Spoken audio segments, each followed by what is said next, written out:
told you to forget me, but you stayed by my side when I said, don't try and make yourself remember. Darling, don't look for me, I'm just a story you've been told. So let's pretend a little longer, and when we're gone, everything goes on.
をしててもデイドリーミングして君の言葉繰り返し寝ても覚めてもやまないそっけない君の笑顔が恋しくて星に願うのまた会えるよね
Let's go.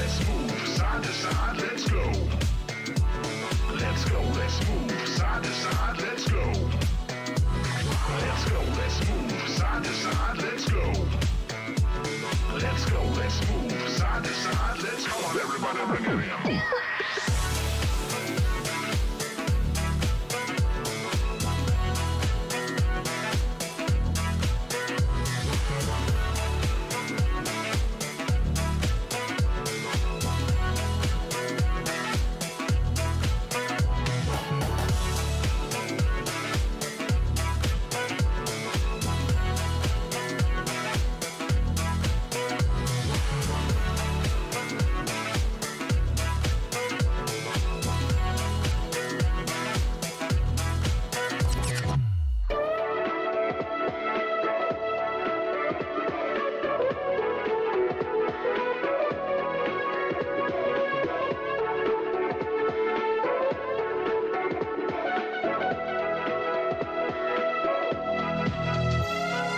go, let's move side to side, let's go.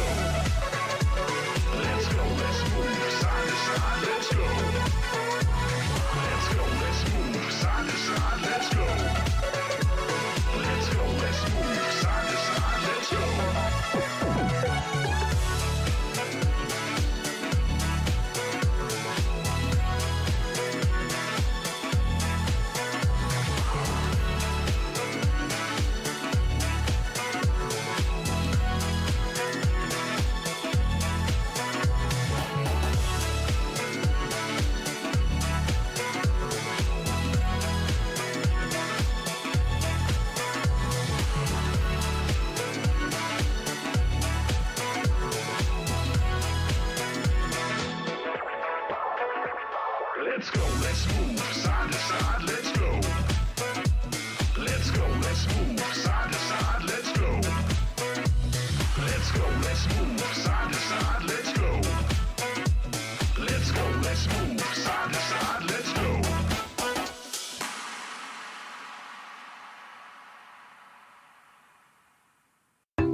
Damn it. Hey, Dragos, you ready for the... Oh, that doesn't look good. Wait, I have a solution, but you have a break. I will be right back. Just wait.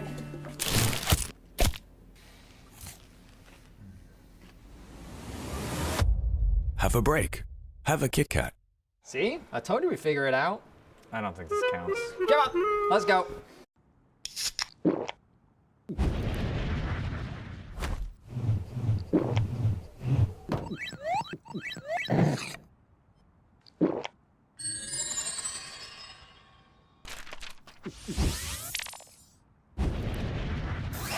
Red Bull gives you wings. Hey there! Every season starts the same way. Everyone wants to win, but not everyone prepares the same way. I can't wait to show you what I have in store. And trust me, this year, everyone's leveling up.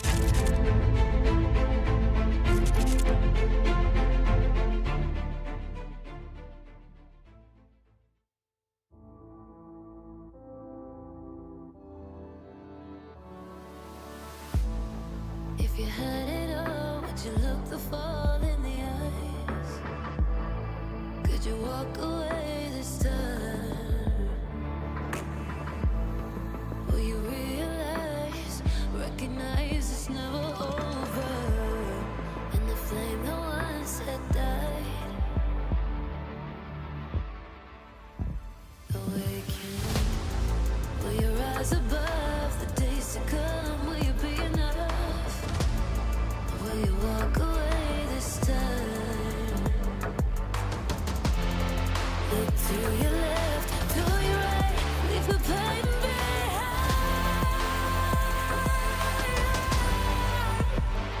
'Cause we all face the fires, and we stray from the light. Go leave the pain behind.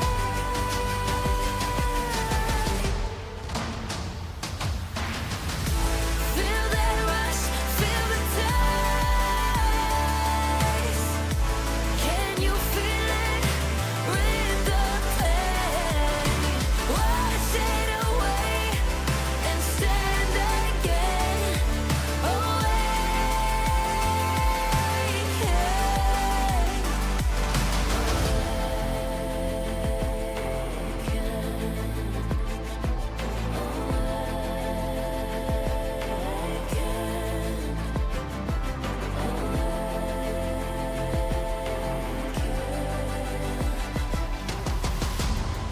Will you turn and run from what's to come? Will you face it all? Or will you fall away again? What's calling out to be found when the time is right? When the time is right. 'Cause we all face the fires, and we stray from the light. Go and leave the pain behind.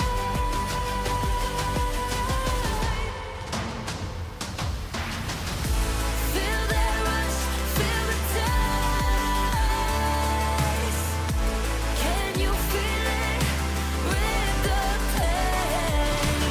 Wash it away and stand again.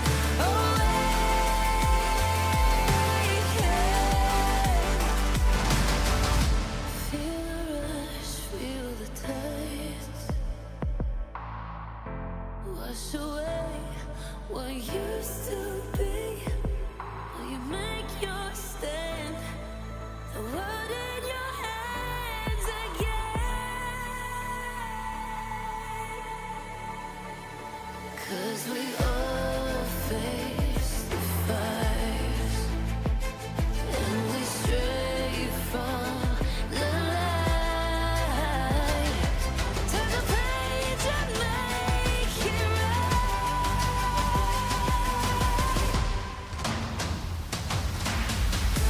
Feel that rush, feel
best LEC intros I've seen in years.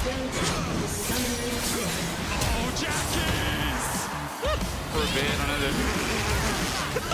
Rise already, but a drag slide. They're wrapped with crazy minds. Right in the arcane again. Everything blue in this arena. Everything blue.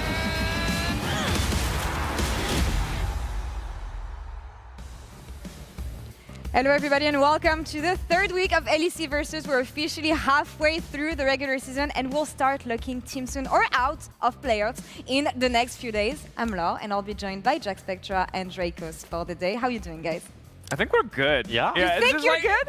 Okay, well, I know I'm good. I don't want to speak. We speak as a single I'm unit. good. Are we good? Is the We are collective good. The Oh my collective God. is good, Lore, because the league is exciting. Yeah. There's so many matchups that would have been, I'm going to be honest, completely boring. But people are so invested in so many of the teams that are on the lower side of the standings know. right now that everything just feels like it's hitting. That's the beauty of Best of One. Nothing makes sense, as we can see here in the standings. A lot of unexpected results, I feel, since the beginning of the season. What are your takeaways from where we left things off last week? I mean, I would say I'm even more invested in the bottom tier teams than the top ones, to be honest. 'Cause We I love a feel good like- hate watch, yeah. Yeah, I mean, there's a lot of hate watching going on, and there's also a lot of like excitement stuff, like Los Ratones finally getting 2 wins. Was back-to-back? I think it was back-to-back, no? Like The with same Nemesis- week. The same Yeah, week. The to same say the week, very yeah, yeah, least. Yeah, I mean, and Nemesis... Navi continues to be a surprise. Again, I don't think any of us would have seen that coming, but No. we're just so used to it now, and with them sitting at 4-2, that we don't think it's special anymore, Yeah. which is a bad sign, because it's still... I wish it was still Rogue, because then we'd all be like, wow! Why you would know? you ever say that? Because no one then it would has be ever said that. then it would be an actual surprise. Like then it would be like Rogue, visceral no. how much of a surprise it is. The world is healing. We don't have Rogue anymore. We don't need to bring that back again. But everything has been chaotic so far in the LEC. I feel like a lot of unexpected results, but if something is consistent with the league, is that everything is in unison. Everything true. makes sense. That's true, Laura. Everyone is on the same foot. Well, I don't know about the same foot. Kinda. Really quick, before I explain what this is, does anyone in the audience know what this is? Has anyone seen this diagram before? Do you know where this is heading? That's right, don't. Circle of Suck. This is the Circle of Suck. Nice. Every single team going this way, that's clockwise, has beaten every other team. So a lot of this comes down to the major players. And I want to give a big shout out to Navi beating Vitality. I know it seems minor given how good Navi are. Rogue could have never. Nah. Thank God for Navi. Shout out Mainter, shout out Relech. Some of these other ones also getting a little bit crazy. Los Ratones doing their part in the Circle of Suck, both losing to KC Blue, important to give them that crucial win to keep the circle going, but also beating Team Heretics. Yeah, I mean, Heretics beating Giant X as well. And that's a Boom. Giant X that's beaten G2 Boom. and beaten Koi. So this True. is not a slouching Giant X by Yeah. any means. But we gotta be real, right? There are 2 games in this circle that make absolutely no sense, and it's the only reason that this circle is possible, and it's Which this one? one right here. Shifters, who cannot, to save their lives, end a game. Unless with they're any against kind of Koi. lead, unless they're against Koi. Then it's a 26 minutes easy stomp with Paddock going 11-0 They're on the virus. Atlas holding the Circle of Suck above their shoulders. They did manage to lose to Los Ratons and win against Koi in the same week, I believe. Shifters That's are doing a something. great service in the content department. Yeah. Yeah. The gameplay department remains a work in progress, but in terms of the content, they're providing both for the Los Ratones fans and for the Circle of Suck here. Last one I want to highlight right here, bam, SK beating Fnatic. The SK project yeah. remains an enigma. I'm optimistic about this particular enigma. I think this win was fake. I think this one was an ego win. Yeah, the boys like, needed it. They blind picked Renekton and then Imperials couldn't play, and Wonder looked like he was 2019 in Prime. I mean, if you can't hand check a guy who's like 40, who can you hand check, dude? You gotta keep it. I actually shouldn't be. I'm so much older than Wonder. I really But it is not your job. It is not your job. That's See. true. That's true. Anyway, like the whole circle completes. You can figure it out. It's been on Reddit. People are recognizing. I'm sure there'll be many more permutations. But overall, all I'll say is that nothing feels certain. I would love to say that our top teams will stay top teams and that our bottom teams will, I don't know, fight each other like the monkeys in a circle with the knife Simpsons gif, but you just never know. I mean, I do think, though, I think we could rebrand this a little bit.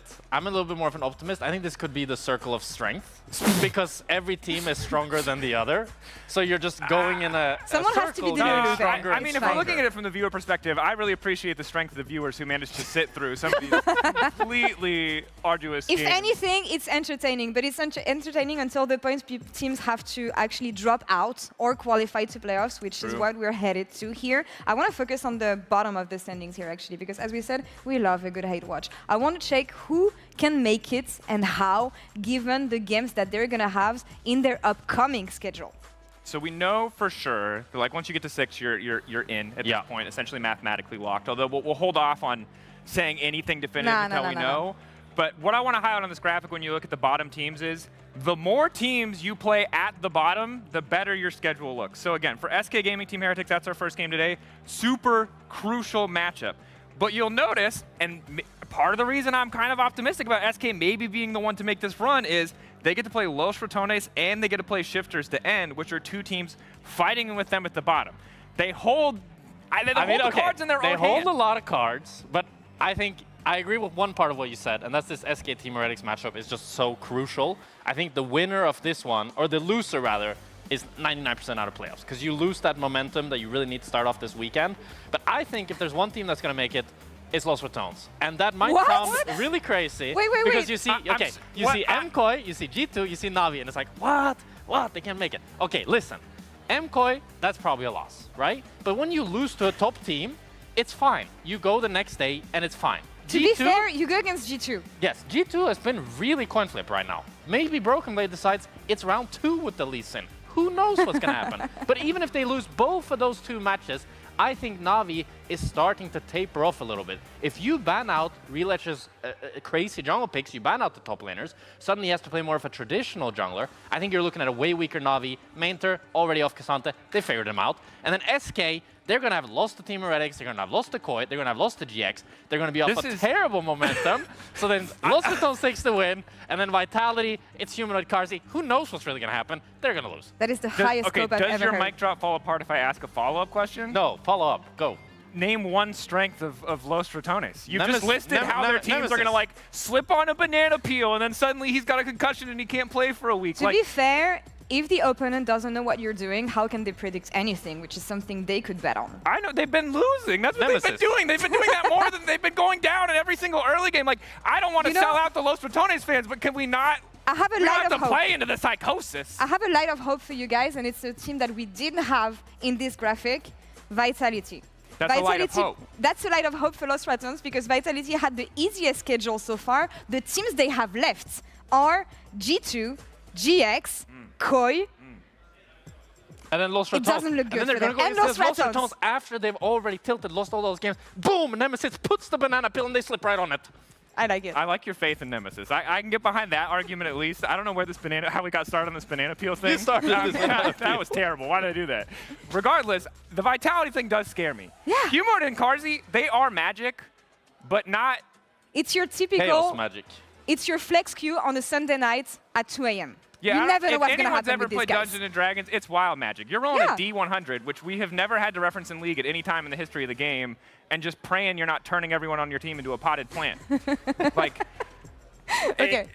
yeah. Looking at 2 teams who are their life on the line potentially with this matchup, as you said, Jack, it's Team Heretics and SK. They're going to play in a few minutes. And I gotta poke your brain on the man in the mid lane on this side of SK because I know there's a lot of people who were looking forward to seeing Leader back on the LEC stage, for better or worse. So what has been about for him? I mean, he's definitely been the linchpin of this team, and he's been the defining member in both their wins and their losses. I'd say disappointed, to be honest. I feel like What are you doing? No, but we You're have the not, biggest hater I know. You're we holding have not off? seen. Are you scared? Okay, we have not seen. He's right He's there. behind The you right aura- now. Are you scared that he's going to come up here and he can take you? Because you've been talking mad smack last week, and suddenly you're very diplomatic. Well, okay, you saw the stats right there. We showed the stats when we were casting it as well. Down 25 CS when they lose a game. I think the whole of SK, they need to sit around him, make a little campfire, and just be there the whole time, because otherwise you're getting an ASOL 2.0. Like, he needs Mickey, he needs Skeens to be around him at all times, because otherwise, who knows what's going to happen? He might just die. I think this Echo was a terrible day to have Ice. But like, it was the case for a lot of the matchups he's been playing. But when he's on his bread and butter champions, he's actually doing decent. I mean, they've had 2 good games. I don't want to like completely sell it the opposite way. I think the thing that we can agree on is The Yone was very good. I Yone like was the very Yone. good. I think whether people are excited about it or not, the map revolves around him when he steps onto the Rift, and some of that has been because matchups that were a little bit losing have turned really bad really quickly, and some of that is because the Yone has the necessary setup. It helps the Pantheon, but this is the guy you look at. Like, I would love to come into this match and be like, Wonder has been so good, and it would be true, but I don't think it matters. I don't think that whatever is going to happen top lane is going to be a significant enough gap for us not to just be looking at mid lane, blinders on, not going anywhere else. The thing is, it's a black hole. Yeah. It takes everything. How hard is it to draft around a player like this, though? To put him in the best conditions every time? Because we saw that when they do it, it works. It's hard, especially because he doesn't have a super good champ pool, right? If he could play every matchup and he could look for every type of angle and he could go last pick and you could get some crazy things going, then of course you can always play around mid lane. But if you're restricted in always playing melee mids, which usually will lose lane, then it becomes kind of like a band-aid solution that Mickey and Skeens are like, oh, we'll come help you, please don't die. That's kind of the vibe I'm getting with this team. That seems like the plan. That's the plan. I think the plan is get help, don't die, survive. I just think that the plan has a decent chance of working if they get good picks. I'm not here to argue that there's a different plan. We can all see there's one plan, and it's just they're going to keep trying until they either fall out or make playoffs. I mean, that's the thing. Do you let him be free? Do you let him be himself and express himself in League of Legends, or do you try and fix him? Mickey tried. Didn't work that well, so we'll see how this one evolves in the game they have today against Heretics. But Genie caught up actually earlier today with the man in the mid lane, so let's take a look. Thank you, lore leader. Welcome to the interview ahead of your game against Heretics. Let's start off with your role specifically and how it has been for you individually over the last couple of weeks here in the LEC. I think right now, how I've performed, I think it's been like mix and match, but honestly I feel like there's been a lot of random stuff going on, so it's hard to actually have like a proper, stable performance, I would say. That's just the nature of best of ones, so I'm not really happy with how it's been. Okay, well, I do really appreciate the honesty. When you're talking about like random things going on, is it more specifically to SK and to how the team is performing, or rather in general the competition? I think it's more like individuals, like for one game, for example, in the G2 game, they did well to scout me, I guess, on how I stand level 1. So they abused that fact, and then the game is like very, it just exploded from there, I would say. So that is one thing. The other thing is like some curveballs that have been thrown towards us, I would say, like gameplay-wise or even like draft-wise, that I don't think we've adapted well enough. But for this week and how we've practiced, I'm more confident that it will be more stable. Yeah, it's a very much welcome to the LEC type thing with the curveballs thrown your way. When it comes to this week specifically, because you are currently tied into the 8th place with Shifters, Los Ratones, and Heretics, 2 and 4. Sorry, I see your face. I'm so sorry, gotta do it to you. But how was the prep for this week then? What was the real focus that you think is going to make that difference? I think for this week we've practiced less champions, I would say. I mean, maybe. Like, I don't. Wink, maybe we have less champions or more champions, but I think we know more what we actually want to do with when we get on the Rift, basically, like how our champions work, and we're like more confident on how to set the puzzle pieces together. I would say that would be the biggest difference from the first 2 weeks. That sounds like very promising in terms of how this week is going to go. It is kind of, do or die time. You really got to lock in. So what are your expectations for this entire week moving forward? I think our schedule, honestly, at the start, looking at how the standings are now, we've had a rough teams that we played against, I guess. So I think it should be easier looking at the standings, obviously, going forward now. Except Mad Lions, I think that will be the hardest team to beat for us in the upcoming 2 weeks. But the rest of the teams, I think it should be doable, and I am confident that we're going to take those wins home. All right, I absolutely love the honesty and the confidence. Thank you so much for joining me. Thank you Good for luck having me. for your matchup today as well. We're going to be heading over to our caster, so guys, take it away. Rob, one of us is going to have to go change. Yeah, bro. this is kind of embarrassing, I'm not going to lie. I don't know who did this, bro, but yeah, welcome. We're not brothers. This is Bill. This is Ben. We are Flower Pot Men. You could have even gone for Bob. No. It's short for Robert. No. If you grew up like I did with the iconic show, Bill and Ben are classics. welcome to the LEC for the start of the week. Week 3, we're past the halfway point, and I guess, yeah, that's all the content we got for you. See you next time. No, I am very excited for this week of games. Like, there is so much on the line. Like, you heard it there. There's a ton of teams that are at that 2 and 4 spot. And now, Heretics, SK, one of these teams could actually take that leap forward and finally start to move up the charts. But it's going to be a tough one. Like, both these sides have had their struggles, but now you've really got to lock in. You do indeed, especially when, you know, cheeky teams like Los Ratonas are coming out of nowhere, right? When teams like KC Blue have been on the edge in the vicinity of some of these bigger wins. This is what the best of ones are giving us. This crazy landscape, Rob, where one single win propels you up. As you said, here we go. 2 and 4 to be finally broken by Team Heretics or SK as we go into this first game of week 3. Now, Rob, Varus is a must-go. We know every region here in 26.2, it just has to go. Ryze is starting to get attention. Chase is still getting the same attention in jungle. In fact, a triple jungle ban by SK. Yeah, Azir still very, very popular, though, and incredibly strong in that mid lane. So wouldn't be surprised to put some emphasis on that pick. But as you say, like, that Rumble is still there. So with the Ryze gone, maybe it's the Azir ban as well. And then Orianna starts to rise up in priority. So we'll have to see. Actually, it's going to be the Yunara. So I wouldn't be fully surprised here if we end up seeing Heretics the SK take the Rumble and then end up going, hey, we'll just take the opposite side of Orianna or the Azir, whichever side we want to go for. Right, that Rumble is just a no-brainer, right? Let's see if Tracing gets a lock in here of the Cassante. Played it twice already alongside his Rumble. They're both the most played. Tracing's also been that kind of carry player with the Bruiser, like the Ambessa, like the Gwen. He's getting some praises on social media at the moment, and we can see if he really follow that through. Cassante, again, if you're talking about no-brainers, he fits the cake. I did think, though, they'd try and maybe take away some of the setup for the Rumble. Like, Wukong, very strong. Like, Rumble, Wukong, a great pick together, especially if you're going to be giving, like, an Orianna across as well, because then you've got kind of that hot pot combo, or even something, especially with the Jarvan gone, that's kind of where my eyes start to teeter towards. But we'll have to see, as Heretics still have their option here. I imagine you want to take Azir or Orianna in this position. You'd think so. Okay, Aatrox jungle for Sheo. His first of the season, but not the first we've seen. I still believe after last week, this is a 4-0 pick. I'm just going to double check that, but it has been a huge pick in the LEC that's been rising up as the Pantheon in response. Azir, a must-take, and Leader's not going to be in a melee champ. We're going to see how he goes on something that's a bit more functional in team fighting. There's the Orianna trade.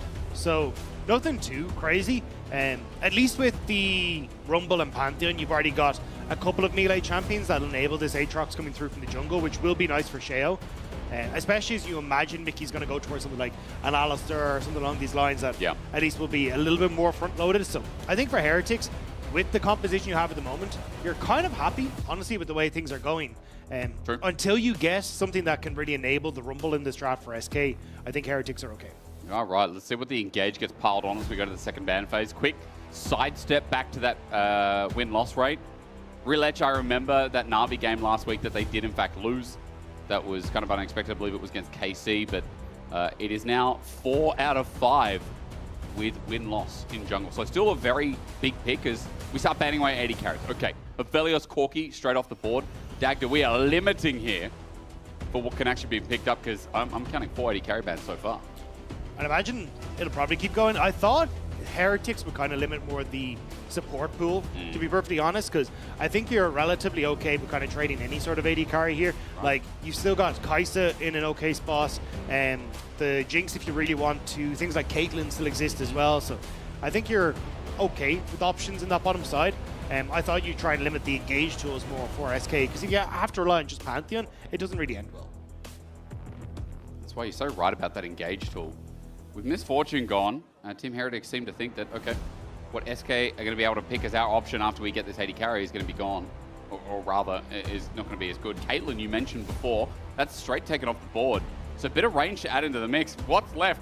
The last range 80 carry, I would say. Jhin has good setup here, Dag, that can help match the Rumble that you're concerned about. Now what do SK have to finalize?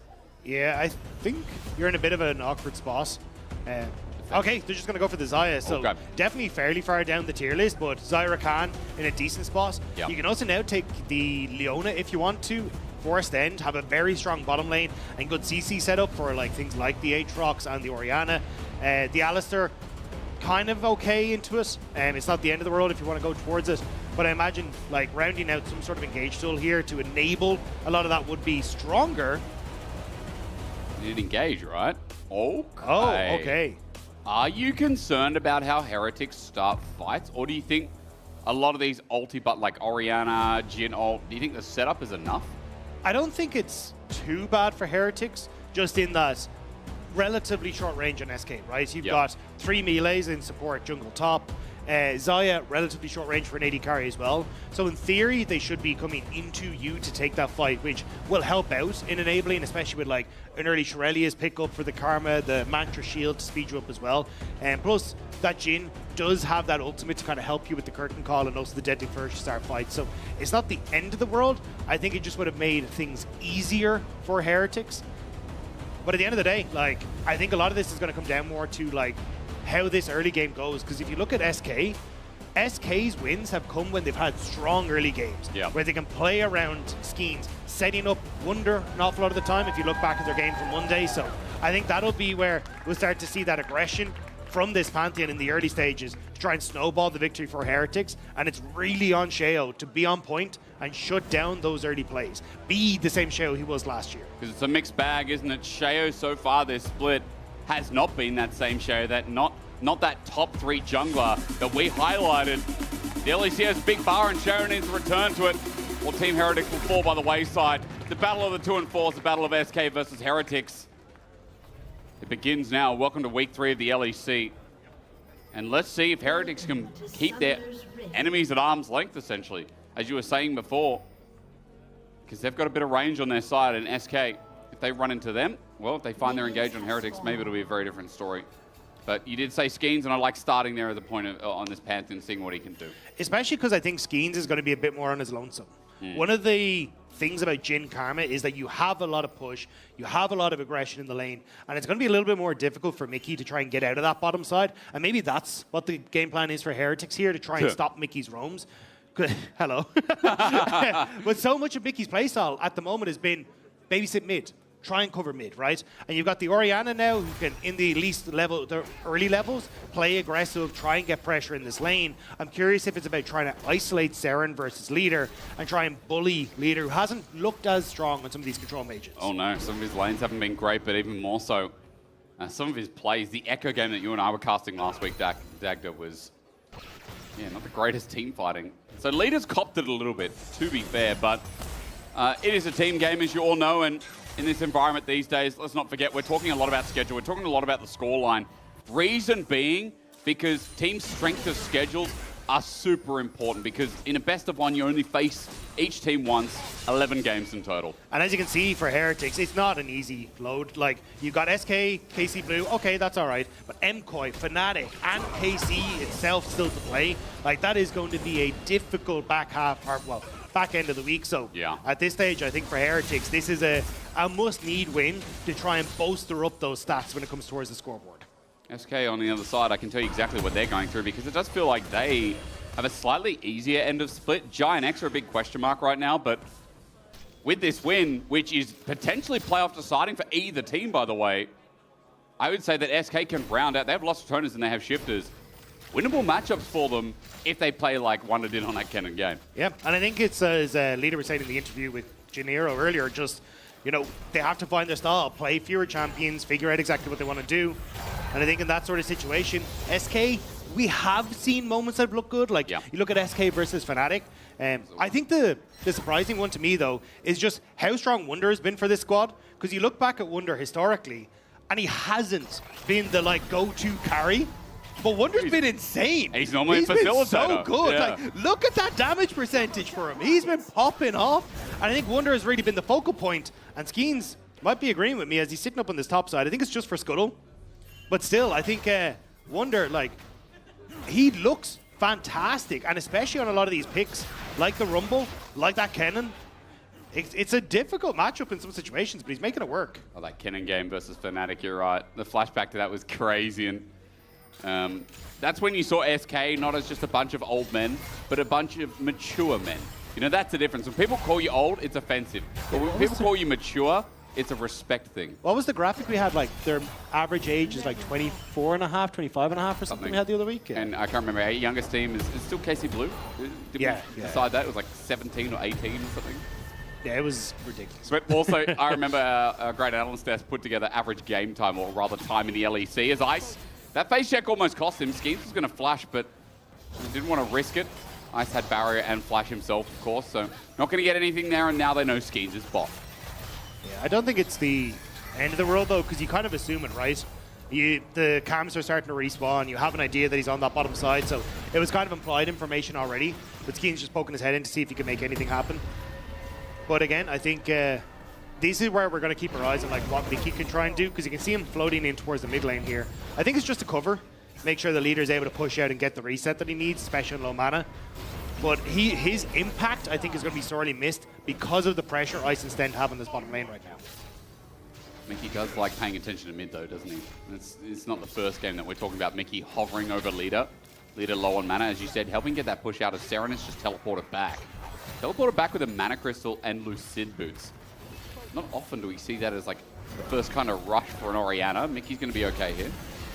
Mickey should be fine. There he goes. W, son. I think this is probably an adaptation because of the matchup. Like, oftentimes, especially with a Pantheon, like, you burn the flash early, you hit 6 as the Azir, and you just rinse and repeat over and over this gank in mid to kill the Orianna.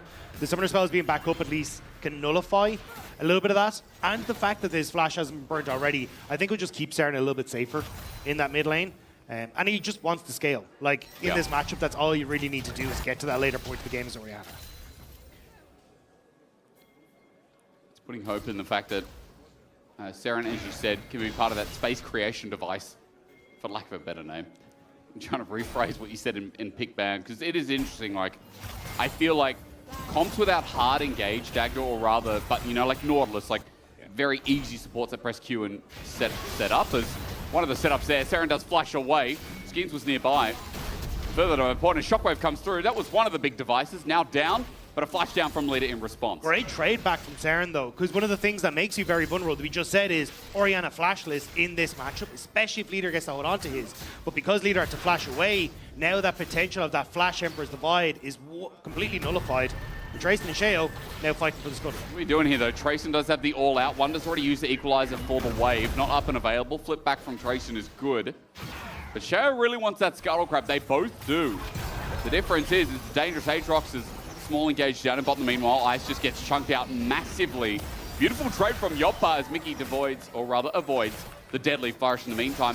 Camera went away from top because it looks like in the end, Team Heretics will get their grub. It's a nice trade from Mickey, though, using the fact that he had the passive shield to absorb the fourth shot and knows that then there's the reset coming through on the fourth shot, so ends up opening up a window for Yoppa to go aggressive. And now, very strong underneath the turret. And as long as they can keep Ice in this position while he is going to reset, you're in a much stronger spot as SK because they're not able to play as aggressive on the wave state, but you can already look, there is that CS lead opening up for Ice and Sten off the fact that it just kind of sucks as Zion or Khan to be short range and playing into this. See if it gets better with the BF sword difference. Lethality, of course, picked up by Ice now. As well as the fact the wave is pushing in, so home guards might lose a minion or two, depending on what we see in bot and what wave we're on. I don't exactly keep track. Leader just gets a bit of the Genomite and runs out. Oh, he took 2 turret shots, so hang on. Sten gets the slow. He just used flash for the turret plating leader, for the turret plating son. There's not many claps in the audience because I think they saw the boo-boo. All right, all in, maybe to fix it. Skeens comes in and Saren's just dead and instant. Big shutdown. SK now on the board as well. Phew. I mean, it's kind of recovering it, but that was a massive mistake from leader. No excuse. Like, you don't need the turret plate. You can back away, and you see the karma. You know she's got movement speed buffs and a shield. Like, you're never going to win that. Just especially after using a flash. That is a mistake that you cannot afford to make. Now, recovery there for Skeens as Dragon does go down. But also, because Skeens had to invest the ult mid and then that flash, you can't really try and force around the middle lane into any sort of play. So the Aatrox able to sneak over the wall, take that with Stend, and now you've got the Dragon stacking for Heretics off the back of leader's mistake. Ice does get out of there. 4-shot helps, but he has to flash away from the root caller. Nicely done from Yoppa. And this young prodigy, I mean, this guy's got some fingers, you know. There's some skill going on with Yoppa. The Varus game, Dagda, from week 1 to week 2. My mind's a little bit fuzzy today, but I tell you what, I will not forget how skilled this guy is with I mean, the bow. day 3 of week 2, he had some great flashes over like Rakan W's and setups and everything like that. So he definitely is playing well. And I think it helps to have someone like Mickey alongside him as well, right? That veterancy kind of show you the ropes when it comes to a lot of the matchups. But nice side steps, and as you say, the hands working well for him. Yopper again, good trade. Now you can see nearby Shao has just backed off. He was setting himself up for the potential overstay of SK's bot lane, but nevertheless, heads back, gets himself Tunneler, Caulfields. He's got a Ruby Crystal in hand as well. Forget the boots for now. He does have Inspiration second though, so that's probably why. But 9 minutes in, Dagda, grubs are up, and it's being slow thought about here by SK. You can see Skeens up in top. He's thinking about what angle he can bet, but once again, there's a fight over Scuttle. Looks like Team Heretics might win it. Yeah, Mickey trying to roam up, but Stend is going to win out if they come to fisticuffs, so ends up backing away. I think Scuttle Crab actually went over to Shale, which surprised that, but there's not much on the map that SK can really do right now. The fact that you had to use that ultimate earlier, Skeens, nullifies a lot of that global map pressure that the Pantheon brings. So, well, there's a move down to the bottom side at the moment, but I think Shao sniffed it out. Something does smell, doesn't it? Team Heretics, it's not you, Dagda, don't worry. It's probably me, you know. Good bro, since having a child, I've just found I'm just always stinking. I don't know what it is, man. Probably her fault. God bless her, is that. All out and top. The pause, Wonder flashes away. Trayson's got the blades out, but that's just a classic Kasante move, isn't it? Yep, and Wonder, fine. Still going to collect the wave. Still going to be relatively okay. It does open up Shale because you've got that health advantage, though, for Shale to move over towards the Void Grubs and pick them up themselves. Skeens isn't really in the position to look for any sort of cross map, right? His camps are on the bottom side. He's just cleared them, moving top. You've already got resets on the bottom end, and the Kasante's already stepped away. So kind of just Heretics finding nice timing windows to pick up these dual objectives. Well, that's what we know Shao for as well, as Equalizer used just to thin out the wave in top. Having full control over the Rift in the early game, yeah, there's a gold lead from Skeens, but it's come off the back of the kill. Shao has been the objective master so far in this one, and for Team Heretics, gold's not really an issue anyway, because mid's got an advantage, support has an advantage, bot's even. That jungle top slight lead is mitigated by that, and the game's even at 11 minutes, bar the objectives. Yeah, I think it's more so the kill that went to Saren. Like, the Orianna getting accelerated is going to be nice, especially if you try to play for, you know, 2-item spike with the Jhin, because you tend to go this like lethality build with the Jhin. Yep. So you have an opportunity to try and play around that spike, whereas, you know, you're looking at Azir, who kind of wants to get to his 3rd item. Yappa would love to try and get a little bit more damage into his kit as well before those feathers really start to hurt. Like, you're fine, I think, as Zioff with 2 items, but just comparatively, Heretics should hit harder. Well, it's been a slow one, Dagda, so I hope the hardness gets a little bit harder. It's 1 minute 20 until next dragon comes up. Shao's on the way down. Maybe going to sneak into this brush, but he's spotted out. Mickey finds the engage. Maybe it wasn't in time. Yoppa in the firing line as the world enders up, but he can't move. Shao gets a bit of healing, dunks down as well. The rotation of Q's now down, though, as Ice Ball shot does nothing yet.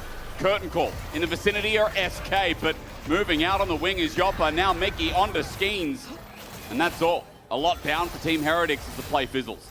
It's a good read from Shale, though. Oh, Ice, that was not the step. Up, and Yoppa, he's waiting for the root once again onto Ice. Close getting the feathers out now. Finally, the ulti, the root, the flash. This man has hands. Huge mistake from Ice, stepping up too far, and Yoppa managing to outplay, even dodging the 4th shot with the ultimate. SK picking up wins on the bottom side. First kill over to the Xayah. Dragon's coming up in 30 as well, and that's going to change a lot. I thought it was actually a great play to start things off from Heretics. Like, Shao reading the potential play in the bottom side, making sure he was there to cover, because Ice didn't have his flash up and available. If you end up just everyone backing away from that play, you're happy. Skeens doesn't have that ultimate, a large global threat off the map. But now Ice just ends up giving across the kill for nothing, and now it's a 1k gold lead for Yoppa. Huge lead as well. Stormrazor just picked up, and let's talk about advantage. Holy clean. Yeah, I know. Pull out the skull, I agree. Koi Academy's bot lane. Ah, oh, feels old, man. I can go back and tell you the year. Where are we? Was that 2023? Actually, it's not that old, is it? You may not have time, though. Dragon started up here by Heretics. I don't think you're in a position to try and fight Skeens still over by the red buff. And with the Kasante moving down, looks like Heretics just going to be able to pick up another objective. So you're kind of getting these small wins for SK. Like, with the fact that Yoppa's got some kills for himself, but they're not really finding windows to actually use these advantages. Just waiting for the smite. Yeah, SK not finding a piece, and Double Dragon over to Team Heretics. Yeah, Wonder even TP'd down, so real mistiming on the window there from SK. Thought they could take the fight, but now Casante's back up top. Wonder is now in the mid lane, and Leader doesn't have a TP, so there's going to be a wave at least lost topside by SK for trying to answer to that play. So it's a little bit messy.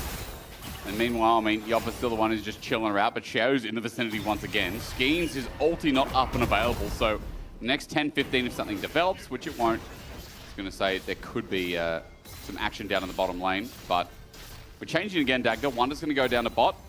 Return here from Yoppa and Mickey. Looks like they'll just head through mid. And with the lane allocation changing up as well, for Herald in 40 seconds, that's the next call. Yeah, I think the window SK had to try and play is missed though. Like, as that dragon spawn, they just hit first item pretty much across the board. I think that's what they were hoping they could wait for, but too late back out onto the map. And now if you look on the opposite side, pretty much first items completed across the board for Heretics, so it's a much more even spot. And I think with the position that Heretics have, they should be in a position to at least contest. Mid push from Yoppa in the meantime though. The Genomite's going to be taken down. So Yoppa does get a bit of crystal as Team Heretics come to respond. Again, 10 seconds, now 2, now 1. Just counting down. Herald's up. And 4 members of Heretics in the brush for now. Teleport advantage for Tracer. I like this from Heretics, grouping up to push mid-wave and guarantee they get into river. Like, the thing we were talking about is Heretics need SK to play into them. So if they're late to the objective, it becomes a little bit more difficult to do so. But if SK have to face check, Heretics have a little bit of an easier time in trying to take these fights. Sender's just keeping them at bay for now as well. Feels like Heretics have been very good with spacing and like choosing when they want to approach as well so far this game. SK forced to step up, Deadly Flourish instead, and all this hovering. Mickey gets pulled back and dies! I mean, SK, they're playing very coy, Dagger. I'm not talking about the team. They kind of have to, right? They needed to get that wave push so they can move in towards this river area. But Heretics, using that fact again that they were grouped up, they controlled that spot on the map. And it just is too difficult for SK to really face check. And now Heretics, like they are controlling this map well, and all of the objectives are going towards them. It's super easy for them right now. SK pose no threat. You know, despite the kill, despite the mishap in bot, it doesn't really feel like, as you were saying before, it doesn't feel like SK are really setting up or doing their due diligence in this game. Herald now over, and that means all objectives so far in this 16-minute game have gone Heretics' way. And I think a lot of it has been the fact that, like, the moments SK have tried to play off of, like, Xiao has done a decent job of getting there ahead of them, right? You look at that play bot lane, obviously Ice fumbled the play after, but Red Skeens is a potential play to the bottom side. Leader ends up overextending the mid lane for the place, which ends up giving that kill then, and Skeens has to invest that ultimate again. So, like, the windows to play around that ultimate from Skeens have gone away. And now you're in a position where you're actually pretty comfortable as Heretics. None of your towers have gone down. Orianna should be relatively safe in this side lane to farm up. We'll probably still need a little bit of help, but she's held onto flashes. There's been little threat in mid lane. Like, I think for Heretics, as long as you can hold on to this game and play it out slowly, you should be in a very good spot. And Dagner, I just had a thought about some of these later game fights as well. How fun would it be to play Aatrox in this where you have Ball plus Karma Shield? You just sprint at them, you fly at them, you know? But that's the joy of it. You don't even have to, because Rumble, Pantheon, and Rakan all have to walk at you. True, that's right. So fly at them and then come to me. Yeah. Use a nice little gift basket. You know? True. You get a gift from both angles. Mickey, not in trouble, but he gets whomped a little bit. Next Dragon's up in a minute, and I am very worried as Xiao gets over the wall and one of the balls on him, as well as Sten nearby, already fulfilling the prophecy I was foretelling. We got Dragon in 45, Dagda. If SK loses this objective as well, I don't know what's coming. Yeah, I think Heretics are making a smart play here. Play heavily for blue buff, force Skeens to react. And he is reacting, and Burtle Chains pops him back. Xiao gets the shield. Mickey's come in for the engage. There's the quickness, but Mickey, can't you see? I think that ulti hypnotized me. Now up against the wall, he finds the engage and equalizes him, but Xiao gets in the Herald and escapes. He's using it as a battle Herald. Looking for a knock-up, he gets Skeens, gets the turret burst. The root from the Deadly Flourish from Ice is great as well. Team Heretics, I will say they've come out of this okay. Bit of damage onto Ice, but A bit of a whiff from the support of SK. Yeah, I think SK wanted to try and pull the trigger because the initial play, it felt to me, was Skeens trying to play on towards the Orianna in the side lane with Leader. But now they've overforced. Their main engage tool is down. Well, Skeens going to make it himself, though. They finally get in. A 4-man shuffle from Leader. That's it, SK. Wakey, wakey. It all looks good as Team Heretics find a blow back, but they finally pull the trigger. We have been waiting years for that play in the making. The flashes weren't quick enough on Heretics. And Leader sends in the soldiers, picks up the kills, and SK come alive. Well, one play is all it took. Dragon goes down. And Skeens he just had enough. He needed to do it. And a great engage. And then the flash from Leader. Ice is the only one that actually managed to get over it.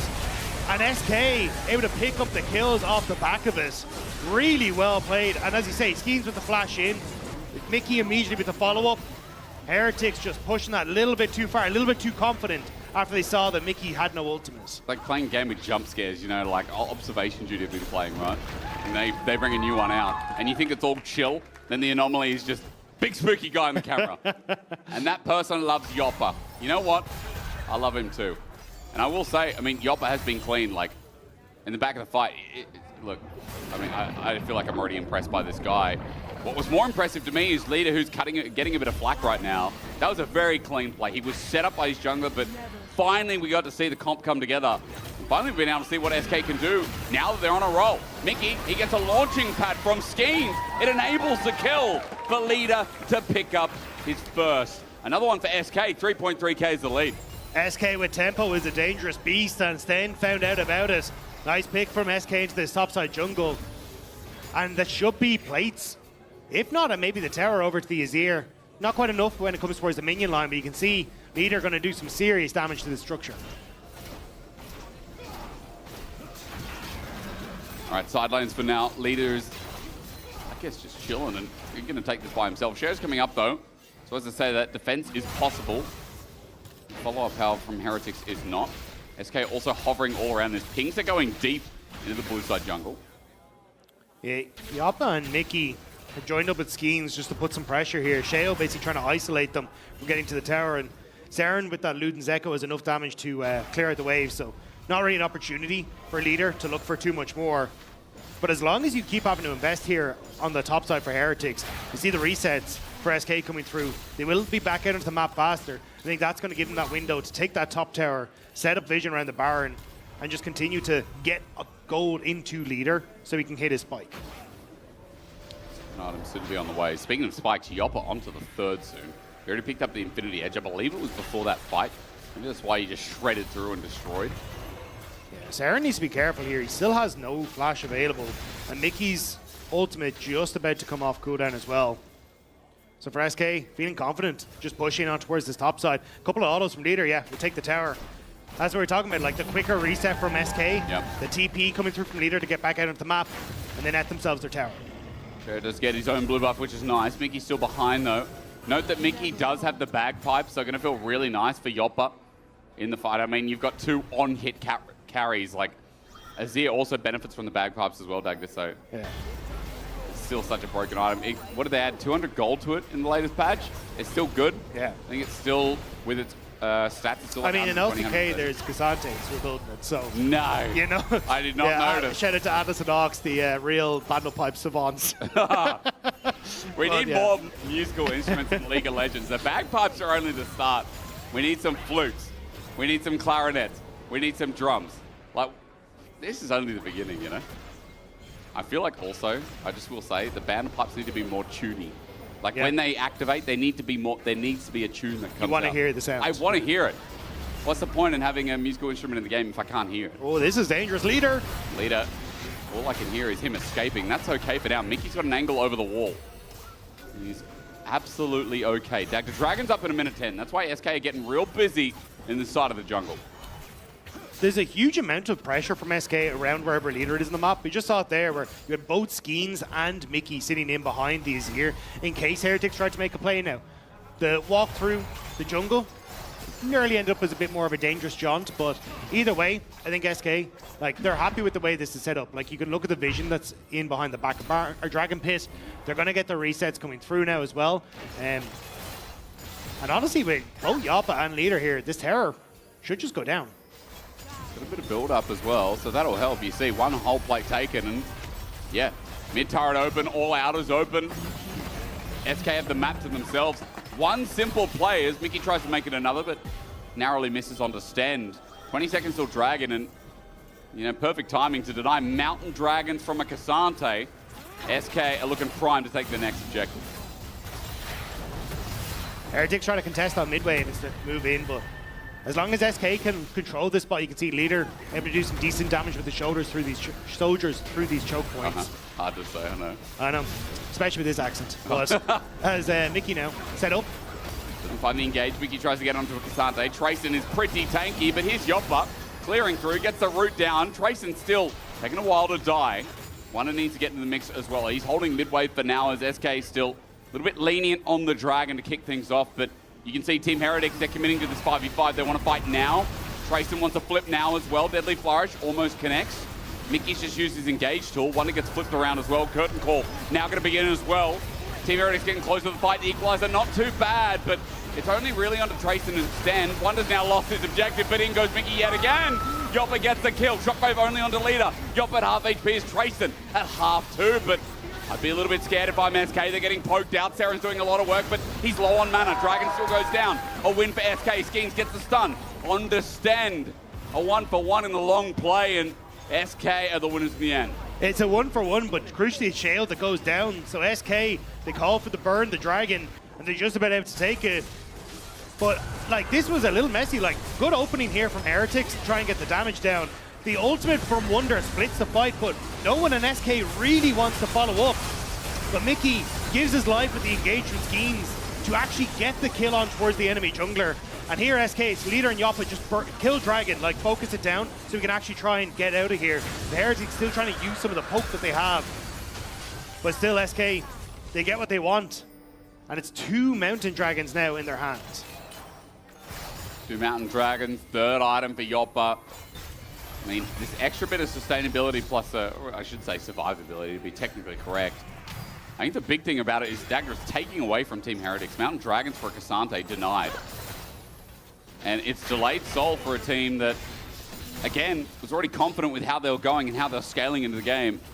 SK have firm control, 5.5k gold, just about. And we're now looking at a Baron, and it's not the slowest Baron. That's one hell of a Baron with bagpipes into the mix. Yeah, 3 items on towards Yappa. Very, very scary alongside Leader, who's no snuff when it comes towards the amount of damage that he can do as well. So for SK, I think, again, it's just take it slow. And the biggest blowouts we've seen for SK is when, like, you think back to like the G2 game, where they just completely lose control in the early stages of the game and there's nothing they can do. True. I think SK, when they get to this sort of position, have enough veterancy on the roster that it does become a little bit easier for them to try and play at the map. Like, they understand how to play these 1-3-1 and pick scenarios. Yappa, oh my, where did he go? Yappa does it again, okay. If there's one way to open up the possibility of Baron, it's there. Yeah, just murder the karma before you can get anywhere. That was absurd, but yeah, I mean, I was talking about the veterancy, but the new guy, you know, he definitely wants to be talked about as well. He does indeed, and Mickey is going to give him something else to talk about. I see Mickey's angle. Yoppa in the wing as well. Team Heretics have 3. Sheo's there. Mickey's about to come on in. They want ice, and they're going to find him. He flashes over the wall scheme, looking for the target now onto Trace in the root back, and the Giant Slayer passive, it's back all right, with passion. Yoppa steps in, scared of nothing. Sheo goes in alone. Shockwave only finds Mickey, who flashes out, dies in the end, but the problem is SK are grouped up, and right now are just better in their clump. Skeens for the chase, 1-2. Team Heretics looking for Yoppa on the wing. They find Leader, who walls a little bit late, but Wonder steps in, cares not about the fire because he was born in it. And Yoppa now stepping in as well. Seren, half HP, he's rooted back, he's feathered back. Sheo gets shielded up. This is the problem with the comp, but someone needs to kill the bird. Someone needs to kill the bird. Yoppa gets another. Dominating for a reason, Dagger, 6-0-2. If he's not dead, Team Heretics ain't winning. It's a bird and an iron man that managed to make the play work in the end. But it's a good setup here from SK. Immediately jump onto Trayson with the LDR set up for Yoppa. He can tear through Trayson. And I'm keeping my eyes on both the Azir and the Rumble as they try and come through here. But good flash from Yoppa again from that shockwave. And the follow-up damage is perfect. It's this lack of respect here from Leader, though, that comes back to bite him. Because he ends up moving into a position, not respecting the bush. You can see Yoppa is like, I don't want to go near that. And then he's like, I'm going to go near that. So exactly. So Yoppa then ends up trying to follow through here. But with the positioning from Saren, it makes it very difficult for Yoppa to really be able to follow up on that engage. And then Cheo at least able to get one back. But Yoppa with some really nice positioning again, able to pick off one more kill. Okay, yeah, no one wanted to see what I just did with Ron Rumble. I didn't even catch it. I did not. Again, I was Maybe that's the point. I was looking at the Star 80 carry instead. Navori's picked up. Yoppa is the light of SK. Now, Wonder is mega fed as well. Let's not, excuse me, take the respect away from him. But it does feel like these fights are dictated by this Xayah. It does feel like, again, Team Heretics are stepping into the zone. You talk about the range and draft actor, and I'm seeing it again. Oh, Saren. All in, set up, Shockwave on the spot, but Leader destroys him. More so, Wonder's ulti perfectly placed as well. Yeah, just that one we spotted. Yes, we did. That's a good one, Wonder. Don't worry about that. Trayson, disrespectful positioning, but he is a Cassante. It matters not with one minion and more in the vicinity. SK open up in a turret pod. Dagda Saren is down for 30 seconds, and Dragon's up in 10. SK going to try and fall back. Leader has that TP to come back out from base as well. But honestly, with GA on Skeens and the opportunity to just jump on folks, I think it's very difficult for Heretics to really take this fight. Rightfully so. They're going to just try and set up around Baron instead, hope they can look for the big purple worm fight instead. It's a strange game, isn't it? Like, one mistake, one fight from Team Heretics that went south, and SK again, they've got this huge star power, and I can't remember who said it a couple of weeks ago. It was at the start of the split where it was, someone was talking about SK and they were like, they can either be zero or they can be everything, right? I think a lot of people said that as Sheriff. He's caught out Leader, steps on the spot, but hang on, SK, you're a bit close. Leader, you went over the wall, melee into an Aatrox. Let's think about that, yeah? Okay, Yoppa's trying to carry and bring it back. The Feather is out, one's getting a stand, flashes away. Ice from range. As Vicky behind the Baron pit has to get out, and he finds a path to escape. Team Heretics get the mid laner, and Leader was like, yeah, I've got to go in as much as possible as a Nazir. Yeah, could have tried to play over the wall. Maybe would have worked out a little bit differently, especially when it just comes to the raw healing that Sheo has, because that was what we're talking about in draft. Like, an Aatrox wants to hit multiple people with his Qs because you just get so much of that lifesteal back. But in that sort of situation, it ends up coming back to bite Leader, and it comes back to bite SK, because now you're off the map. Heretics get an opportunity to push out the waves, get an opportunity to relieve some of that pressure, and maybe try and get some of the standing gold on the map. But I mean, at the moment, it's just about survival and hoping this Rabadon's death cap from Saren can maybe hit that big ultimate you need. Dagda, I'm just going to say it again. I say it every week. I'm going to say it again. It's not over till it's over. In the LEC, the Nexus got to fall. Otherwise, everything's on the table, and SK say, okay, Baron is there. Now, this is going to be mega fast. Shado's coming in for the steal, but way too late. Good smite. SK get the objective. Baron puts it in more firmly in their pocket. Mickey, he just used his engage. He now has to battle dance away, maybe back over the wall. Shadow is onto Wonder, and Wonder's stuck. He's going to go golden. He's burning alive, crisping, and he gets shut down. Mickey found out again as well. And this is going to be 2 kills for the Baron. Nothing else is up, but that's something for Heretics. I don't really understand why SK just didn't get out. Like, even just give Mickey if you want to and get the rest of the team out. Yes. Because you can already see, like, Baron doesn't give as much gold anymore. So immediately you're starting out in a negative Red Bull Baron power play. And Skeens, this may not be the phase check you think it is. He was seen moving in. He has GA. He's flipped. He flashes away. He's dunked down. This is a tank and a big bruiser, but the turret should be enough to hold back. Sheo heals it up. Poked out with a curtain call. Skeens decided to make this play. There's the redemption. And, like, what is happening here as the turret goes down with him? It's a great question. I'll get back to you with that one, because I'm gonna need to check some notes backstage, because I don't know exactly what is going on with SK. I mean, to be fair, it must have all been a ruse because Skeen's dying there in top. Opened up a bit mid and opened up bot. So it was like a net neutral play. I think the thought was Skeens was like, hey, there should only be Cassante pushing here, and I can probably hold the wave. But it was just Sheo blind queuing into the bush to actually start that off, worked out well. And you also had the follow-up from Ice, but massive mistake from SK. Again, like, you can... sure, you get some pressure on that bottom side, but you're taking people off the map. You have a minute left on this Baron buff, and, like, what have you done with it? As we listen to the cinematics, you can hear the music. By the way, great season music. We'll have to just tangent and say, it sounds like I'm listening to Two Steps from Hell. That's what the orchestra sounds like in the back. Is you wanted to see what they did with Baron. You want to see what they could do in the next 44 seconds in this minus 300 gold Baron power play. If they could get that plate, maybe a little bit. But you're pointing at Wonder from the base. He's got a rabbit on. Is that what you're excited about? No, it's just you can't get anything. Wonder's gone to base, so you're off the map again. And that's kind of been the whole cycle of this play for SK, is just people constantly off the map because of these kills or because of these mistakes.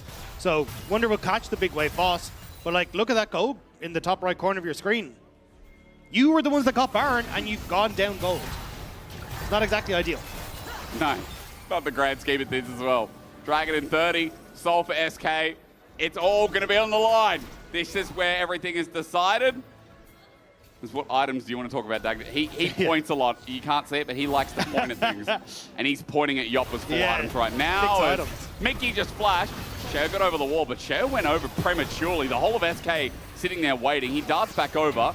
Redemption heals him on the cusp as Trayson now with an angle. SK get the grub, and that's more important that Scuttle gives the vision. Deadly Flourish from Ice. He's also got a bit of items, and with Rapid Fire Cannon, he can hit from even further back. Wonder and Mickey looking for an angle Dagda, but again, all on the line for this Mountain Soul.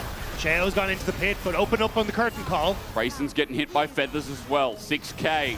Sheo, if he can stop this, it'd be huge. It comes down to a smite fight at 1400 for the steal. Sheo goes into the Winged Beauty, steps it back, but the engage from Mickey might not be all that. It doesn't matter. Shockwave finds 3, but the Dragon goes over to SK. Wonder flashes away. A double room from Yoppa is big, but Team Heretic second test. Unsuccessful. Wonder's ultimate there was on point. Completely cuts off the offensive and retreat play from Heretics. We see it here as Mickey goes in over the wall. The Rumble ultimate groups Heretics together, which then sets up for Mickey as he dives in onto the back line.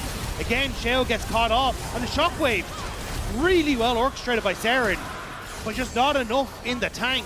Thanks to all those Mountain Dragons that have built up from SK, that Shockwave just doesn't hit the way it's supposed to. Especially with Sheo not alive. How else are you going to dunk down on them afterwards? So for Heretics, they've just lost Soul. The game still feels so hard for them, obviously favored for SK.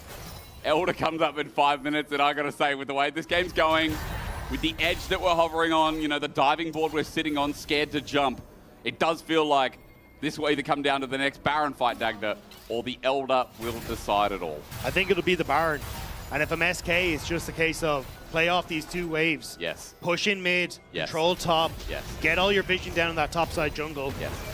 And just deny any sort of access for Heretics to the objective. And that's where you can open up for plays from Mickey for opportunities with leader. You can see Heretics, they just want to, while the waves are desynced, get as much pressure in this mid lane. So that wave now that's pushing in top can actually be dealt with. And SK don't have any sort of plays to move across the map with. 35 seconds. All right. I'm listening, Dagda, but I just don't believe yet. Okay? My problem is trust. I've built trust issues in this league. But the biggest problem is just that, like, the waves aren't situated. Like, this is where one wave is, whereas this second wave is coming down. Yep. And we're constantly getting Yoppa clearing it out in mid. But if the waves are never synced, there's no pressure. So Heretics can group on mid as 5 here and actually push back Yoppa and still manage to get across if they want to in towards River or to defend that top turns. But face checking into Yoppa, I mean, this guy's just running at them. This 80 carry, the gumption. As Mickey look for another angle on the show. Now that he's spotted out as this rush is massively controlled, SK look for the fight. They're sprinting. Mickey, he's got an angle maybe on the Sten. There's the flash engage, the quickness as well. Mickey found the enemy support. Heretics have lost Sten. Leader makes it a 4 versus 5 now. Baron is free. SK move over towards the objective, and the pings from Heretics are down towards that bottom side. I wasn't sure if they still want to try and commit, to be honest. Like, yes, you lose Stend, but a potential shockwave might be the end of it. But this Baron, I think, will end the game regardless. SK move immediately towards the top side. The outer turret in their sights. And inhibitor turret's next to fall. All right, let's fix it this time. Inner turret last time from leader, wasn't able to access. This will be easily done. Now it's about breaking the base, because if this Baron doesn't do it, then we do have to come down to that Elder. I think SK don't want to end up flipping the game as you said, there's a lot of tools from Heretics. The engage from Schemes though into the back line, and leader flips and makes it so. SK running the base willy-nilly, but I wouldn't say so as Shao just gets jumped on. Equalizer from Wonder is defensive, and Yoppa is stepping forward. A triple turning, sour turning, beautiful. Stands up next and turning it into a quadra. A penta delayed. Yoppa is him. Yoppa, welcome to the LEC. SK, welcome to 3 and 4. And SK hoping that this might just push them into a welcome for playoffs. See, Jin stops counting at 4, but Yoppa can only count to 5. SK, it was a slow early game. A couple of mistakes here and there. But once it got to the fights, Yoppa popping off. And so many of those fights were so well orchestrated as well. Like, yeah. I'm starting to get a little excited, but I'm still going to hold my breath. There's still some, you know, I want to see some drawing in between the lines before I, like, move them up in the class, you know? I mean, he's got a rascal support. Like, Mickey is a rascal, and he knows it. And then Yoppa is this incredible playmaking genius. Where's the bow? That was a, yeah, okay, all right. Well, you play of the series. Vote now at LEC on X, Schemes leader or Yoppa. I did not see a bow, Dag, though. I saw like a little sidestep and then walk away. We're gonna have to call them back. We're gonna have to bother review. Yeah, you guys are gonna get in trouble. I am wondering where this team goes now. 3 and 4.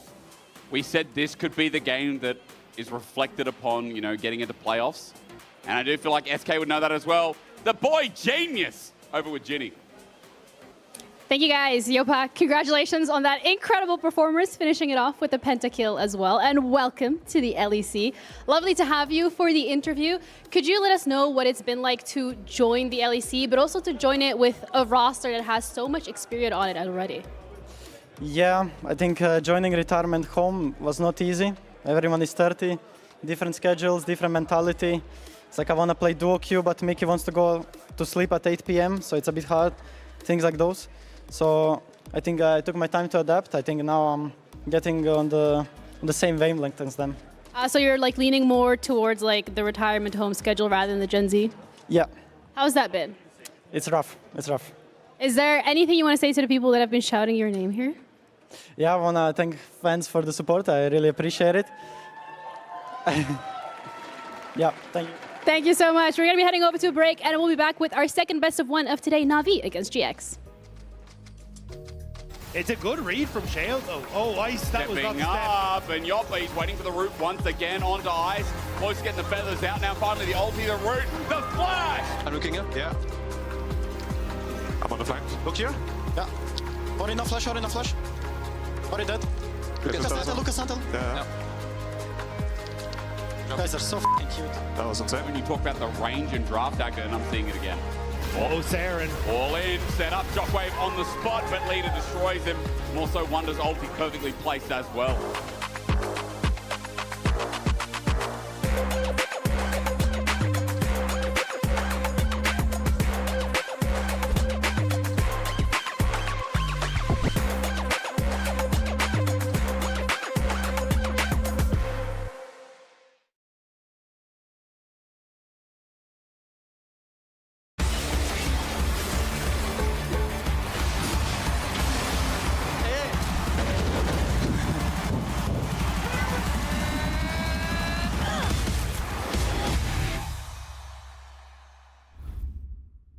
He doesn't like that. Look at him, he's a good boy, but he don't like that. Maybe we could play some A-Rams or something like that. I mean, it's a new map, right? New towers, new objectives.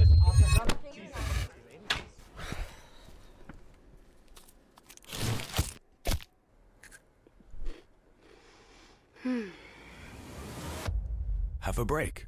Have a Kit Kat.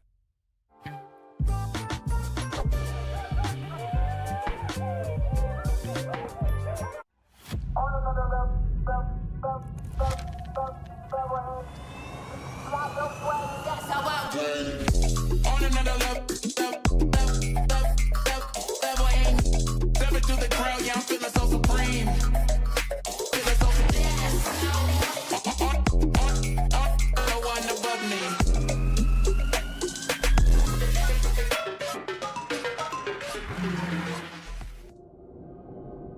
The human body was built to move. Not trapped at a desk in one singular posture for 12 hours a day. It's time your chair evolved. This is Secret Lab Titan Evo. Ergonomically engineered for you, gamers, hybrid workers, artists, backing your every move.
Welcome back to LEC ahead of our second game of the day. It's going to be Navi against GX. Two teams currently sitting on top 2 position alongside 2 other teams. So you really... There's a lot of smoking here. Sorry, completely caught me off guard. They don't But tell yeah, you this about you show really business. wanna- The smoke is stinky. I didn't know that. Yeah, it me does neither. not. It does not smell good. I feel bad for the players because they have to go through this usually. Anyway, 2 teams currently locked top 2 of the standings. You really want to get those wins right now to solidify your position.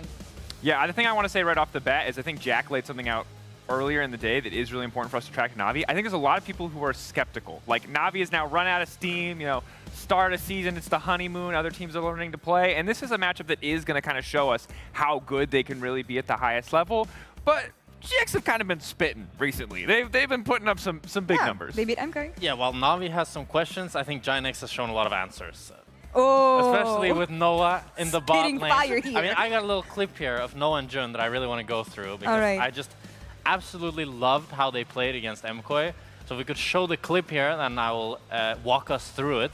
As it starts off, it's Noah and Jun on Caitlyn Elise. And the thing with this bot lane is that you really, really need to be winning throughout the whole game. Otherwise, you will be completely useless. So it starts off with Jun and Noah being able to get a 2v2 kill. That in and of itself is really nice, but it's not enough to win you the game on this bot lane. We saw that KC actually tried to play Caitlyn Karma against MKOI, and they were not able to snowball a lead like Noah and Jun did this game. So after they've now gotten this 2v2 kill, they call onto their mid laner with the Talia move and with the Vi to come dive enemy bot lane to continue this pressure.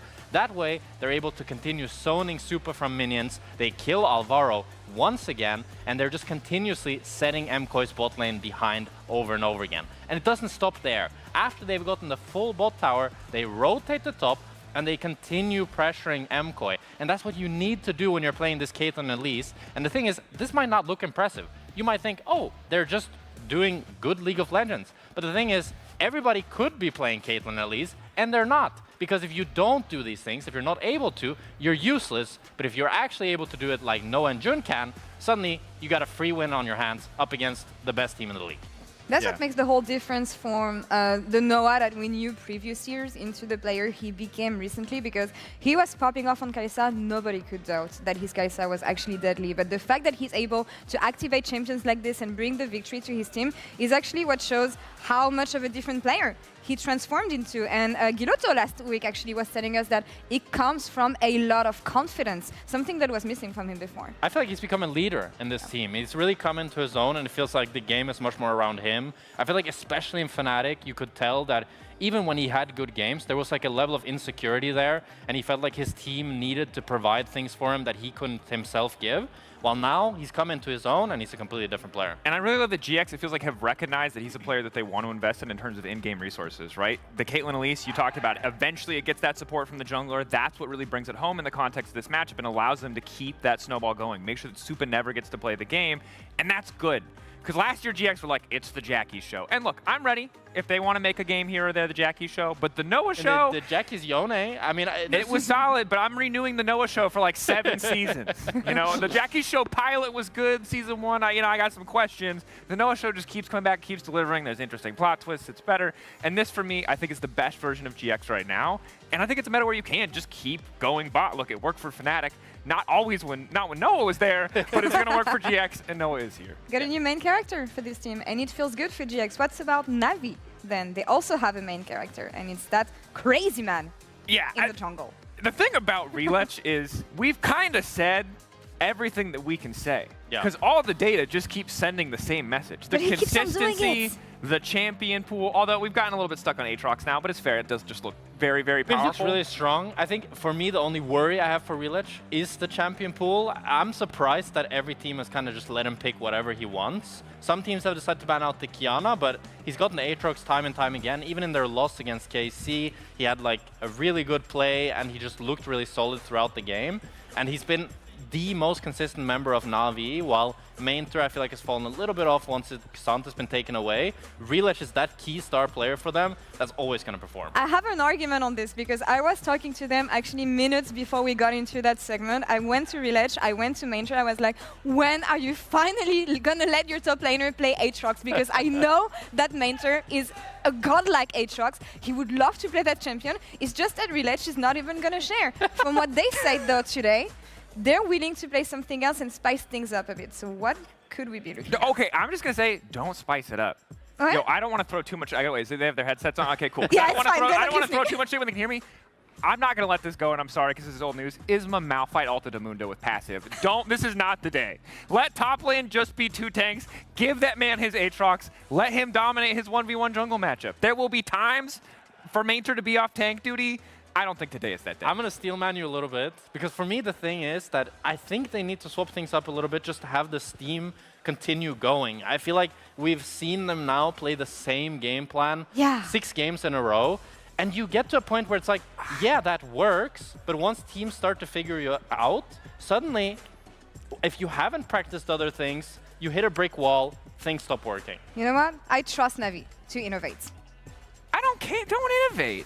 This is what everyone says. You're like, oh, you've hit the thing. Let's immediately go to the next goal. They weren't even like, they were supposed to be like on the cusp of playoffs. They're currently at the top. Keep going.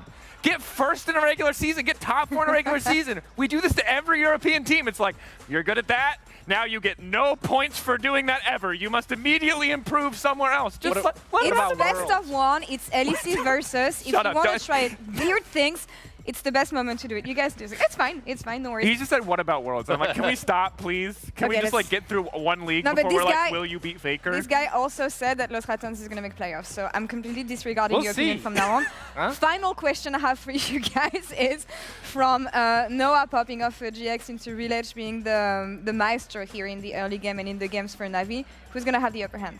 Where do you see things happening?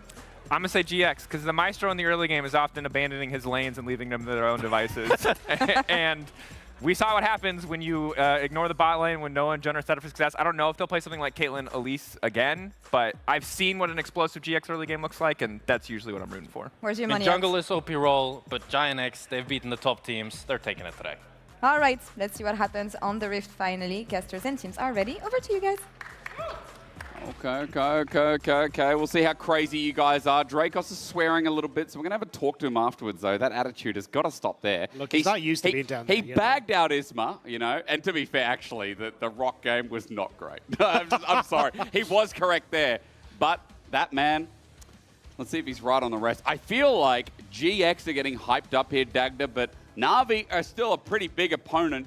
Yes, they threw it by the wayside versus KC, but this team has been explosive in their individual roles. I would not put them by the wayside for this head-to-head best of one. I mean, it's just hard to kind of come off the back of Giant X beating MKoi and be like, nah, they're not that good. You know, it's like they absolutely blew them out of the water. Yep. Noah and Jun looked fantastic with this Caitlyn Elise. And also Giant X kind of just knew how to play around. True. Like they knew what to do, how to push that lead forward. That was a fantastic game. And again, as you say, I think it was just a really great addition. So for Na'Vi, and now it becomes a case of, all right, well, how do we try and control that? And a lot of that has to be the focus on the bottom lane. Now, Samdi and Paris have looked relatively good in the 2v2. Poby has kind of defaulted to a lot of the Talia play. So do we just continue to see some of that pressure down towards the bottom side to contain Giant X? Because at the moment, it feels kind of like bot lane go like amazing or bot lane go bust, and we kind of don't have a great time. I do like that, though, because Noah and Jun feel like one of the strongest points. So if you've got stability in Lot now, and then you've got Jackie's being a question mark in side lanes, if you can rely on Noah and Jun, then they can take you anywhere, especially in this meta when bot lane has, I think, a lot of versatility, viability. I like words starting with V. Let's start with first pick, though, Dagda. Orianna, interesting for GX gets locked in. I guess the Azir's gone, but Yunara is still up. And Na'Vi have their pick of Yunara and Rumble. I was going to say, I think Samdi going to be very happy if he can get the Yunara as well. Like, he's looked very strong on that pick. We'll have to see if that is the plan. Because the other option was like something like a Rise here as well, or the Talia for Poby. I think securing strong top and bot is simpler. But if main tour ends up going for the Sion, like, Lot, I think, I was going to say opt into a lot of different picks into that. So we're going to just go back towards the Rumble instead. Yep. And it's just a case now, do you have a higher priority on Sam D getting Yunara, or do you have a higher priority on Relech getting his jungle pick? Because you have to take that third slot basically to answer the mid lane pick. You do indeed. So priority 80 carry, or do you get an early jungler? It's something you've talked about before. The Jarvan's gone, so what else can help set up? You actually mentioned this last game, Dagda. This is the pairing, and Relech on the Wukong here is his first game. I mean, this is a standard jungler. It's been Aatrox, Kiana, and Ambessa. That's what he's played so far. Relech adding a fourth. So I think you get the Xin Zhao makes sense as Isma. Like, it's decent if the Wukong early can find him in a lot of situations, and you can have the Orianna to heal or to shield and protect you as you try and take some of those early skirmishes. I imagine Na'Vi is probably going to respond here with that Talia for Poby. Like the Cyclone into the flick back already with all the Rumble and that there should be relatively decent. But Loss, what do you want to go for here in that top end? Just a tank to neutralize, right? The Casante's gone. This is the next best thing. It's been hovered over before, and I think it's going to be locked in. So, Sion here with the Zins out. Now, Dagda already building a pretty straightforward comp here for GX, right? It seems easy to execute. I think it's really important in the top side so far. How are Na'Vi going to respond? You wanted to question what was it going to be like in the mid lane? It is Poby we're talking about. Oh, Poby, right? Okay, man. Okay. You also mentioned this before. 3 very strong picks. Yeah, I mean, especially as the Rise can just opt in towards providing that CC chain for the Wukong as they started trying to play around mid. But either way, I think strong skirmishing, decent, very decent AoE when you get towards team fights as well on that top side. So I think for Na'Vi, it is very clear that they want to try and take fights where there's a lot of splash damage. And I think for Giant X, it's going to be about trying to isolate and find like 1v1s or 2v2s in a lot of their skirmishes so that then they don't have to fight against how much AoE there is on Navi's side. Seems logical as getting rid of some of the AoE follow-ups. So I was going to say maybe a support. There goes Nico. Caitlyn went with it as well. So maybe Sam D goes for like a mid-range AD carry, especially since Aphelios is now off. Yunara's gone with it as well. We're going down the tier list a little bit again. Do we think about the Zyra Khans again for Na'Vi? Where do you want to go with this? I'm thinking about Kaiser for Noah. It's been a pick that he's fairly happy with, especially if Sam D wants to go towards the Ezreal. Yep. And you don't have a huge amount of tools to reposition with the Kaiser is the only thing I would be slightly worried about, but at least if you try and play in towards the backline, you can just have that shield as a defensive tool. I think though, Ezreal, decent answer to Corki. Both Spike and the Triforces, you can match a lot of the Corki's power. And also just farm safely, so it's a little bit more difficult for the Corki to really play aggressive. Although, that being said, no, I'm also, like, I'm curious what Paris wants to take in this position, because I think that's what the back and forth there was. Because you imagine Nami could be an answer here for Paris. You've already got strong engage tools, and just being able to enable that would be great. You have a strong bot side that you can play through. But Jun kind of preempting that and saying, hey, at least I'll take a somewhat Enchanter myself on the Bard. And we can kind of match any sort of range discrepancy here. There's a lot of engage, a lot of options here from GX as well, right? There's Pike. Okay, man. Do we want to talk about this? Yeah. Pike is not where I expected this one to go at all. So, I mean, an incredibly strong bot lane, a lot of kill pressure. A lot of bullying. But it's also a lane that you want to have a lot of support for, right? And that's not traditionally what I'd expect from Wukong in these early stages. Yeah. I think that's more on the Xin Zhao that can try and be involved in that bottom lane and have a bit more success. So I think for Na'Vi, the first few levels are very much going to be a case of trying to spot out where Isma is and finding these timing windows for Sam D and Paris to play aggressive with this bottom side. But we already kind of said, like, you've got good setup with the Wukong once you do hit 6. So if Paris starts to roam with this Wukong, I think you could pick up a lot of kills, just jungle support plus a solo laner. I think the body count can start racking up. And Relech has been so active in jungle. What I've loved about him is he takes risks, right? Against KC, that triple kill bot was so risky, but he outplayed. And we've got a lot of new players in the LEC right now who are good with their hands, right? Okay, just listen. Paris and Relech, this combo that you're talking about, Paris especially had to step up to the plate coming into this split, and I think he's done so. With Relech and how big he is as well now too, this could be an explosive early game, especially at the level 6. Let's see if Na'Vi can break into the 5s, and if GX can do the same here. Dagna's chuckling. What did Noah say? I'm proud of you, Paris. Oh, what a sweetheart. And Paris just saying good luck, so. Yeah, nice little wholesome start to the day. Yeah, that was a wholesome start. Jun on Bard. He's taking the electrocute into the matchup. So none of the Guardian stuff. Okay, first Q lands. Holy Pike. Yeah, okay. Well, we don't need to let him cook. The draft has been cooked. Now we're going to see how they link up.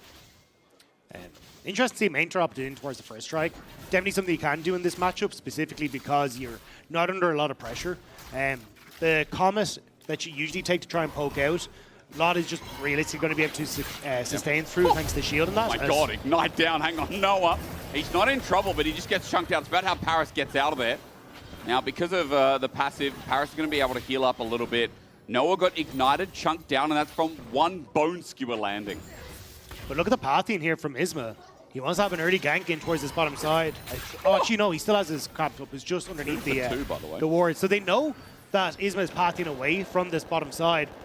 So I think Giant X now going to be a little sad about the way this early game has gone. Oh, yeah. Good ward on Raptors. Going to see the movement up. Paris did that on a ward. As I said, 2 for 2. It's that confidence. It's like a blitzcrank game, a thresh game, Dag, that you know so well. When you land it, when the enemy knows you land it, that confidence goes through the roof, and they're like, oh man, okay. We're going to expect it.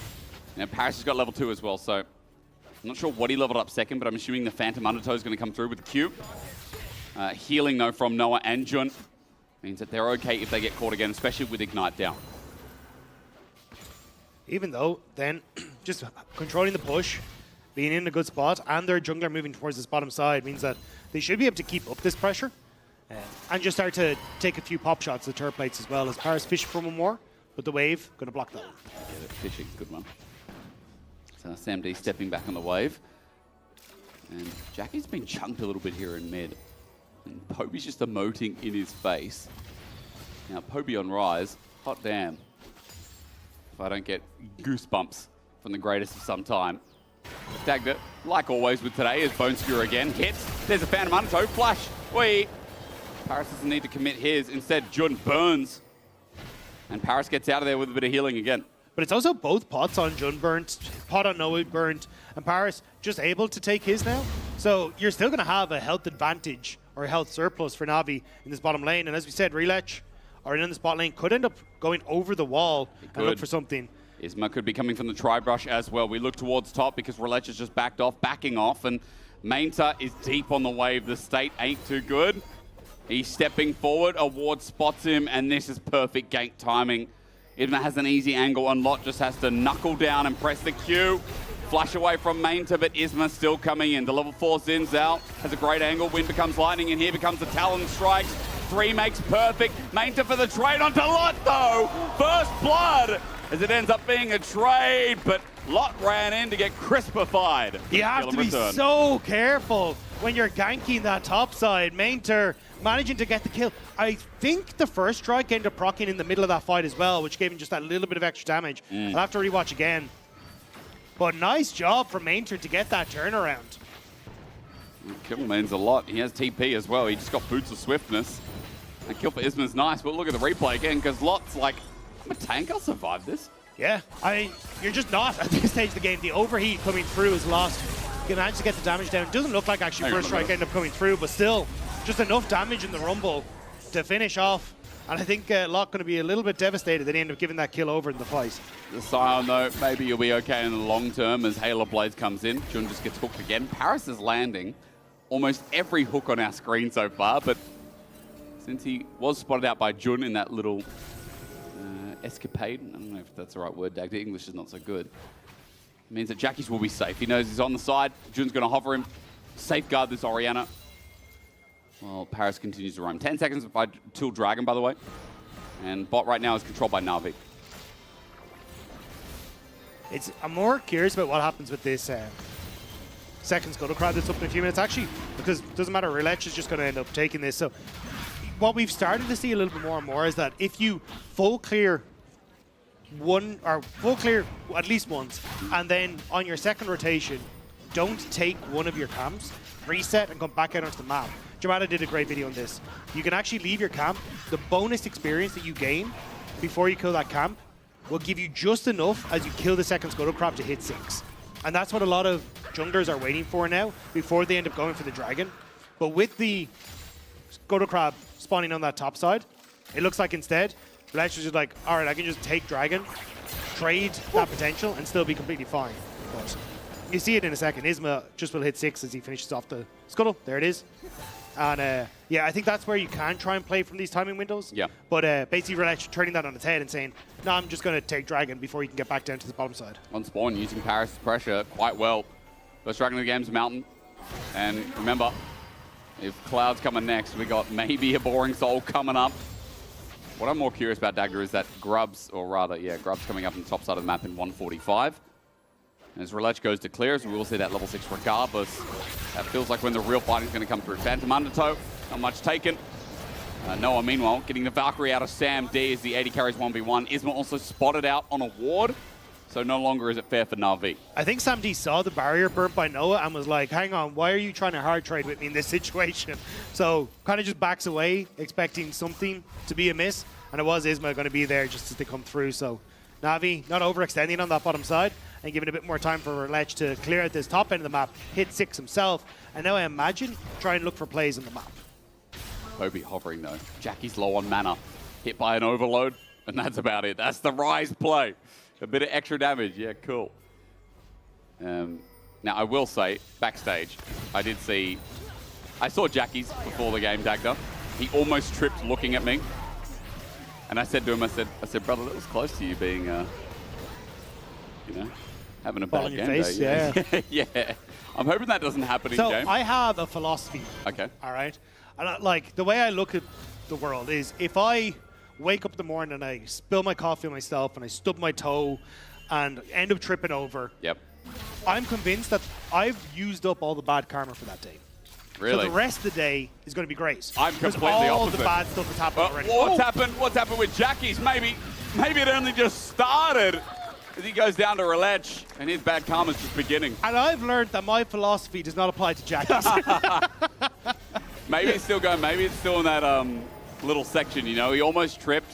He's just gone on stage. It's only been 20 minutes. Yeah, and it's still the start of the game. That's his night time. This is the stub your toe. Yeah. But as soon as we hit 15 minutes, Jackie's meant to have a great time. All his karma out of the way. Yeah. Oh, yeah, all the bad karma out of the way. Yeah, all the bad karma out of the way, and there's only good karma left. As a hook lands again and finds Isma, as Paris, by the way, initiated that last play.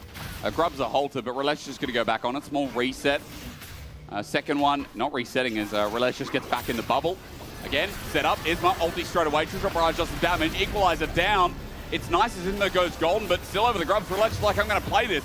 Lot has no mana. Paris is getting chased and maybe getting baited in. Meanwhile, Jun gets the back of the fight, but GX, look forward. A shockwave onto Relech. Catches his pants down. He finds an escape, flashes out, but so does Isma. Through the magical journey, Jun gets him midway. What a dance. Poby flashes out, and I feel like we just went round the barn with that play. I think we went around it twice. That was a weird old fight. Na'Vi very separated as they try and step up because Poby end up isolated from the rest of the team. And an overcommitment gives GiantX a few more kills. There we go. Jackie's starting to turn his fate around. Oh, he is. It's already the karma's swapping around. Observers, I'm going to need a replay on that, though, because I don't know what the hell just happened. Yeah, because this fight kicks off, right?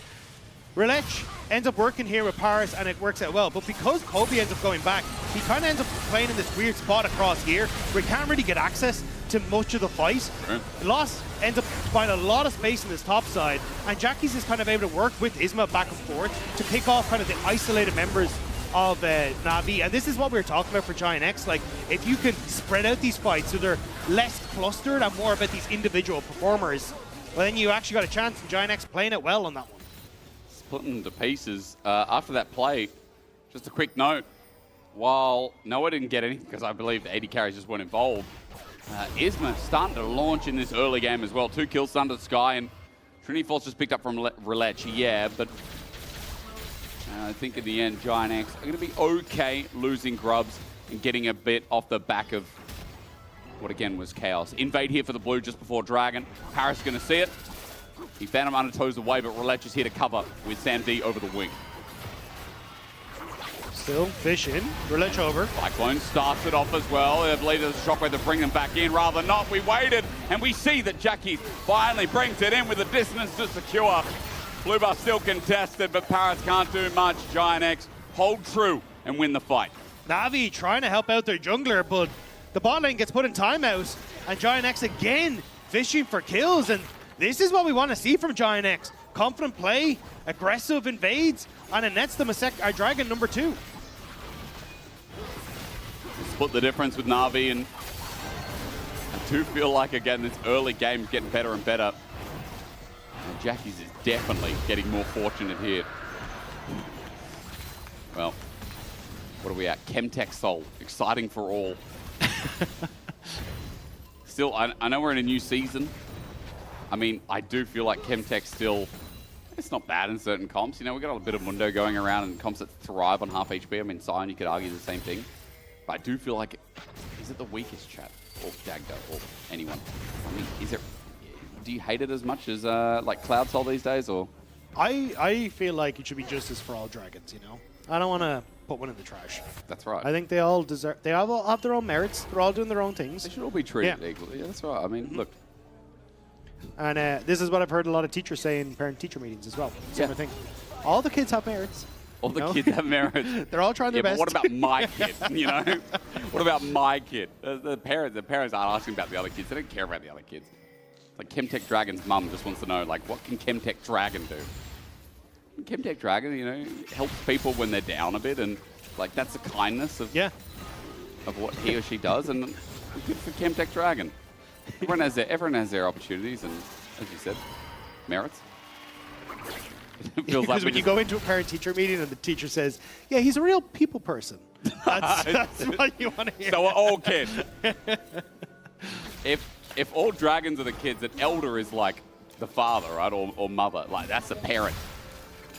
Because elder has the traits of all of them. There's 5 kids in the family. Elder's the mother. Baron's the other parent. The uncle, I was going to say. Oh, I don't know. I think they got to be related somehow, no? Do they come from the same area? They're all void people? No, Baron is just void, right? Baron's void. What is dragon? I don't know. It's in the Demacia trailer, so I'm assuming it's something to do with somewhere around Demacia. We need a new. I mean, Atakan popped in, probably from some unknown void world. We need another monster. Well, he was just a Darkin, right? Oh, was he? He was just a demon. Well, yeah, he was. The LeBlanc. So you know the lore. Look, I play the little in-game browser games. You know, the Demacia browser was up at the moment. They're good. They're good. It's good fun. I mean, the only lore I know, I think, well, is Ivan. Ivan and Oriana. Oriana got, piece by piece. I'm surprised you watched Arcane and don't remember it. I started season 2, and then I think it was like at the end of my wife's pregnancy, so it was like we just didn't go to, but then I can't remember. I don't remember where I stopped. I still haven't seen it. I still have not seen it, and I work for the game. That's a problem. But Giant X don't really look like they're about to stop on this bottom side of the map. Jackie's getting that push in. They want to try and establish some vision and maybe go for a repeat push in towards this enemy jungle. Again, I just like the fact that they're getting decent vision down, and there's little that Na'Vi can do. We kind of talk about, like, Relech has been such a powerhouse for a lot of these, like, side lane plays that we see. But Giant X kind of doing a good job of keeping him in check in a lot of situations with just the vision that they're managing to accrue, or at least spotting him out on where he's going to be. The whole game's just been based around some of this jungle vision. As 50 seconds till the Herald. Dragon's up in a 45. Noah's fine in mid. It's an Ezreal. I will say playing Pyke versus Ezreal makes it so that Noah is not going to be the perfect target unless you have these sick predicts. There's top side. 2 versus 1 again. Main went too far forward. Caught out once more, but they ain't a trade this time. Lot smacks him down, and Giant X, they're throttling a bit on this game's pace. Yeah, overheated. I meant that there wasn't that same turnaround potential in that situation. Noah trying to steal the crab, doesn't quite get it. Paris? Oh, no predict. You got to predict it. With Ezreal only predicts. Good damage, though, on the Pyke in the interim as I think that Herald, because Giant X found the top laner, might just be theirs. Yeah, I don't think you're really in a position to follow up. You can see Relech very nervous about even entering his own jungle. But you talk about it like first items on both sides. I just think with Na'Vi, the position that they have is so much easier. Even the TP to the bottom side to match Lot there. Yeah, Giant X going to continue to keep pressure on towards the objectives. And I think Na'Vi do have like big team fights and big opportunities they can take. But unfortunately, like, they're just not finding them as... Oh, direct hit! Hang on! That truck came slamming into Sam D. He had no chance to escape. Lot. We're going to have to see the wind-up. Because Sam D, I think, had flash. Didn't have, I'm assuming didn't have enough mana for Valkyrie. Maybe just didn't expect it. He's low. just like... Yeah. Or yeah, Valkyrie must have been on cooldown. But I think he was really low on mana. So I think he didn't have enough mana for Valkyrie. But I think the flash was up. Maybe I'm wrong. Let's go to the what do we call it? VAT. What do we call the VAR? VAR. Yeah. VAR or R. Don't yeah, sorry, use that. All right. Sometimes I get confused. Yeah, his flash was up. Just wasn't ready for it. He was just shocked. Yeah. Bone Skewer shocked in once again in the magical journey. Poby's got some good damage, but he's still scaling there with Rod of Ages, just finding its first stack. Thank you very much, goated observers. Let's have a look how Sam D got caught. Yeah, because the ward is there. He sees him. No mana. Yeah, but he had flash. So he was just didn't want to burn it. Equalizer, beautiful. Onto Isma. Fantastic play from Na'Vi. A shutdown. We've come back to live. And Lot, as he tries to flush over the wall, is going to be matched. Bonked on the head. That's 2. Sam D might be caught out yet again, though, as the all-in happens and Giant X find another, but Noah's now in the middle of everyone, and X marks the spot. A double over to Noah, and Na'Vi just found their window of opportunities. Jackie's also run out of mana. This game is going to keep on delivering as Dragon's now a freebie. But I don't understand what Giant X were trying to... Like, Isma was on Dragon, but Jun was top lane. Like, Jun had to walk the entire way down from the top side of the map. Giant X were not in a position at all. It looked like complete miscommunication on, are we taking the fight? Are we not taking the Dragon? Like, what? I really don't know what Giant X were thinking. Neither do I. Let's go to the VAR. I love the VAR. But yeah, look, you got Orianna and Jun is top lane. So you're starting the Dragon as, like, starting this Dragon fight as Isma, and you're nowhere in position. The Orianna's TP'd in, but you're still, like, you've got the Rise that's moving in quicker. Yeah, this was bizarre. Like, you got two members top as Giant X, and Na'Vi just able to commit faster to the play. And they already have, like, the core damage dealers they want in the Corki and also in that Wukong Rumble combo. So you just managed to chase down the kills. But Jackie's, he got a cannon on the way out, plus 60 gold. So, not leaving empty-handed, but for Na'Vi, small gold lead on the horizon. They got that last Dragon, and we do come back to live, and Giant X have also almost taken down the outer turret in mid. So this game is very close, and it does feel like with Baron coming up in a minute 45, while both teams aren't the fastest, we're going to have a lot of posturing here. With one of those games, it's going to be edged out by a team fight, I feel like. You know, one of those big 5v5s, Zagna. It's my kind of League of Legends. So the nice thing for Na'Vi is the fact that by getting that second Dragon, now if they manage to get a third, that fourth Dragon will have fully stacked Rod of Ages for Poby, just based on the timers. Yep. And he's in a fairly decent spot where he can work his way up towards Actualizer. So I think just playing around like Poby spikes will actually be very strong for Na'Vi. And for Giant X, they kind of now need to find windows again to look for picks, try and protect Jack. But it's very hard when you're trying to protect Jack. He's on the side lane. So this game with that mistake just got much more difficult for Giant X. Oi, Jackie's in a side lane. Jackie's in a side lane. Alert! Alert! Get the cat! The flash, the tempered fate. It recovers. Jackie's being saved by Giant X. As now Locke gets into the mix as well. Paris looking for the hook and he finds nothing. Shockwave catches the TP from Mainta. The full-on fight. It's here and it's in the top lane. First down is Poby. Giant X get pulled back, but Lot even against the turret. They care not as Noah's on the chase. Flushes in. Mystic shot after Mystic shot. One will connect, the other won't, but Paris, I don't think he's getting out here either. John gets it from range, and what a punish onto Na'Vi in the top lane. I just said it was going to be difficult, but Giant X, the double TP, or the TP from Lot invested to try and keep that top side safe, but you are losing the mid turret. I think a good amount of damage on that bot side turret, so there's some go back, but this is definitely a Giant X win. And it comes off of, you can see here, Jackie's knows something is potentially available here, but not checking the alcove. A good flash from Paris, but it's the lack of flash from Poby that actually comes back to bite them. Because Jun gets this CC with the late flash from Poby, which sets up the play. Shockwave from Jackie's keeps Manger in check as well. And now that you got Lot there, like, you're so tanky on the follow-up, and Noah even transitioning from mid to top, able to pick up some of these kills. It's Giant X, massive gold swing in their favor. Big gold swing in their favor, but it's to and fro still. It's 2,000 just about for them. Now in the lead, that Baron sitting up and waiting, and worth mentioning because, again, we are getting towards that mid-game point where one more mistake leads to the Baron, leads to the biggest swing in this game. That Dragon in minute 35, also very important to note as Na'Vi would be moving to 3 and onto Soul Point. But I do question again as we get to the second item territory, I question how Na'Vi going to fight this Dagda, because I feel like, despite Jackie's almost getting caught out there, their fights have been pretty easy to execute. Lot steps up, either ults in or he walks up. Isma's there as well. Jun can play at range. And the damage dealers can play at range as well. Like, it's very hard for Na'Vi to get there. Yeah, I think the focus is more on, you know, bypassing front line of Giant X if you're Na'Vi. Relech goes into the back line, you set up with that Wukong Rumble combo, and then Paris can start to finish off low health members with the ultimate. That is true. And that's where you can start to snowball, right? It's kind of like bypass a lot of that strength up front line. But unfortunately for Na'Vi, these fights have kind of been, apart from that one at Dragon, have been a bit more spread out. and they just haven't really been able to find those combos within the team fights. And it does make a little bit of sense. Jackie's is the only real one that's kind of vulnerable, and I wouldn't be surprised to see him stop off for something like Azanya's or in the next couple of minutes just to try and help survive in these fights. But there is a chance until that's completed that Na'Vi can look to just one-shot some of this backline and hope that they can carry the fight through that. Okay.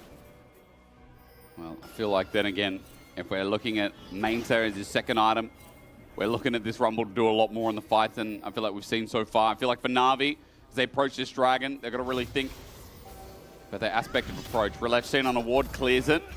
Na'Vi stepping up, and the biggest question I want to ask you, Dagda, is how the hell do you get past Lot right now? And you said, well, they're going to dive. They're going to dive onto Giant X. But they need an opportunity for Relech to get into position, and these wards have been great from Giant X, spotting out the Na'Vi, trying to move down towards his bottom side.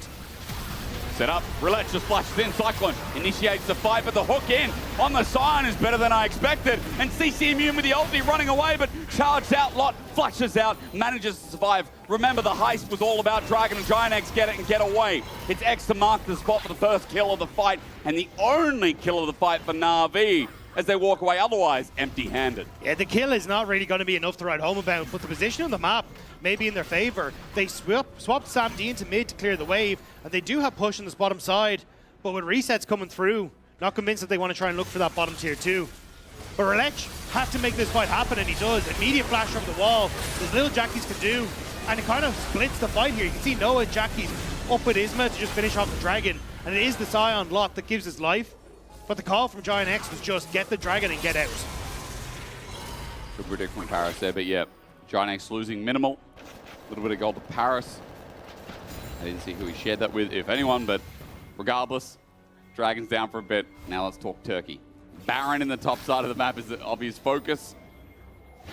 And that's where we're just going to chill for the next 5 minutes.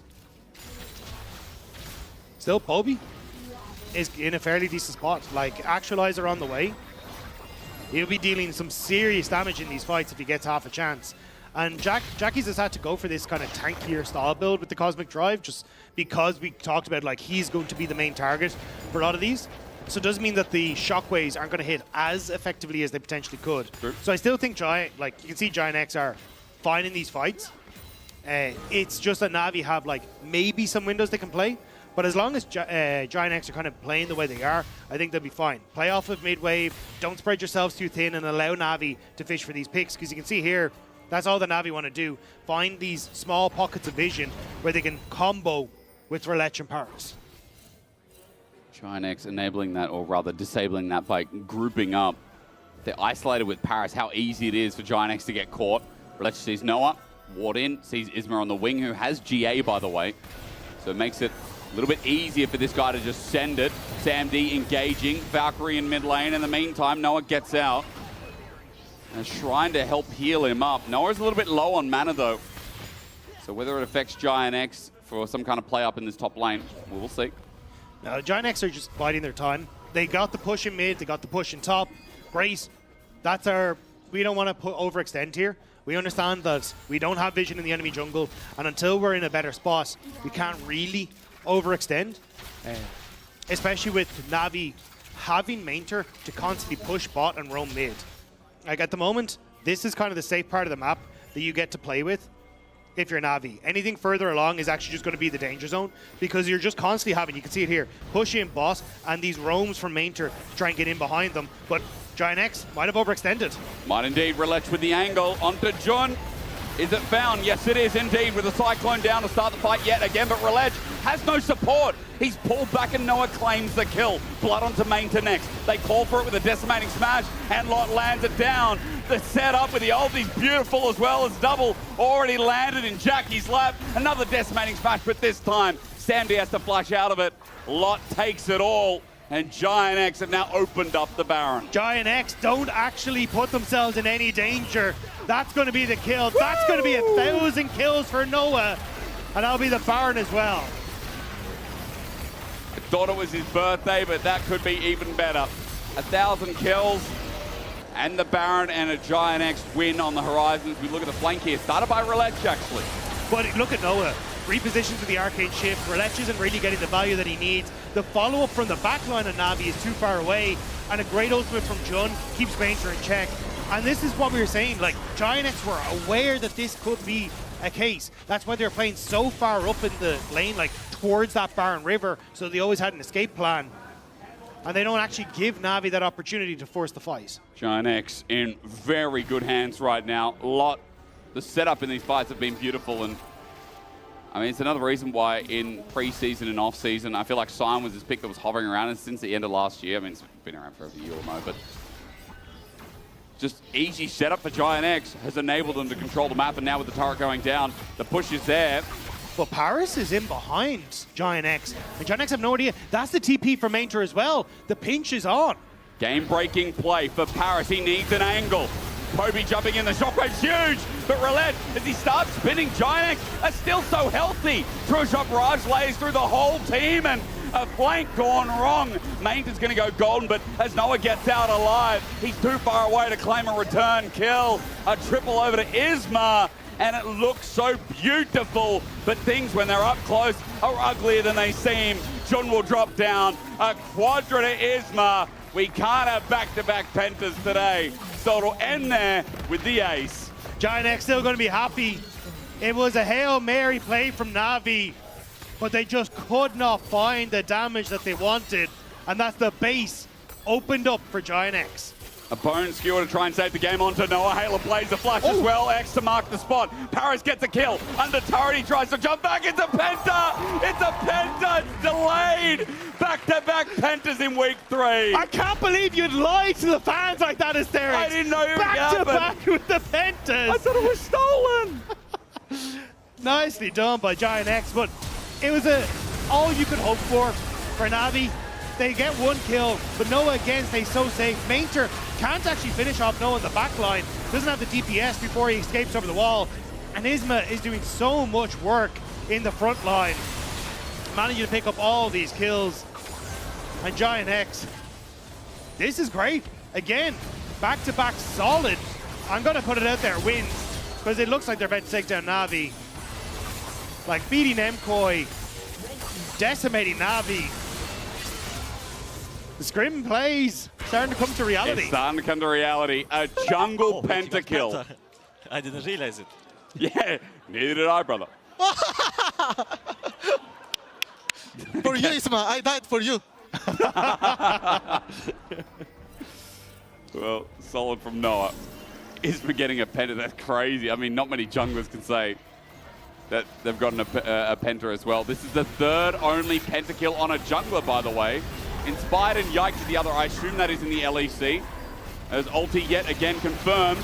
Down the LEC, let's break some more records. First kill does go over to Sam D. It's Jackie's, but Isma starts it off again. 4 more to go. Let's get another pentakill. He's got GA. He's in the mix, but he's going to go down immediately. Double decimating smash while Noah is free firing and got lethal tempo up and available. Arcane Shift. Noah is unbeatable. Look at him. He walks forward. Cares not. He's got a brick wall and some kind of floppy bard in the way. A double over to the Ezreal, and Giant X get another back-to-back ace. The towers are going to fall as quickly as Na'Vi did as well. Giant X, a 7.5k gold lead. And again, they are looking good when it comes to these plays. Yes, they are. From the Caitlyn game and last week, that dominated lane to a slow burner that's relying on Lot to run in.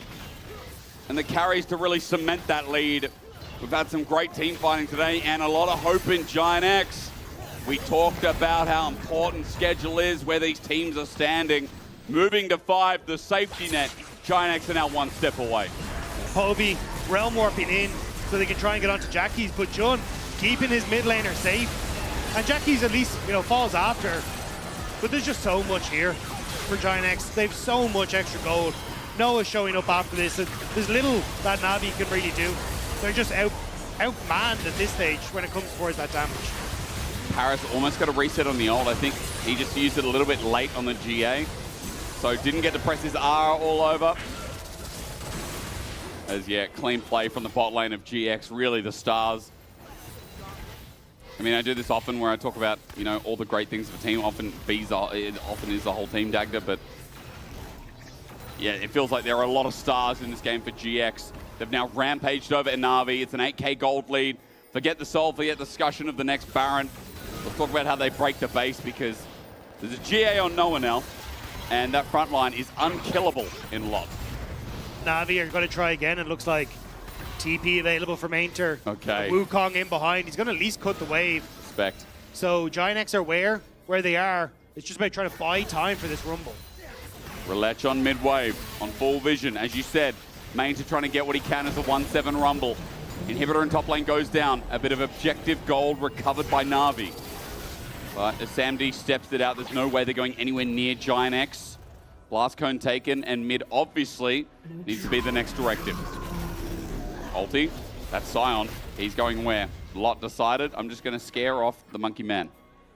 Well, Relech has to run bot side, and Dragon is up now. Or sorry, Baron is up now. So I wasn't sure if Isma was just going to start it, especially because you know Relech had to end. Yeah, they're just going to try and start it up, it looks like.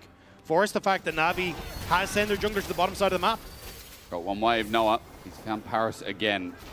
There is a 6-level lead between that support and Noah. Lot is level 19, by the way. Just thought I'd mention. As, yeah, Baron sighted at 10k. Na'Vi coming in. Cosmic Binding doesn't connect to anyone else. Shockwave. Oh, it's gone Zonya's. Sam D, he wants to get in. Yep, with Poby he will. Tempered Fate, though, catches one as Baron goes down and the 5v5 continues again. Equalizer not bad as Bone Skew onto Lot is good, and they are burning him down. To the credit of Na'Vi, they have found something out of nothing. A Cosmic Binding that this time works well on the top laner GX, but Noah fears no man. He arcane shifts in again and again. He gets Bone Skewered in again, but it doesn't matter. Where's the damage? Matter. He doesn't die. And even if he does, he's got a freaking angel on his shoulders. Noah is playing with such confidence, knowing that there is nothing on Na'Vi that can harm him. The GA still unpopped, but it will be the Nexus that falls for Na'Vi. Noah's having a field day on the Azrael. Giant X having a field day moving towards the top of the LEC. This team is scaling, and at 5-2 now, you can safely say that Giant X are going to make their way to playoffs at some point. While unconfirmed, this is the GX that looks near the top. 5 wins for Giant X. And it's not even about game score. It's about performance. And for Giant X, this is exactly what the fans want to see. Oh, yeah. This is a team that can contest with the best in the league. You talked about the karma of Jackie's. It rotated around. You thought he got caught out in that top side. That really opened up the envelope here for GX. As you can vote for your player of the game, Isma, Noah, or Jun. I mean, that's a hard task. That is a hard compliment burger. And if you're gluten intolerant, like, just walk away and have a bit of a think about this one. Isma, pentakill. Noah, Ezreal kill. Jun, sexy Bard. Like, you got a bit of everything there. I mean, Jun's ultimates were perfect. The magical journeys really solid in team fights to reposition. And just good skirmishing early from Giant X, right? Yep. Like, that early Void Grubs fight really setting the pace for Giant X. And Jackie's unfortunately, like, definitely was targeted in this game. Oh, yeah. But probably happy that the rest of the team was there to back him up after he fell. I mean, he's playing Orianna. He's solid enough. There's little you can do. And then also Lot gets a bit of a shout out as well. I know he wasn't there on the player of the game, but Lot had a really clean game on the Scion as well. All vehicles working in Giant X. Hi, Noah. How are you? That's a great question. Let's start there. Noah, how are you considering you just got more than 1,000 kills in the LEC in under 200 games? Actually, I'm proud of myself, I think, because I came here like on 3 years already, and maybe it's my last year, but I got 1K, so I'm happy.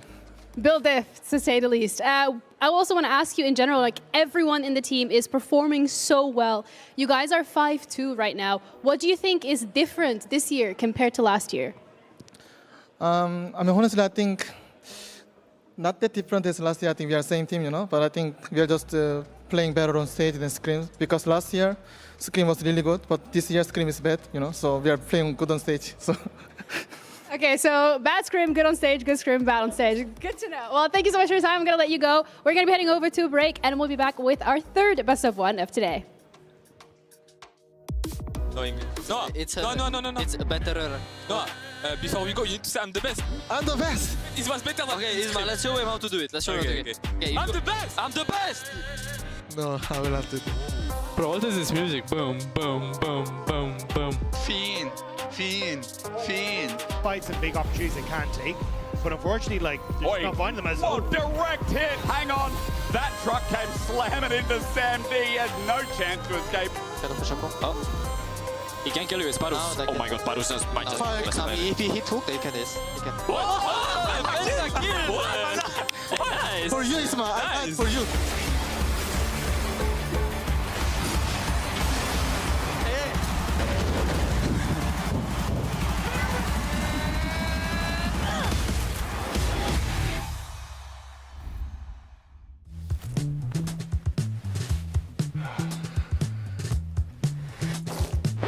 Damn it. Hey, Dragos, you ready for the... Oh, that doesn't look good. Wait, I have a solution, but you have a break. I will be right back. Just wait.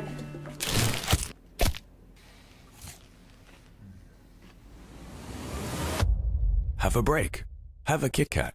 See? I told you we'd figure it out. I don't think this counts. Come on, let's go. Hey there. Every season starts the same way. Everyone wants to win. But not everyone prepares the same way. I can't wait to show you what I have in store. And trust me, this year, everyone's leveling up.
Striker, thank you for joining me ahead of your game against Fnatic. I think it's important we address the elephant in the room, and that is the fact that you guys are currently sitting on that 8th slot with 2 wins and 4 losses.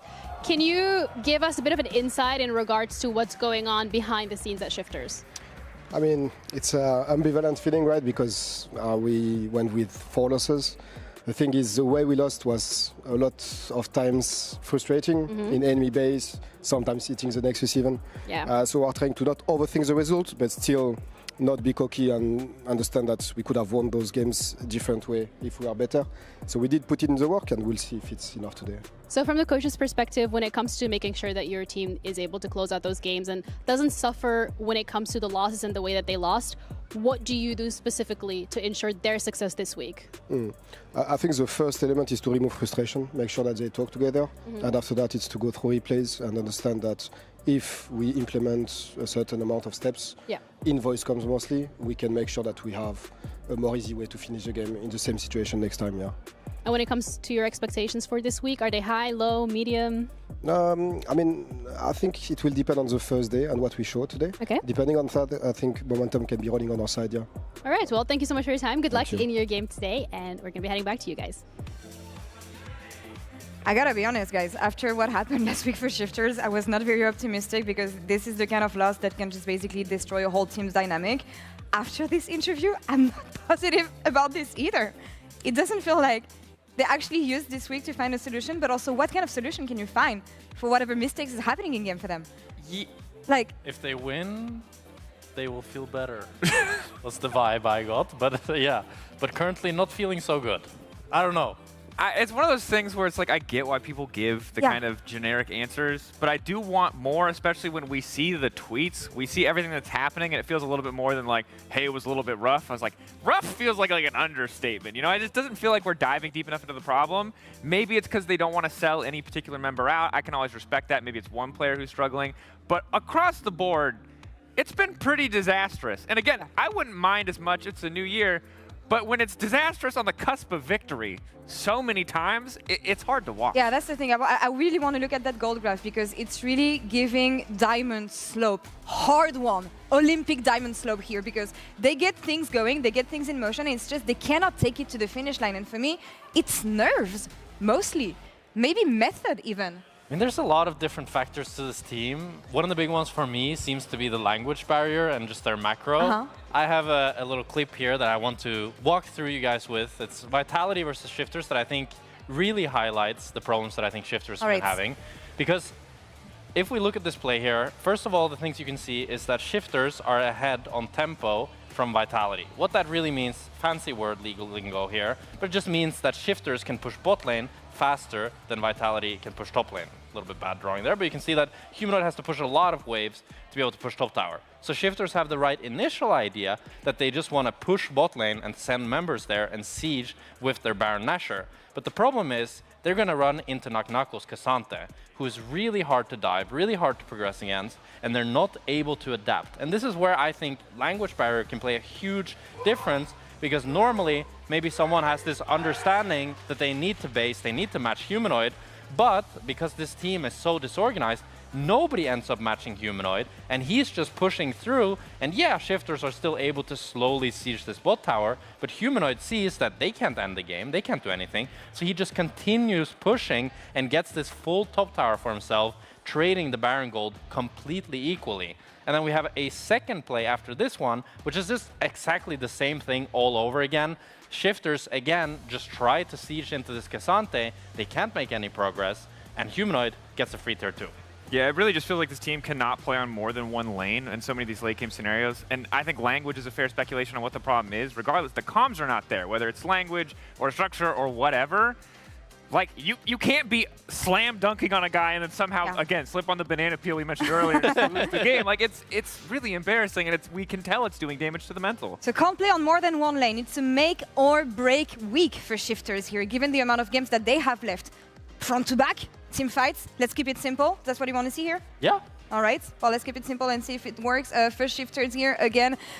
They're back against the wall here after what happened last week, going up against Fnatic here. They have to show up now. Let's see if they can do it. Approach. I get it for Shifters. That 3 losses in a row last week. I mean, that was rough. That was brutal. Especially the Lost Returns one. That is that was so winnable. Like, And, you know, I passed Trimby in the hallway, I remember afterwards, and he was like, yeah, should have won.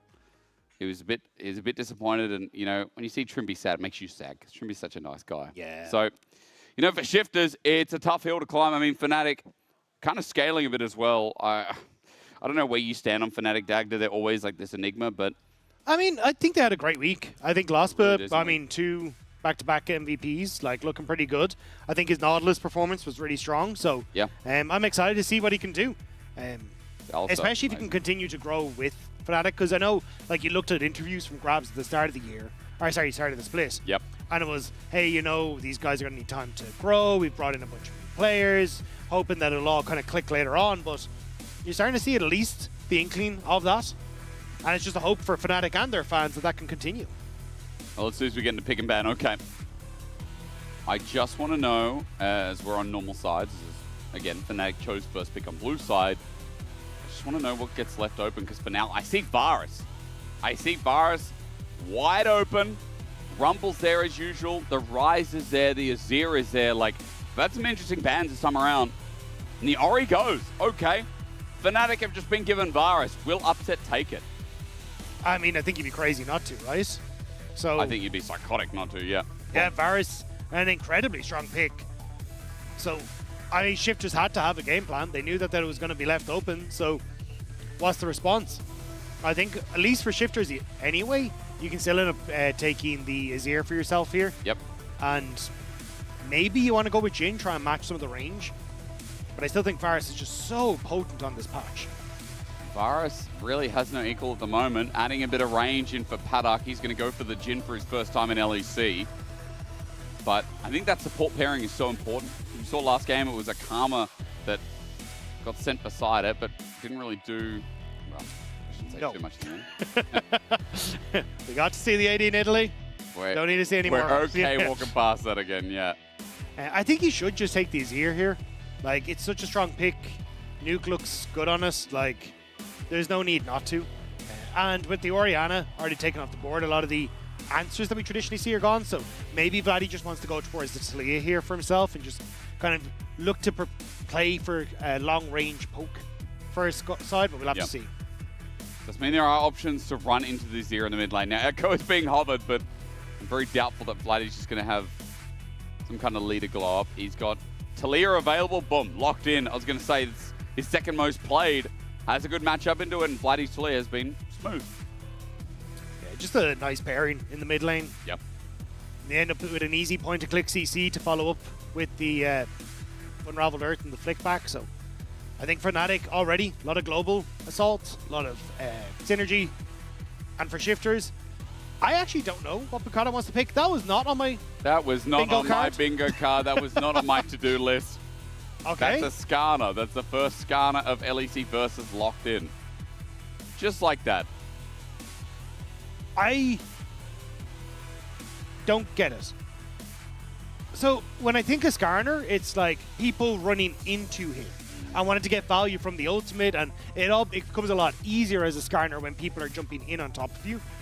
But sure, you've got the Pantheon there, but Talia is going to make it really awkward for Skarner to get value. Same you look at Varus with the Chains of Corruption, especially when we have been going towards that poke build.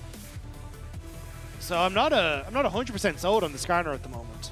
No, I want to see how it comes together because, again, I guess it definitely matters with that support even more so now. I'm part of that engage. For Shifters, they are getting rid of the Alistar Dagda, so what's that saying right now? They're getting rid of Lost as one of his strongest champions, but also the prime source of meat for engage right now.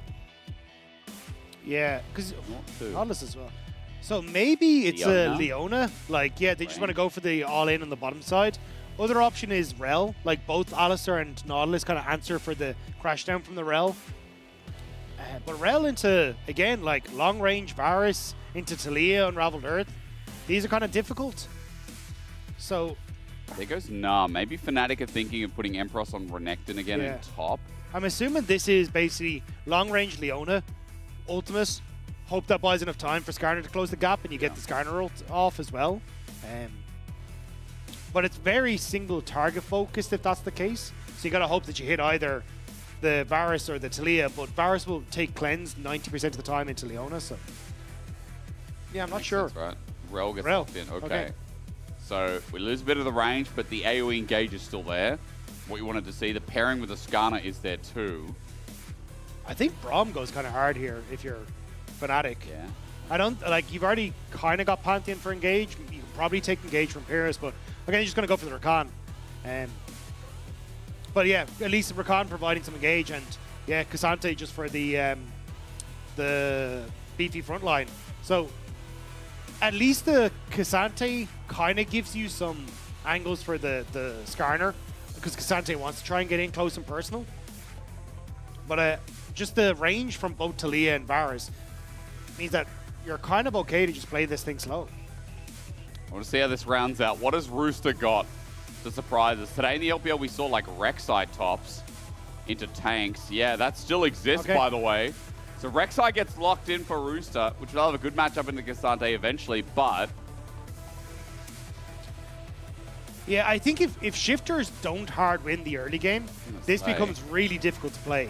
Yeah. Like, if you have to retake position into Varus ultimate, Taliyah, and even the Rakan as well, the game just becomes really hard for shifters to try and play, because you want Skarner to be coming in a flank, Rek'Sai kind of to be coming in a flank, Rel to a certain extent as well, or else you're heavily reliant on a flash to start things off, which just can't be up for all of the objectives in the game. So I think Fnatic in a much stronger position with the way this one's looking. I also think giving away Varus just in its own, with how strong that champion is, both in lane and both in mid control, it feels like a mistake, but we'll see if shifters have cooked enough in the draft to really change our minds on it. They're sitting 2-4, and as we said, standings are everything. This week you're going to hear us talking a lot about what each game means, because since we have so many teams tied up, since we had, again, we talked about the Lost Ratones rise to glory at the end of last week, where they went from 0-4 to 2-4 and found themselves in the middle of the top 8. Now all tied up. Shifters is in that bunch.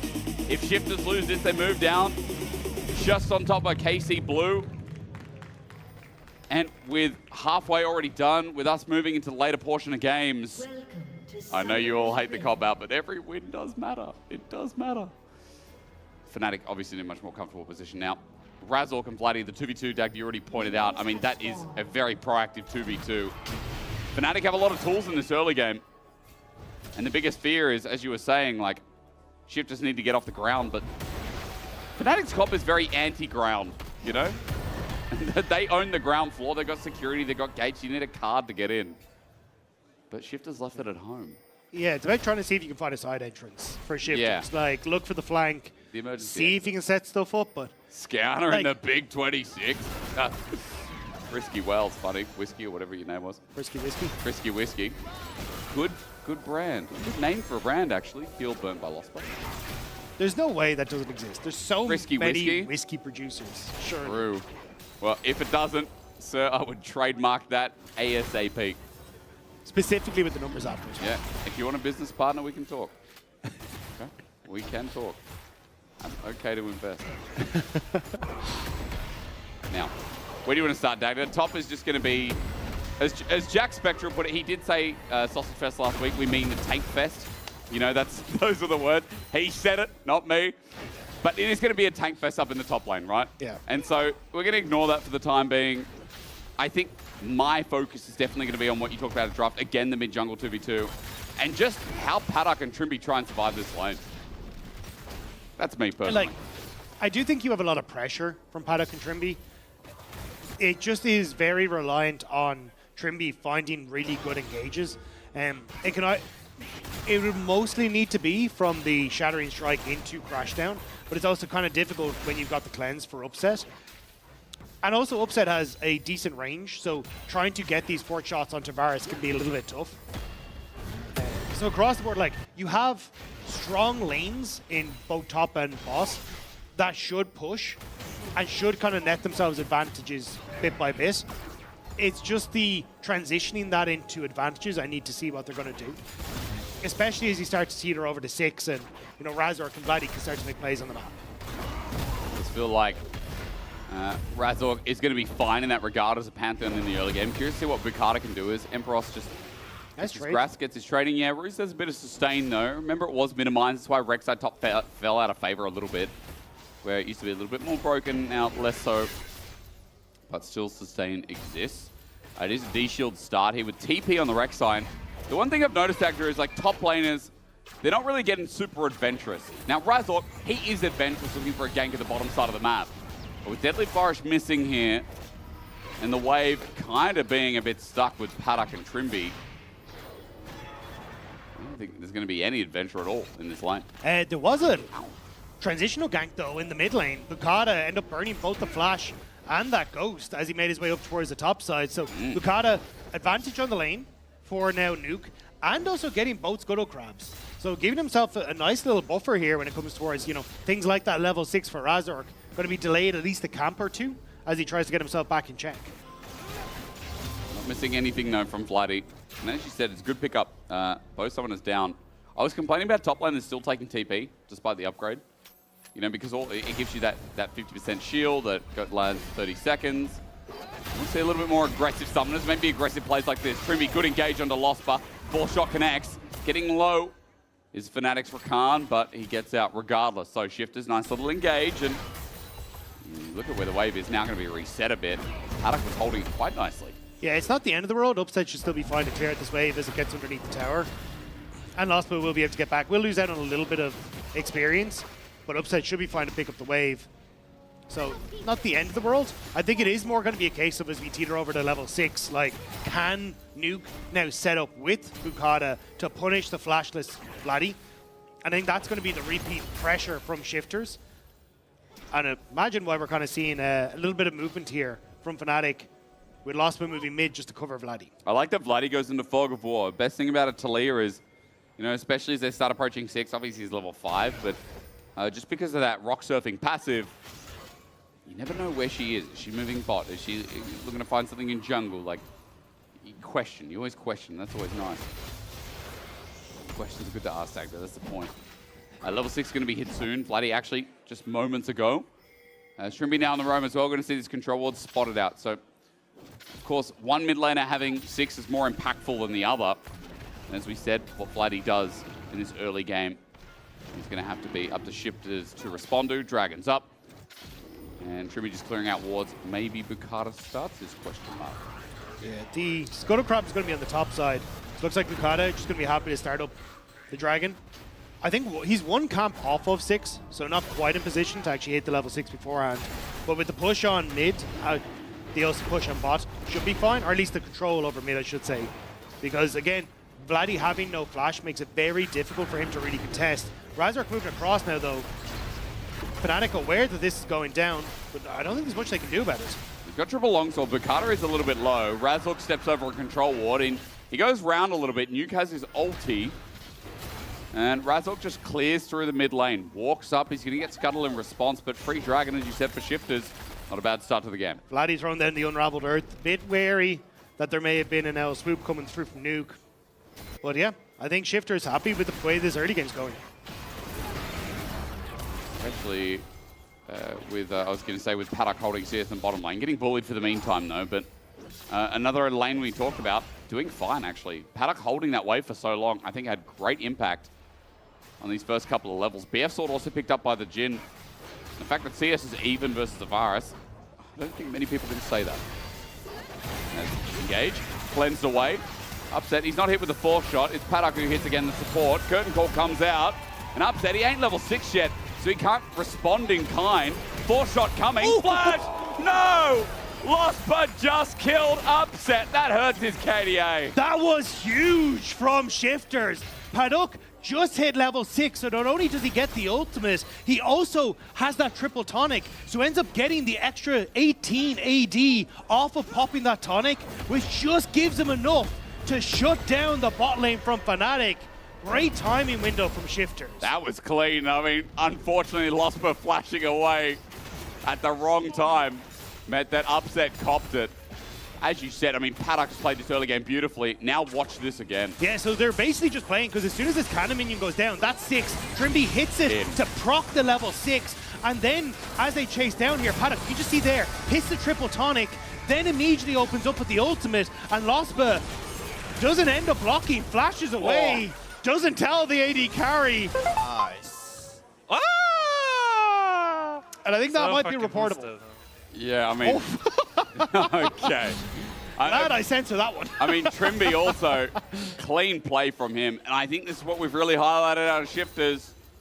People wanted to focus on the solo lanes, talk about Rooster's great laning from last year, how Nuke is kind of this linchpin holding it all together. I feel like Paddock and Trimby are still this fantastic 2v2 that continuously try and source solo kills in lane. They've done it again, and they've given themselves first blood. Paddock now, again, I already mentioned the gold lead. Rooting towards the Infinity Edge already. Shifters in a great spot after one of their lanes finds so much success. Now, Emperos trying to get some success in his own right, but Roosters holding strong here in the Rek'Sai matchup. And hence Shifters up about 1,000 gold in this early game. Good name for a team. Fnatic still trying to put pressure here. I don't know how much they can. Like, Razor's kind of sitting here. We'll get the Scuttle as it spawns. As Fnatic move up, you do have to be a little careful. Like, Upset is not strong. Tyr and Electrics to the BF sort of Paddock. But Fnatic going to be able to get the little win in River at least. Sweet. Hurting more and more. Rooster wants to step up and get those icicles, but Emperos with the defense on the wave. A lot of respect given, meanwhile, as we hover our camera back in towards spots. So, while we're lolling about and just chilling here, yes, the story is once again about how this strength of schedule is looking. Now, Shifters, we talked about why this win is so damn important. Seismic Shove is also a good look there, but look at their schedule. Outside of SK and KC Blue, two behemoths coming up even after Fnatic. As Ricardo approaches the grubs here, you have to think every moment is important as the first mic comes down from Razor. TP coming through from Lospa to try and get here. Fnatic, it looks like they want to take the fight after. Ricardo happy to absorb the damage. He's still a little bit tanky. Smite does come through. He gets one, but will he die for it is the biggest question in the pit. Impale is great. Rooster comes over the wall. Bukata rams, lost for in. The engage from Trimby. The wall in. It's messy, but there's no damage as Nuke flushes away from the Seismic Shove. His survival might mean it finally flows through. Trimby with the re-engage is gorgeous. And Shifters with two more. That was expertly played. Let's look back towards bot. Upset avoids the first, the second, the third curtain call, and the fourth goes into the wave. 80 carries stayed bot to fight. Still though, huge win for Shifters on the play. Fnatic try to take the fight, but instead it's Shifters with a great engage from Trimby. Fantastic follow-up from Nuke, but Nuke is in trouble. Weaver's wall, he already flashed before, Exhaust is out, and this time he gets flicked back, and Flatty claims the shutdown. We'll get into the replay though, because Fnatic all jump onto Bukata here, but he buys just enough time, and Rooster just ignores Imperos to get into the fight. And you've got Nuke who's here as well, so Vladdy managed to flash away from the engage, but he just doesn't really have the damage to finish off members, especially as Nuke flashes away from that flick back. And Shifters Shifters getting a lot of value from their ultimates in that fight. Nuke's wall, fantastic. Trimby's engage, fantastic as well. And I noticed Bukata got his aftershock as he impaled there. So a lot of the damage just mitigated for the little while. Meant as he survived a long time, he can do so much more. Now we haven't engaged Razork. No way. He flew out a Summoner's Rift. I think he landed in Valorant. I see Paduk just nervously scratching his head. And I'm just like, he obviously has just seen this Grand Starfall about to connect to the bottom lane. And he's like, really? Really? I'm not allowed to run? We'll find out what the pause is. We are gathering information. What a time to pause as well. Maybe Razork's just not coming back. What goes up is just not coming down. Not coming ever. down. Razork went out for some milk and he just never came back. So though, at least looking at the screen, like, the Varus is like kind of chasing down Jin. So Upset is chasing down Paduk in that bottom lane. But Paduk still has flash. So I don't know how effective this is going to be, because Upset also doesn't have the Chains of Corruption available. So trying to make this play happen is going to be fairly difficult. So I think Shifters should be fine. The only thing is Trimby's not in that bottom lane either. Sure. So it is Paduk just completely isolated. But I think with Flash, you should be able to get out of this. I will say, though, does he know it's coming yet? Did the spear come down with that ultimate animation? So what I saw was Paduk nervously put his hands above his head, scratch his head, and then mime, "Can I talk?" So I think the man is aware. I think he's like, something's coming. Okay. The spear or maybe the hitbox has come in. Yeah, I'm not 100%, yeah, but I'd imagine I think so, yeah. he's aware of it, yeah. Shifters are the ones, as you can see at the bottom of your screen, who have initiated the pause. So we have no information just yet. It says, as you can also see, there's a potential bug. I don't know what it is. Oh. We can't see anything yet. We've got a lot of code streamers. They're probably rewinding the VOD. Oh, I think it's this. Okay, well, chill out, guys. Just wait. We'll tell you, okay? Or we won't, and we'll get back into the game. I mean, who doesn't like a good mystery, you know? Oh, I love mysteries. Shout out to one of our producers, invited us, my wife and I, over to a murder mystery party last Halloween. Yeah, I didn't do it. But I found out who did it. I won it. I won the whodunit. Because I guess it was. You didn't do the murder, or you didn't do the murder mystery I didn't party? do the murder. I found out who did it, though. Okay. Oh, nice. And I guessed it. I guessed it first, yeah. Very good. Very good time, actually. I didn't really, let's talk real. I didn't really get to celebrate Halloween as a kid because, my parents were like, oh, it's an American tradition. And in Australia, like, people kind of did it, sort of. Yeah. But not many. And we grew up in suburbia, and like they were like, it's American tradition. You don't need to do it. And I was like, I want lollies. I just want the chocolate and the lollies, the candy, they would call it. Well, I've also just been informed by said producer that you also won Best Dressed. So I feel like you took it, you went hard. My wife dressed me, so technically she won Best Dressed. Oh, okay.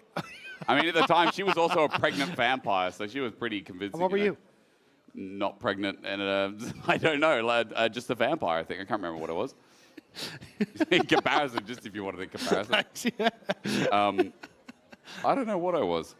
What did I dress up as? I can't remember. I don't know. Maybe the producer can tell me again. We'll find out. Yeah, well, maybe she has better memory than me. Yeah, okay, we're getting back in. Yeah. I don't know what it was. It was a bug investigation. Yep. You know what? That bug is gone. We're going to jump back in. There's an ulti coming through, and I have a feeling there is a paddock about to die? Question mark? Upset got him. All right, that range is absurd. And Upset's back on the board. Okay, so Fnatic actually managing to get that kill on the bottom side. And you can see why Paduk was nervous. But on the top side, Imperial's actually taking some decent damage here from Rooster. Doing damage. But yeah, I don't think he's going to call her friends yet. So, where are we at in the game? Biggest question is, I guess we're at a fighting stance, aren't we? Bukata comes in, gets the smite, engaged from Lothra on the back. Razork's looking to chase this up as the quickness is good, but where's the damage on Bukata? Upset ranges and hits Trimby, and that Scorpion with a cheeky heart steal, he's a bit tanky. You don't really have damage, though. Your AD carry is coming out of base, but Shifters actually do enough to push Fnatic back. Fnatic now confident to start up the objective. And now it's a late reset for Upset, so you get a little bit of time here as Shifters if you want to start up the objective yourself.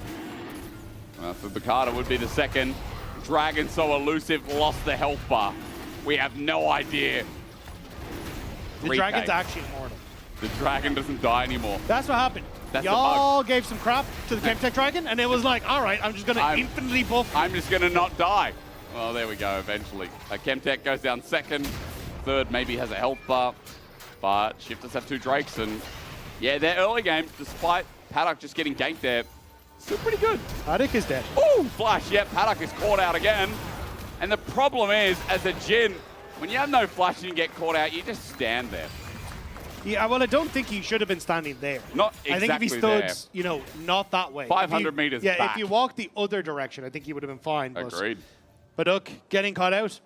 And look, it's two Dragons, at least for Shifters. They are stacking the objectives. Kind of going back to the LBDS roots there. But yeah, just little focus on the bottom lane, and Paduk is the one paying for it. Second time round, it's becoming a trend as Rooster just steps up to the turret, gets plating, completely ignoring his Flatty. He face checks his brush. Bukata's waiting for him with an Impale. How easy is this? Don't worry about the Unraveled Earth. Nuke stands his ground and delivers a kill. So nice for Nuke, and a good job from Bukata there. Flatty in the wrong position. Not much else to be said about it. A minute now until that Rift Herald. Maybe you've got an opportunity, Shifters, to use the fact you've got some kills on Nuke now to take that fight. But I'm seeing astrology signs in the top lane with all those I'm seeing wet and wild. I don't know what you have as water parks back in Ireland, but For me, that calls out it went kind of wild. rains too much for water parks. Dublin. Well, for us, I mean, we love the water. I tell you what, that just reminds me of home. They're crazy. Wet and wild. If you're in Australia, go. Banger. I think it's in Queensland. I can't remember, but it's banger. I recommend. Now, Dagda, you want to talk about Drakes? You want to talk about Drakes? You can't. 3 minutes. But I can talk to you about Heralds. I can offer you Heralds. Nuke has just opened up top. He does feel like for shifters, this is an easier approach with the spawn in 15 seconds. Yeah, I think shifters should be in a position to try and move over towards this. You can look at where Bukata is. Takes his blue, immediately moves back over towards this top side. Although reset on Trimby maybe makes that a little bit more difficult. And also on the Azir. So again, Fnatic have a little bit of a window to try and press through this. But shifters may just try and push in mid and look for the tower damage instead if Fnatic are just too quick to take this. Yeah, right about them being quick. I was surprised. I thought Nuke was going to stick around, but I guess no. I mean, that reset, very important, but maybe he didn't need to because, again, with that reset, with that strength, Shifter's looking to fight. It's also upset not really able to fight as hard as he wanted to on that mid wave. Yep. So Paduk kind of keeping that even, and even just the curtain call going to do a lot of work, but Paduk does have to be careful. Upset could look for kind of the start off a play on this mid lane, like burn the Chains of Corruption to get the cleanse, and then Lospa follows up. But all said and done, like, Shifter's still in a fine spot. They're just going to catch waves and make it difficult for Fnatic to really contest this. Yeah, really, really slowly. Remember as well, Empros and Brewster can always join with the TP. So while they're sitting bot, this can just evolve as a fight. Yeah, I think they need to wait for Paduk to overextend on mid lane, and then you could maybe look for like Razor Ult or Flash. Well, it's Flash, you know, but a follow-up stun afterwards and try and burn that cleanse. But Paduk not really giving them that opportunity and playing safe. So Shifter's just pushing in topside, use that long lane. Now they've got Azir who can shift across quicker, and they're starting to get control over River. It's just that balance of power, isn't it? While my eyes are going to bot and I'm just watching Brewster just get in the jungle, go behind, get some trading. And top lane is doing nothing. This is, I don't even know why. With Titanic, he's just clearing waves, that's it. Nuke is chilling. I think it's because, look at, Paduk just backed, got Last Whisper, and Trimby back to complete his locket. So I think that's where Shifters were like, hang on, we don't want to force anything until we can match the locket that's being picked up by Lospa. So now, in a better spot, and Roosters just continuing to win on sides. So this kind of slow play from Shifters is netting them advantages. Rooster might be able to get this as well. Empros comes in with home guard, tunnel taken out, smooth criminal. Rooster takes it down, 2.5k gold lead now, and super chill from Shifters. And the good news for Rooster is he's on a champion that does things, rather than AD in Italy. So the Rek'Sai can be useful in some of these fights, you know? That's a very good point. Vladdy, we saw that. we just saw that, son. He accidentally pressed, what is it, D, yep. The right button for Flash. In that case, it was the wrong button, I'm going to be honest. It was the wrong button, but on the right key. I think he would have been happier, actually, to be Burn Ghost instead of that. Oh, I mean, here we go, TP. Dragon up and available. And I don't know if they know if Vladdy has no flash, but the rest of us do. At the very least, you said Shifters commit TP. Razork committed the stun.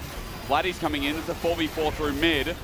There is no mid lane and no top lane, and vice versa as Deadly Fire swing for the pick. Shifters go over the Unraveled Earth. Bukata first. Stun up means nothing. Seismic shot from Bukata. Bit of damage, but the Skarner's taking enough to absorb. And the fight continues. Fnatic just using the range, playing back, knowing Shifters don't really have a good engage unless Trimmy can find that flash engage. So Upset's poking, Vladdy just using it. Here we go, hold on. Flash, Nuke uses it as well. Deadly Forest catches him in the act though. Shattering Strike with an angle. What an angle with the ship back. Oh my god, Trimmy tries to get an engage in the meantime, but Fnatic have them right where they want them. And Impale the Slater better than ever as Emperor goes into the all out. We're going left to right, to left to right, to left to right as Nuke sends out the wall finally. And now he's got range. It's shifted again. I'm sorry for the pun, but it really has shifted. They found the fight. They found the angle. 3 dead on the side of Fnatic. The Shifters lose 2. Fnatic thought they had the fight. Went to force the engagement. And Shifter is able to turn it around. Nice job, especially by nuking that fight. end up catching the Varus in the middle of it. But we see it here, right? Shifters are all still relatively healthy. As Razork flashes to try and get the engage, he then overextends, and Bukata is then able to get value from the ultimate off the back of this. But you can see here, I want to keep your eyes on Nuke, as he goes on towards upset, he goes forward to try and kill Bukata, but Nuke predicts upset going over the wall, immediately follows completely across, and then is able to get the Emperor's Divide to continue through the fight. So mistakes from Fnatic trying to quickly force the fight, and good engages from Nuke and the follow-up from Bukata to keep the fight going. And as we do this again around the Dragon that was yet to be taken, note, Fnatic have ultis. Upset up, Razork for a re-engage, Empress almost with the all-out. Look at timers on Shifters. Just Fnatic play it patient. There is no flash on Trimby. There is no real way for Shifters to start a fight. True. Use your range, keep them at bay. If you try and hard force this, but again, Fnatic, it's only going to be the same situation once more. And if Upset gets caught out as well without that Edge of Night, he's in trouble. Here comes Edge of Ishtar once more. Bukata helps find the pick on Vladdy. Down goes the Greek, and Shifters now to 5 versus 4. Vladdy just caught out. Takes the quick route towards mid and ends up finding a painful situation. Now Dragon going to go the way of Shifters. And it's Shifters punishing over aggression and mistakes from Fnatic that is netting them these opportunities. Much better look. Again, it was such a hard last week for Shifters, but this game is looking like a good slice of life. 4.5k, soul point for Cloud.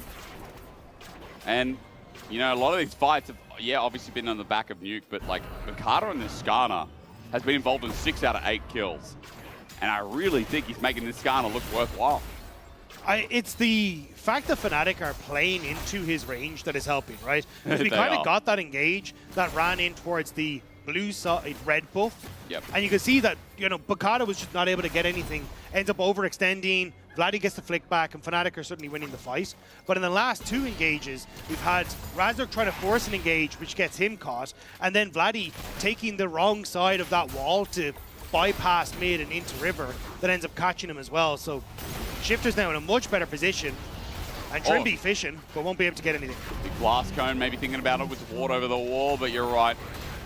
There's no bait on the hook, and turret goes down. Shifters also take themselves a bit of cheeky jungle camps. Oh, now TP looking towards behind. top as well, you're right. But that ward, I believe, no, not spotted out yet. There's the ulti from Razork, the Weaver's Wall as well. Nuke disengages. Trimby tries to disengage himself off the horse, but luckily walk it out. Fnatic ran out of steam.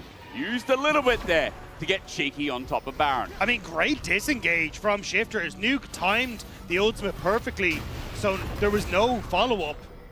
And also then the wall actually becomes a benefit, because it walls Imperos off, and it keeps both Trimby and Nuke safe. Nuke's Azir has been mega clean in this game. Honestly, like, even though they lost to Lost Ratones, like, Nuke also had a great game there. He was like 5-0-6 at one point on the Talia. And it's kind of been these small mistakes from the team that continuously happen that blow things out. But Shifters in this game, you know, slower, not finding these moments where they can punish Fnatic, and kind of letting Fnatic run into them. Yeah. That's giving Shifters these opportunities. As long as they can continue to play through the lane pushes, and maybe fish for picks when Fnatic try to contest vision like this, that could be their opportunity. They're definitely fishing with Trimby and Bukata first, but Trimby went too far forward. He gets knocked up. He's going to be punished here, but with the Magnus Storm out and Bukata to save the day, with an Impale flashed away, they're trying to turn it into a play. Paddock with the range. Curtain Call comes out, but Bukata is the first to die. Razork averting the curtain call, if I can speak and properly get it out. Paddock runs out of steam as well, but that's Bukata down in front of Baron for 30 seconds. Paddock steps up, does some damage to Razork, which probably helps out in the grand scheme of things. Trimby expected Rooster to be able to TP in. That's the teleport advantage that Shifters had gained off of the failed Fnatic play.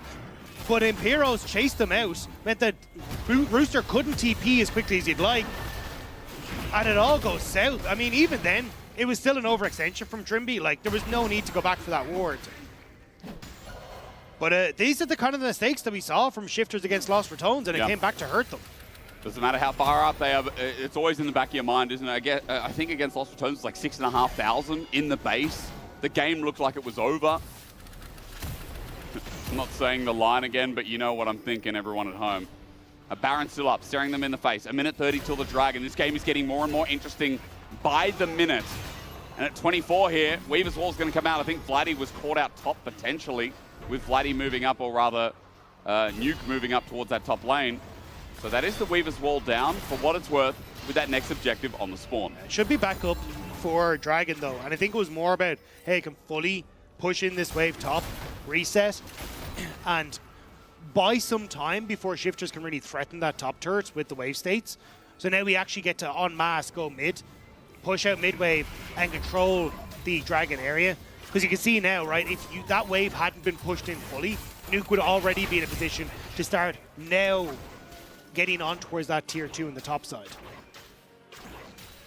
Dagda, Nuke is 2k gold up. He's on a Rabadons. It's worth mentioning with this fight that this guy could have this third item up. He's got TP available as well. My old man eyes are trying to find him. He's up in top wave. Maybe just waiting for the next wave so he can teleport for the fight. His most played champion at 60. If he has another fight like he has before, he'll show us why. Seismic shove. Trimby caught out again, but no Bukata to save him. Magnustorm comes out, but it's late. Threaded volley finishes him off. Teleport going to come in from the top lane, and Fnatic might have just stopped the Dragon stacking. Rooster is going to move down towards the bot lane and try and take out the tier 2. Just managed to finish it there. But Trimby again getting caught. These are crucial mistakes. And it's Fnatic now that will stop the Soul, buy themselves time, and keep themselves within touching distance this game. I don't know if they're going to try and flip the Baron. Pings are going down. They're saying, help me, help me. But Paddock is staying mid. Dragon does go down. Rooster's putting on pressure bot. Baron has begun with just an Azir. It is a bait. Weaver's Wall there. Paddock was in transition. He gets flashed and flicked on. Down goes the AD carry Shifters. Razork comes in to stop the Baron, but meanwhile, bot does go. And Rooster finds his turret in response, but Fnatic is starting the Baron. It's not a particularly fast Baron though, and it gives time for the reset and the TP to come back in. Fnatic still can be contested. You've got Nuke, who can deal a lot of damage. But there is no AD carry for 30 seconds. Paddock is out of the picture. Low health bars exist for Fnatic, and they're getting whomped away by Baron. So the reset comes in, they disengage, and for Shifters, they did commit teleport for that, but Rooster also got bot lane turret. Yeah, like, Paddock getting caught wasn't great, but the fact that you've now cracked open the base puts a lot of pressure on Fnatic to constantly be able to answer on that bottom side. And you don't have TP on Vladdy. He didn't take it this game, and Imperos is only halfway through. So you've still got these windows where you can try and push in through that bottom side. And you just have to be a little bit careful. So, yeah, this game's starting to get a little scrappy. It is indeed. Rooster's 3,000 gold up. I don't know why I'm talking about Nuke. That Rek'Sai, he gets 3 items deep. Also super interesting to see the Dusk Till Dawn on Nuke as well. Yeah. Because double up on the on-hit, so obviously you very quickly will deal some damage. And it kind of looks like that's kind of the understanding Shifters have of, hey, we're only going to be able to lock down certain members for a short period of time, try and get as much burst as possible. So I think it's a cool build and a cool adaptation from Nuke.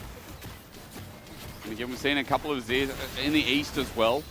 I've noticed as well, and good point out with the Nashers. With Rabadon's now picked up, there's a lot of damage that's going to be facilitated by this mid laner. Nuke has been the one in charge the majority of the game against Vladdy. But I think what I'm more curious about is these AD carries have now moved to 3 item status, and especially a Jhin. He's getting closer towards one-shotting. Fnatic trying to face check Finaldo. Our eyes are on the Baron.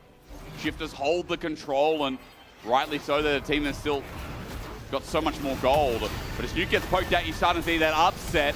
Lands a target, it's great. Emperor found a target onto Paddock under the turret, it matters not, but are they too deep? As Mangor too far? Emperor gets the all out, but meanwhile, the dive that's come through from Razork is too much. A shove back, Nuke's caught out, and that's the member. That's the key target that Shifters needed alive. That was a messy setup from Shifters. They try and scramble for Paddock, but Nuke leaves himself out to dry, trying to look for the flank. Exhaust for Lospa, the flick back was there, and now Fnatic.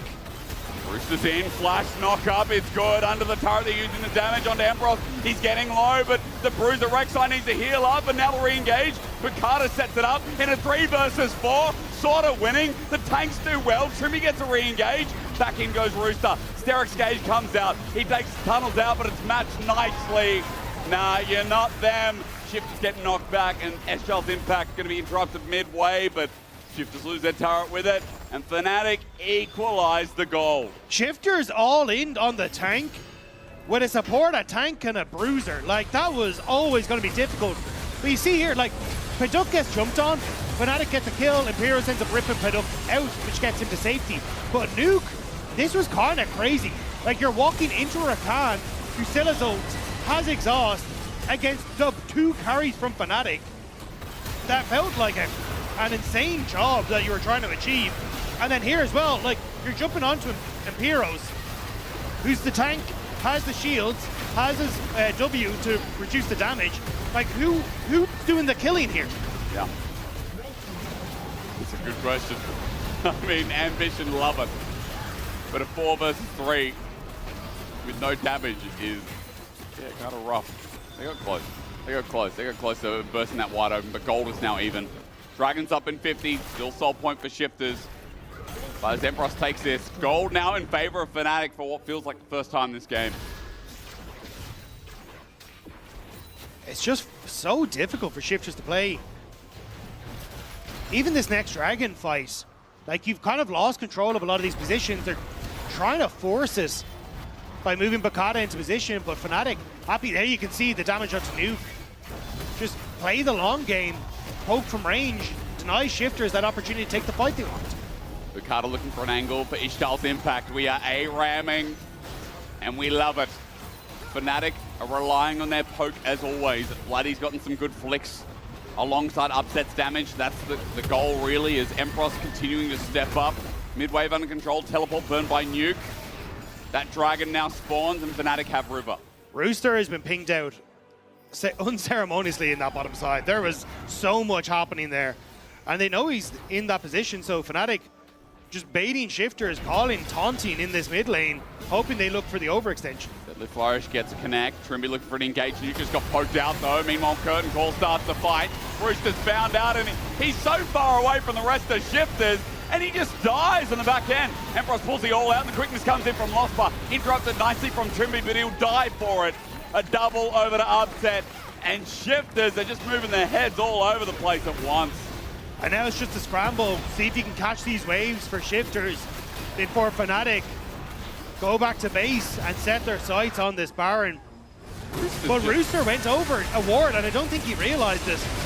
So Fnatic pick him off.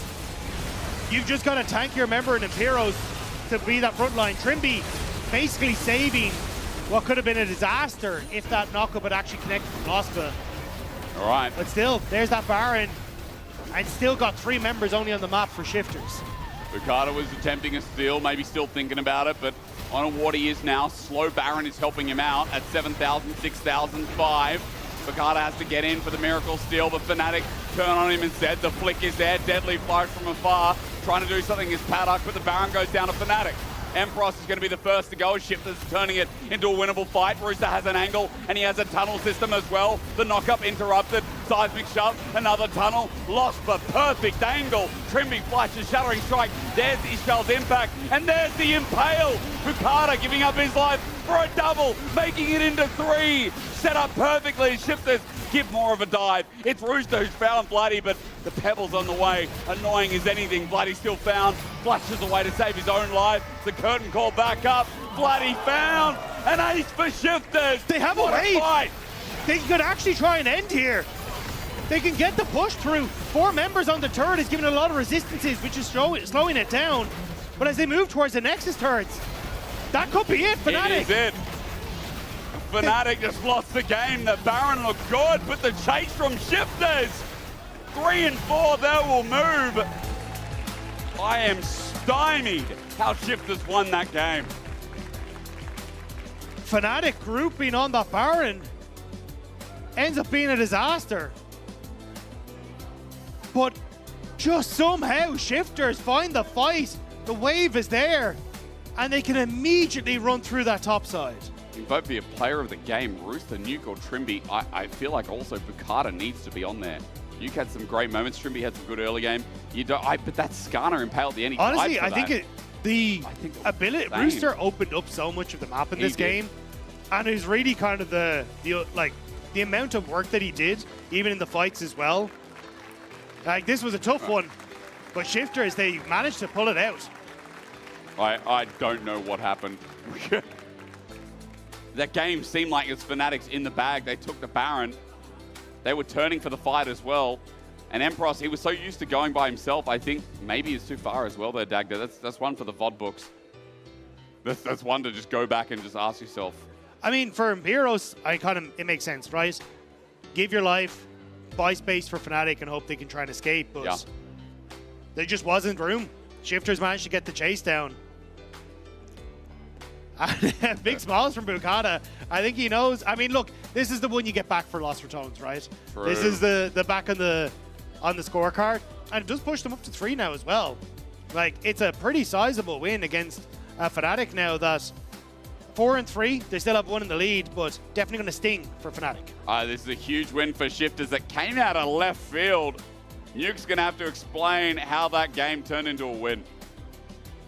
Right, let's start there. Exactly. So that game was a bit of a back and forth at one point.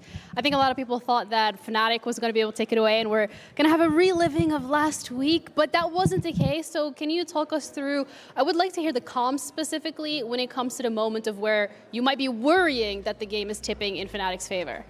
I think it's a clear pattern in Shifters, right? We often take a lot of leads, we have sacking Drake, and the moment where we should close out the game, like the most important moment, we often fail it.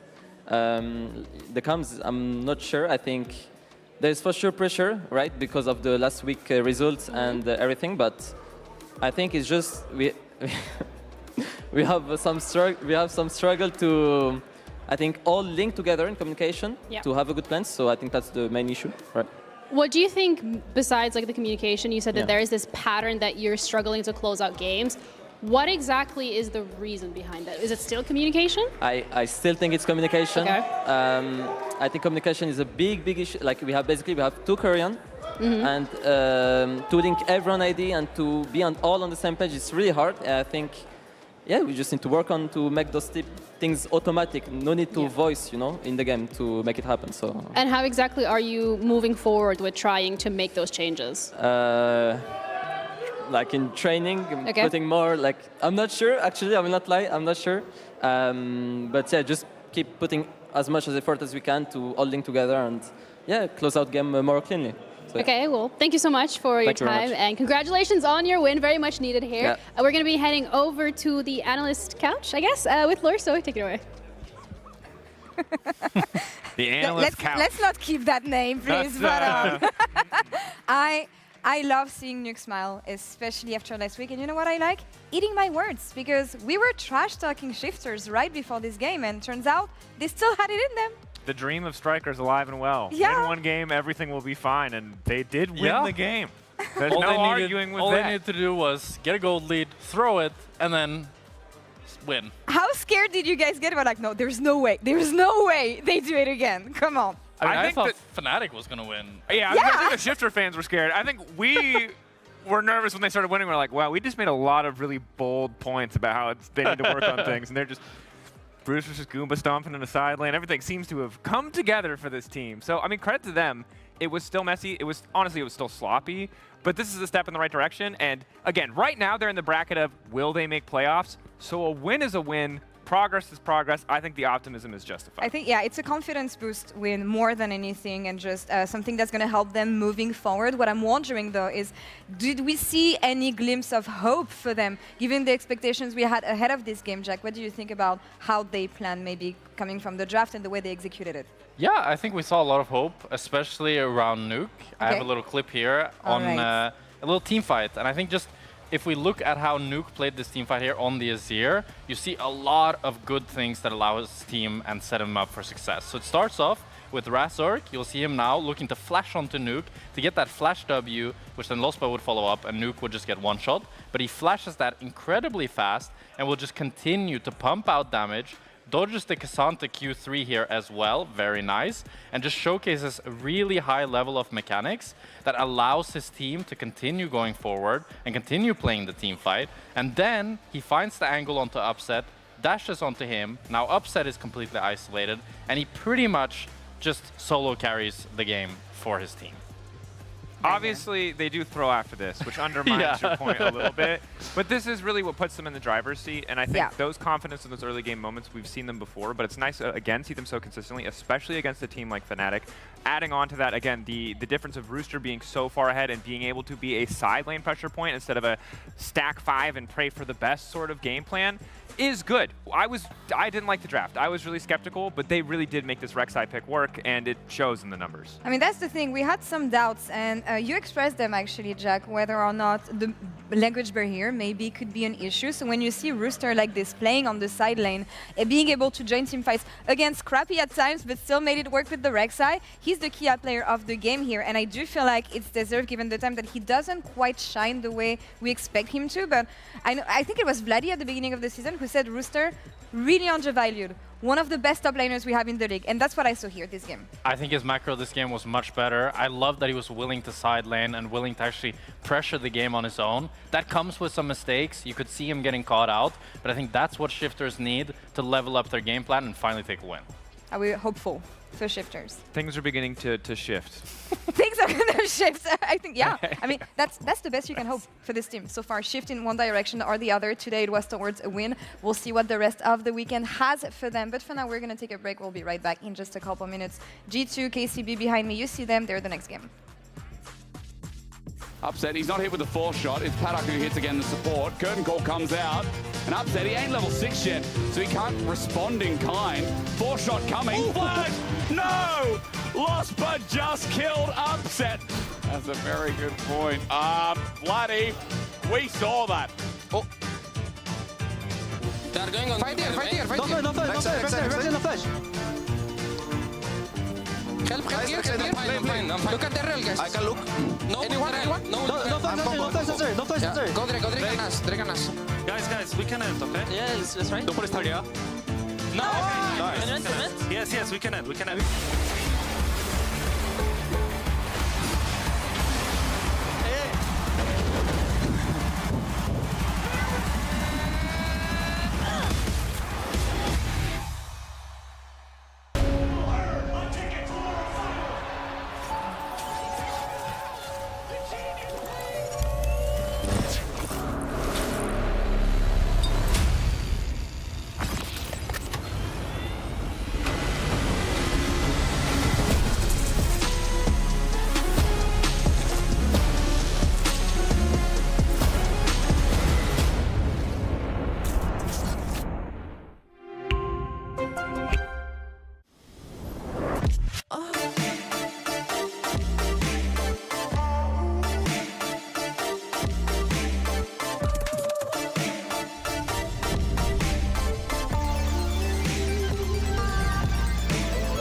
Hello and welcome back to LEC Versus.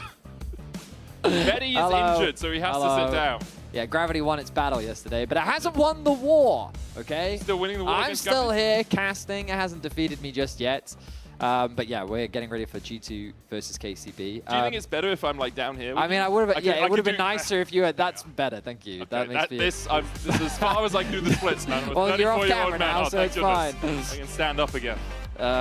But yeah, G2 versus KCB. It's a bit of an uphill struggle for KCB. It really is. They are definitely not the favorites in this matchup. Last week, G2 definitely felt like that they kind of kicked it into 5th gear. They had definitely sped up the process. 3rd gear. Well, they lost to KC, it's true. True. But their other 2 games were quite one-sided. They were. So I feel like that it feels as though G2 is kind of back in action. But again, from week to week, regular season G2, you can never really be too sure. That's very true. They did get right at first selection. They picked first pick. KCB chose red, which means G2 so far this split are going to have played 7 games on the blue side. Wow. Not a single game on any other side of Summoner's Rift. Obviously, that doesn't mean they had first pick in all of their games with their new right at first selection. We're into picks and bans. Yanara, Rumble, and Aatrox taken away by G2. No real surprises there. Hoppy, Varus, and Jace, the removals by KCB. Hazel does have the opportunity to get himself his fabled Aphelios, if he so wishes, something that in the ERLs he was very well known for. True. Question is, does he want to play it up against Caps' Azir? Of course, one of his most prolific champions, mainly because of how he typically plays it through the side lanes, but of course in the current meta, it is kind of the tried and true. Wouldn't be surprised to see something like the Rise or the Talia come out from Camilo as response. Something like the Orianna, he can play, but doesn't usually fit into his wheelhouse. Would love to see a Ziggs mid. We did see it a little bit last year from a couple teams as an answer into the Azir, just because it can match in terms of the mid lane matchup and also gives good poke, but it looks like we're not going to see that today. Talia Pantheon going to be that tried and true combo that we've seen so many times before. Yeah, just such a good combo. The ability to get the stun down with the Pantheon, a seismic shock to follow up, Unraveled Earth there for a subsequent stun. Makes it very easy to catch someone out. Unraveled Earth also really good into Azir when he's trying to use those shifting sands to get out of the fight. Talking about fabled picks, BB's Lee Sin. Will it rear its ugly head once again? Xin Xiao is going to be the lock for jungle for G2, and they are looking towards the top lane. It's going to be Sion. Okay, Dylan Falco has had enough of your shenanigans. You've shenaned once, he won't let you do it a second time. I can imagine the conversation. Listen, Dylan, like, I've had 3 Cassante games so far this split. Maybe we can change it up. And he's like, yeah, man, sure. Sion it is, you know? You can do the same thing on a different champion. I'm a little surprised about Xin, not because I don't expect it from Skumon. In fact, that was the first thing that came to mind. But into the Talia, I thought maybe he would lean more towards the Wukong. But it seems he wants a little bit more early game agency. They know they have the Sion. They have that follow-up to come through once the Xin Zhao decides to engage. Champions like Rakan potentially rise in value here, especially with the Poppy already gone. But again, do you want to be playing that champion into the Talia? We'll have to wait and see from the bot. Yeah, Rakan doesn't have the best of times into Talia, and even into Pantheon. The ability for him to just point-and-click stun you as you're jumping in for a grand entrance stops your knockup from coming in, and then you just CC'd in the middle of the enemy team. You have the Unraveled Earth there as well. You can't battle dance away without getting stunned. It becomes pretty tricky overall. And better the next ban here from G2 alongside the Caitlyn from KCB. You can see they're trying to pinch that AD carry pool a little bit, get rid of some of the pushing ADs into Corki, who does tend to have good matchups into a lot of AD carries early on because of that gasoline gun. Wonder if G2 will look to remove the Aatrox next. We've seen that. Oh, already gone, I apologize. So with the Aatrox and Bessa, now they may even target Tao Zehen. We've seen him play a couple of these carries up towards the top side, and basically this man's champion pool from the split will have been removed if they do choose to get rid of that. They might also be thinking about supports themselves. Nautilus is another one that comes to mind for G2 that they could pair up with a plethora of AD carries, but also gives you that extra lockdown for those backline threats. We did talk about support bans. It looks like that it will be that. Why have I Nico removed from the pool? I had a bit of a mind blank there. That's okay. You're injured, Betty. Didn't affect my memory. A lot of the blood is going to that inflammation in your wrist. It's not going to your brain. That's the problem. That's my medical opinion. As Cassante is locked in for KCB, it is the final one in the pool for Tao, apart from that Zehen, which he's decided not to pilot here. We could be getting gigabaited, and it's actually Sion support from Lebrov. We saw Senna Sion lanes last year. It's longer than that, mate. because that was back in the reckless... Yeah, but we saw some last year. Did we? I solo queue maybe. Oh. I saw some around some. better, yeah. Okay, that's Instead, fair. That makes Aphelios sense. and Alistair, a double A to round out G2's comp. Hansama Aphelios. Am I hallucinating? I swear, I can think of many champions attached to Hansama's name. Aphelios is not one of them. But maybe It's I'm actually his tripping. 9th most played all time. Okay, 9th I feel is pretty... Sure, 41 games on it. The last time he 41. played it was 2024 Spring Playoffs, so There it you has been go. a while. But it's also been a while since Aphelios has been that meta. That's true. I Yeah. guess there was a meta where it was just Jinx Aphelios, right? I'd Very be true. surprised if he didn't have that many Aphelios games. That's very, very valid. But yeah, excited to see that one. It will be his first Aphelios of the split so far as I can tell. Yes, the last time we played it was 2024 Yeah, you Spring. did just Yeah. mention that. Yeah, that you did. And there's the Nautilus that you were talking about yeah. on KCB's side. So, I mean, we've got very standard comps. Yes. Nothing to write home about. G2 have good scaling, good range, front to back, nothing crazy. KCB have something similar. A little bit more skirmishing power in the early game, but specifically their ability to play through the side lanes with Taliyah and Pantheon. They give that many more options approaching that mid game. The question is, can they actually catch a G2 as they look to try and catch those waves inside as we enter the mid? It's really, when you're looking at teamfights later on as well, how do and who do KCB catch? Like, you're going in with a Nautilus hook. Do you want to be on an Alistair? As it is going to shifting sands away.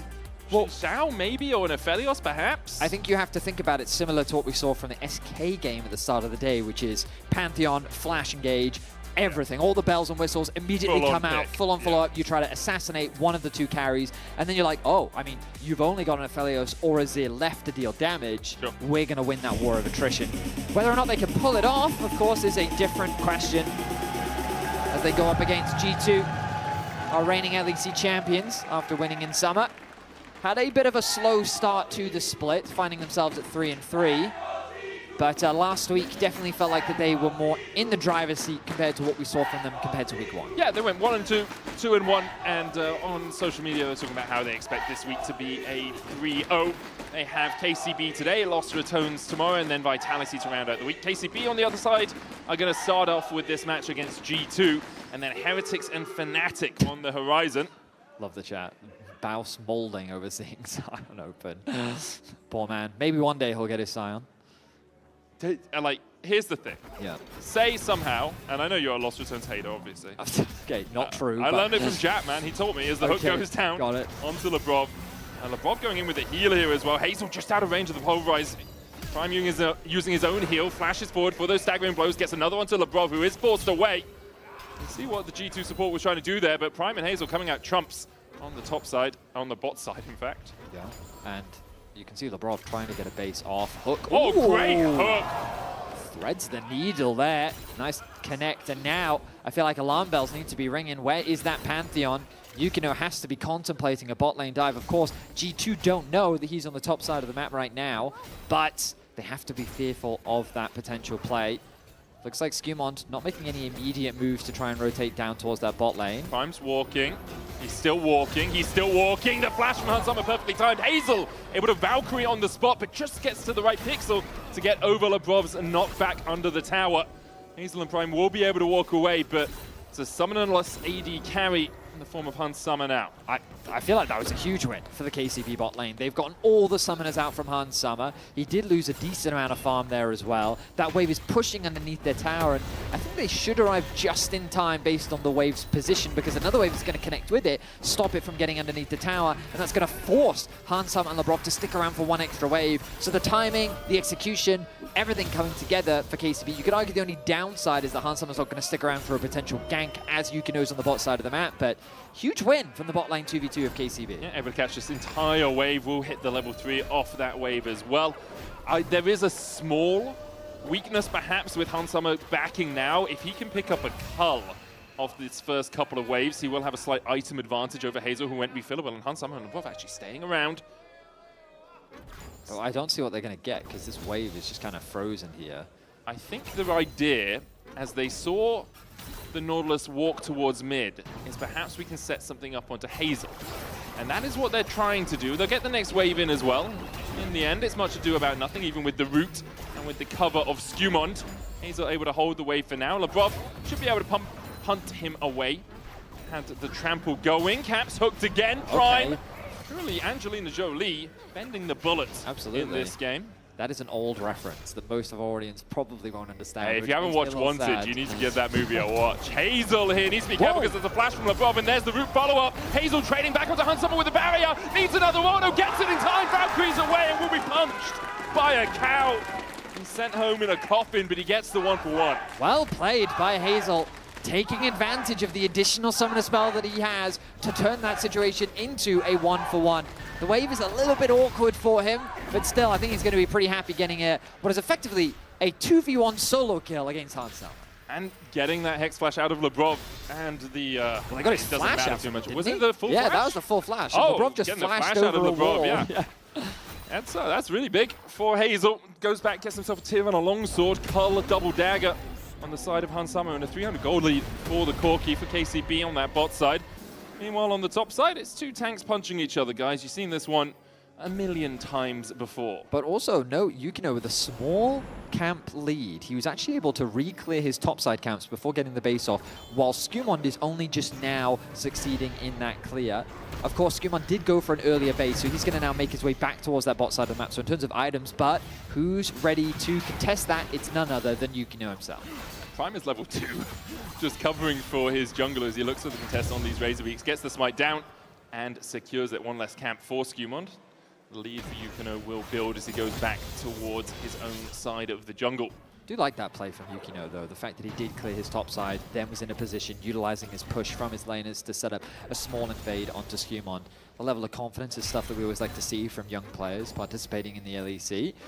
And so far, KCB, again, you think about early laning phase, traditionally, you think of G2, even if they are playing scaling compositions, against a team like KCB, their first time for many of these players in the LEC, they would crumble under the pressure. They wouldn't play with that level of confidence, but so far we're seeing KCB playing with nothing but confidence that they go toe-to-toe against G2 here in the early game.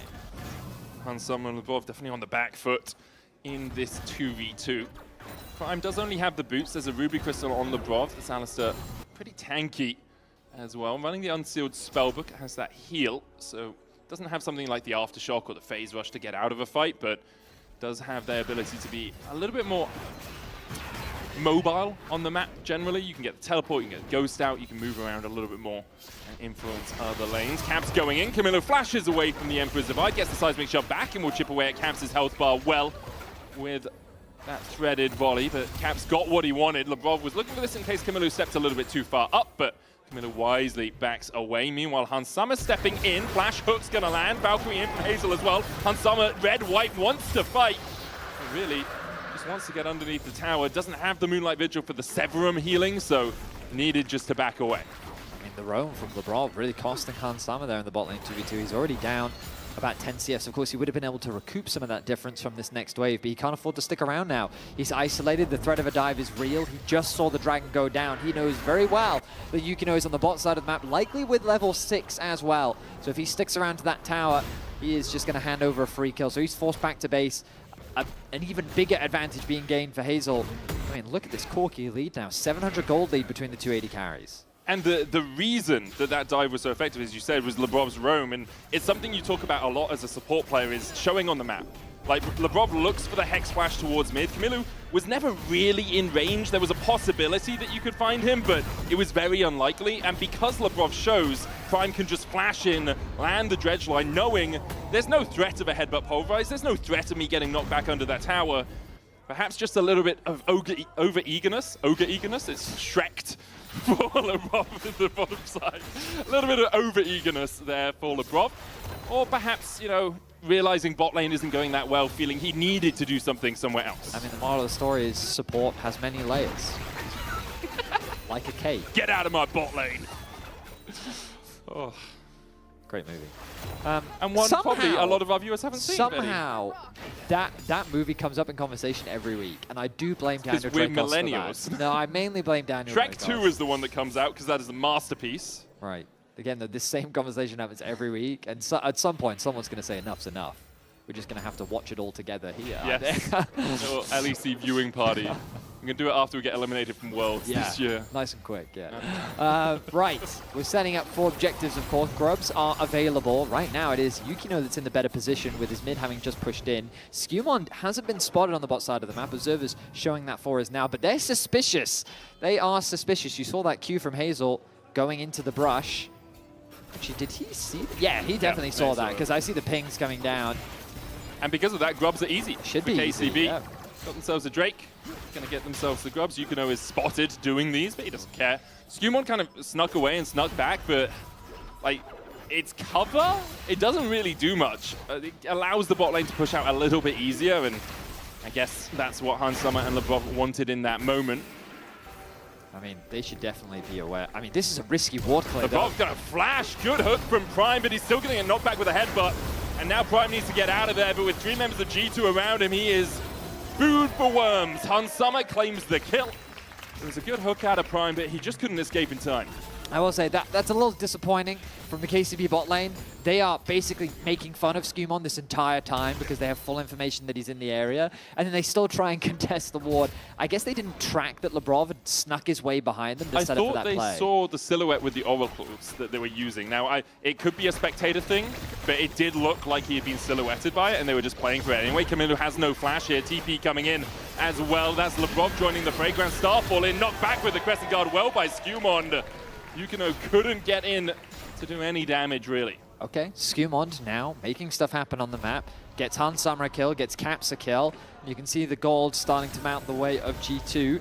Skewmond known for finding these early plays on his Xin Zhao, and so far in this game he's doing a good job. Dragon 1 minute and 20 away, so nothing immediate on the map, but once these resets come through, once the items are, well, I guess gotten closer to is the... Small parts of items, yes. of completed items, are still items in and of themselves. Yes, that's true. But dagger is no less in valuable terms, that's just than not an true, is Infinity it? Edge. No. They're components rather than an items. Item. They're still just components. That's true. Yeah. It's also the way that the ones that really got shafted are the boots, because no one really sees them as an item. Yeah, that's very true. Like, we always talk about AD carries can now truly be full build. Yes, they can. Because they can get 6 true items. But, I mean, you look at the upgraded Merc Treads and the chain-mailed laces or whatever the new Ninja Tabis are called when you upgrade them in mid. They're incredibly powerful. Those shields you get, Swift March giving you 40% slow resist when you get the upgrade on them. Cool. Once again ignored. Camilo hit, jumped on by Caps. He puts another soldier down. Chips away at that Talia's health bar, and this is where the Azir becomes stronger. He's completed his first item in that Nash's Tooth. It was very hard for Camilo to actually trade in effectively. He's gone back to base. Meanwhile, Tau and Broken Blade are having a bit of fisticuffs in the top lane, a gentlemanly duel. Tau looking for the Q3 knockback and decides a minion deserves it more. Dragon going to be immediately started by G2. Yukino is in the area. Talia has the ulti, but Camilo being a level down, I wonder if they feel confident. That item differential might just be enough to dissuade them. Prime doesn't have 6 either, and this Alistair does. Lebrov looking for the head, but Dredge line away, no Pulverize to follow up as Yukino's coming across. Weaver's Wall from Camilo, trying to make this a 4v3 in KCB's favor. Unbreakable will out of Lebrov. Hans Sommer opens up with the Inferno, Moonlight Vigil, and here is Caps. The Emperor's Divide was buffered, but he got stunned on his way across, and now is flashed into Hazel. Should be able to take him down, does get the 1-for-1. Caps and is down. Hans Sommer chased out Crescent Guard in as well as Yukino dives into his enemy jungler. Lebrov off towards the top side, trying to get back into this fight. Prime too low to really do too much. Camilo across the wall, landing the threaded volleys, but they don't really have the damage. No first item on that Talia is costing them a ton. Dredgeline in, Prime and Camilo team up to get 2 as Hans Sommer cannot escape and KCB bite back in the fight. It's a scrap in the bot lane as we get kills across the board. G2 secured the Dragon, and it's KCB that's looking for it. The combo doesn't connect from Camilo. A nice double root comes down from Hans Sommer. A nice stun from Yukino to prevent Caps from immediately getting onto that AD carry. It buys Hazel a little bit of time. KCB's backline tries their best to escort Hazel to safety, but he isn't quite able to do it. A 1-for-1 trade, and this skirmish looks bad for KCB, because as you were highlighting, Camilo just doesn't quite have the damage. Yukino is buying so much time, but the fight's taken so long that Camilo eventually, over time, is able to whittle these HP bars down. Flashes over the wall, gets another kill, and just like that, we're back to dead even in gold. A Drake apiece. Slight grub lead for KCB. Leads in mid and bot, about 200 golds apiece. Skewmon has the lead in the jungle, but KCB will be very happy with how that fight did end up going. Camilo now finished his first item, that Archangel stacking up towards the Seraphs. The fact that Camilo had a second rotation up in that fight was huge for them. The delay, with the Aegis Assault coming out of the Pantheon, just stopping G2 from really being able to take him down rapidly enough to secure the kill. First items across the board now. Sunfire for Broken Blade in that top lane. Iceborne Gauntlet is what it is matched with. The AD carries have gone Triforce for the Corki, as expected. And Hans Summer has gone for a Storm Razor first here on Aphelios. Upgraded boots coming through for Caps after completing that quest. I imagine Camilo must be very close. He has been roaming a decent amount. Of course, you get significantly less gains once you've moved out of that mid lane. Kills and the like will, of course, contribute to the completion of that quest, but a small advantage for Caps for the time being. Labrov getting low. Nice damage coming through. I saw he was about 70% HP, and then Yukino just chucked it. Camilo flash forward from Labrov. The dive across the wall from Skewmon. Labrov, well, he's very low, as Betty would say, as he's taken out. Prime's going to chase here onto Hans Summer with a wee bit more coming in. KCB can collapse. Seismic shove back. Hans Summer doesn't have the opportunity to use the red-white guns, and it's 2 more over to KCB. I mean, okay, KCB, a 1.2k gold lead already. Got the boots with the fur, Betty. I mean, that's what I'm saying. They are going low, low, low right now. And they are just punishing G2 over and over again. That's a quick kill on the bottom lane. And look at where the gold sits right now. Camilo with a 500 gold lead. That's an 850 gold lead on Hazel right now. This bot lane is looking good for KCB. Question is, can they hold onto this lead? We look back at this, and it's Labrov that gets chunked out. This is what surprised me, right? So he gets a bit of a chunk here. Of course, fully stacked on the passive from Yukino. Huge chunk, just takes off about 20% of his HP. And they decide a re-engage is a possibility. Flashes in, gets the knock-up. Zin goes in, immediately stuns himself. Good reactions there from Camilo to get the Unraveled Earth. Then the hook connects because of the ward. Hans Summer did not know that he was on vision. The collapse from Camilo's ulti. Really, Camilo was the star of that play. Bot lane and in the jungle. Yukino looking for Caps up towards the top side as well. Grand entrance in. Caps again. You can put the soldiers down, but you're hitting air. KCB with this pick comp are constantly finding members of G2 isolated. This is impressive stuff. They're not slowing down against G2.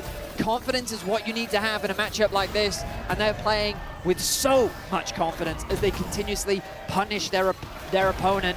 Camilo, 1.2k goal lead, 4-1 and 2 scoreline. Impressive stuff from the KCB crew. They need to keep this momentum up. They're going to use the Herald. They can hopefully break open the mid tower with that. There's only a single plate left, and once that's gone, it really opens up the map. Really does. KCB, this team sitting at the bottom of the table. Solo down there, 1 and 5. TP coming in from Caps as they look for Tau. Did go all out. Q3 gets the knockback. Prime is there to help him out as well. Tau will just be able to dash his way out. As, yeah, sitting at the bottom of the table, KCB 1 and 5, sole possession of 12th place in the LEC. Yep. I think a lot of people have kind of counted them out. Like, probably 4 or 5 wins to get into playoffs.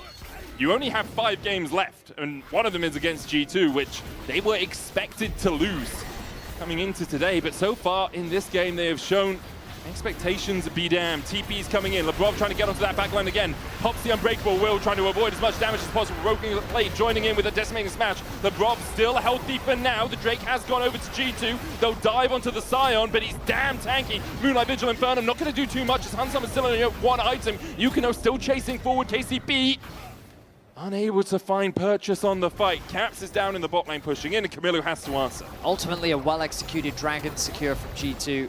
They used their tanks the way they're supposed to be used, as walls. They prevented KCB from getting anywhere near the objective. Now Caps, he's going for a dive. Goes in with the Emperor's Device. Seismic Shove doesn't connect. Camilo's still looking for the damage. Skewmon's coming in from the side as well. Does have that Crescent Guard up and the flash, and will jump onto Talia. Onto Talia. Lickety Split takes him out. Prime could chase Skewmon down, but doesn't really have the backup to do so. Okay, Skewmon not going to let that early game go unanswered as he works with Caps to find a pick on the bot lane. Caps did do most of the work getting that flash out from Kamilu, trading it for his own, but ultimately they get that shut down. KCB still holding on to the gold lead for now, but it's G2 with the advantage in Drakes. Baron going to be an option as we get closer to that 20-minute mark. But for now, it's KCB that hold on to all of their outer towers. Mid is now fallen. KCB, how are they going to push this lead further? Really, they need to be utilizing their mid pressure to start putting that pressure on sides, whether it be playing for bot lane, playing for top. Securing another one of these towers makes it easier to gain access into the enemy jungle and then start contesting. FlyQuest with a beautiful tweet. Keck W, we really lost to this. That you did, FlyQuest, that you did. Admittedly, internationally, I do believe the record is 1-1. Yes. With the MSI defeat that happened last year into then the world's victory for G2. And recency bias means EU greater than NA. That's how that works. FlyQuest much changed from their roster from last year, losing Inspired and Whippo over the off-season. I think they beat Shopify Rebellion, though, in their first series. Yeah, in the LCS. Griffin had a... it was a very fun series, for sure. The Zoomers. It's always fun to... But yeah, I mean, some banging games in the LCS tonight as well, with Lion, new Inspired roster, going up against C9. We'll see how they do. But right now we've got to get through G2 versus KCB, with KCB holding on to the gold lead. There's a lot of posturing around the bot side of the map, but remember, no Dragon for about 2.5 minutes. What KCB want is that bot tower. They want to open up the map more, and G2 is not allowing it to happen. They are wave clearing. They're matching the pressure from KCB. Yeah, using the Aegis Assault really well as well, just to avoid some of the extra damage coming out from G2. Can step forward while it happens as the rest of KCB begins to collapse around him. Broken Blade here has gone all out from Tao as he chases BB under the tower, dodges to the side of that third and Tophos. And now Tao will just dash away. BB almost falling there, but once again the top laners remain 0-0-0-0-0-0. Yeah, but their damage per minute. Woo! Grand Star for Yukino's here! Surprise! Is it a bird? Is it a plane? No, it's a man with a large spear and a shield. Come to hand you your demise. The perfectly average size spear, buddy. Yep. KCB get themselves another kill on the board. That tower going to get much lower. But of course, G2, they recognize the position of the enemy jungle, so they set their sights on the bot tower themselves. Should be a plate. Yeah, I think they only managed to get the one on KCB's bot lane tower. But things are looking up. Earlier they were making G2 low, low, low, but now KCB, they're going up, up, up. It's golden for them as the teleport comes out from Tao. Flash from the Rob, flash warded, couldn't get there in time. Tao escapes the clutches of the Minotaur. Now you might be thinking, well, that was a waste of a TP, but it was in response to Caps' TP, so a trade across the rift. I think G2 kind of given up on this next Drake. You can see from the positioning, they're moving up towards the top side. They've got two. They're happy enough if KCB want to try and take one of their own, and then it's two apiece, and really that doesn't matter to them. They can just scale up towards these next items. Caps is at 2 items himself now with the Leandry's Nash's Tooth, and Summer on his way to an Infinity Edge. But on the other side, like Hazel's at 2.5 with the Last Whisper. You got 2.5 as well for Camilo Leandry's, Seraph's completed, and that Fiendish Codex, which I've never really understood why it is fiendish in and of itself. Maybe it just contains forbidden knowledge or something. Oh, that it does, yeah. Yeah? You've read it? Yeah, a bunch of very naughty words in there. Ah. Rather fiendish. In Welsh or English? Both, actually. Oh. Yeah, an amalgamation of the two. Just there is together. A bit of Scottish in there. That section probably has... Okay, please never do that again. You've just offended an entire nation. Mate, that's a Tuesday. My accents have never been known to be very good. Prime here maybe caught out. So Rob was looking for the Hex Smash across the wall. There's KCB doing the Drake and G2 not contesting it. We talked about that already. KCB unable to extend their gold lead by much more, and I think they'll want to try to do so. They do have good pick tools, but I still believe that as the game goes later, it's going to be really hard to get through this Sion and this Alistair and this Xin Shao. Well, so this is the thing. For G2, they're probably not concerned, because while KCB do find themselves with a nice lead, the experience difference is what G2 is likely relying on. Because given the it's a minor item advantage, I will admit, but with this item advantage, KTB need to be pressing G2. Yeah. They need to be putting that pressure down, forcing G2 into fights when you know you are just objectively stronger. But if you kind of take this trading approach, then G2's like, we're completely fine with that. We know that we're going to scale really well. We've got this really nice front-to-back comp. We've got Azir, Aphelios. If you let us get to 3 items, you having half an item on us really doesn't mean that much. So we're quite content to just trade back and forth. And you can see that Broken Blade doing the right thing, covering for his mid laner as well, cautious of the fact that Pantheon could ult at any moment. It's actually Camillu that's forced out of the top lane because of nice position from Lebrov threatening a dive. Now the towers have equalized. I say that's the first tower of the game for G2. I miscalculated. I thought they'd actually secured that bot one, but I apologize for that inaccuracy. Remains standing for now, Vetty, but you are sitting down and can't read the screen as easily as you used to be able to. Okay. So I might be older, my memory might be worse, but my eyesight's still peak. Glasses reliant. Whatever you need to get through the day, Vetty. Observers highlighting for us how low that mid tier 2 is. The earlier Herald doing some serious work. KCB seems that they're mainly just putting their attention in the middle lane. Broken Blade having to ult, react to that. Starfall coming out as well as they look for Hansama. There's the flash forward, and Hansama has to flash the wall, but with the auto following him, he will fall. Lebrov hex flashing away. Crescent Guard out from Skewmond. Is it a Baron angle, Medic? Is it a Baron angle? I think it's a bangle. They're thinking about it. Putting pressure down here. They have the Weaver's Wall to split G2's family in two, coming up in about a quarter of its cooldown. Dash away from Tau, flash forward from Prime. They go onto the Scion. Not really the target you want, but he's already down to a 3rd HP. Decimating Smash coming out as well as Lebrov is on that front line. Flash away from BB, and the cow is gobbled up by KCP. Hansama 10 seconds away from coming back up. 12,000 HP on the Baron as Caps and Skewmond try and get in there. Caps still has the Emperor's Divide. BB's going to TP back in. Flash away from Caps as Prime has been landing these hooks every single moment he can. The Weaver's Wall from Camillu keeps Skewmond from keeping that Baron aggroed, and KCB will back away, settling for 2 kills off the play. The reset means that G2 might just start it themselves. They've got an Aphelios fresh off the base that can just make a beeline towards the Baron. KCB need to react to this. They have they have some vision. They have to know this is happening. They've got a ward just outside of the pit that will be spotting G2 go around towards it. TP behind now as they look for that Talia flank. Yukino trying to get in. Broken Blade acting as the bouncer, teleport in from Tau. Second TP coming in from Camillu. And now G2 trying to get out, but the hook's going to land onto the backline. Prime falling low. Moonlight Vigil onto Yukino into Hazel. Prime will go down, and Brock will follow suit. Skewmond going to dash onto Hazel, who has to flash away himself. Skewmond falling so low, but they just don't have the damage to take out this Sin Sao. Tau now dashes back in, will get it, but only Camillu still stands. KCB, it was perfect until it all collapsed around you.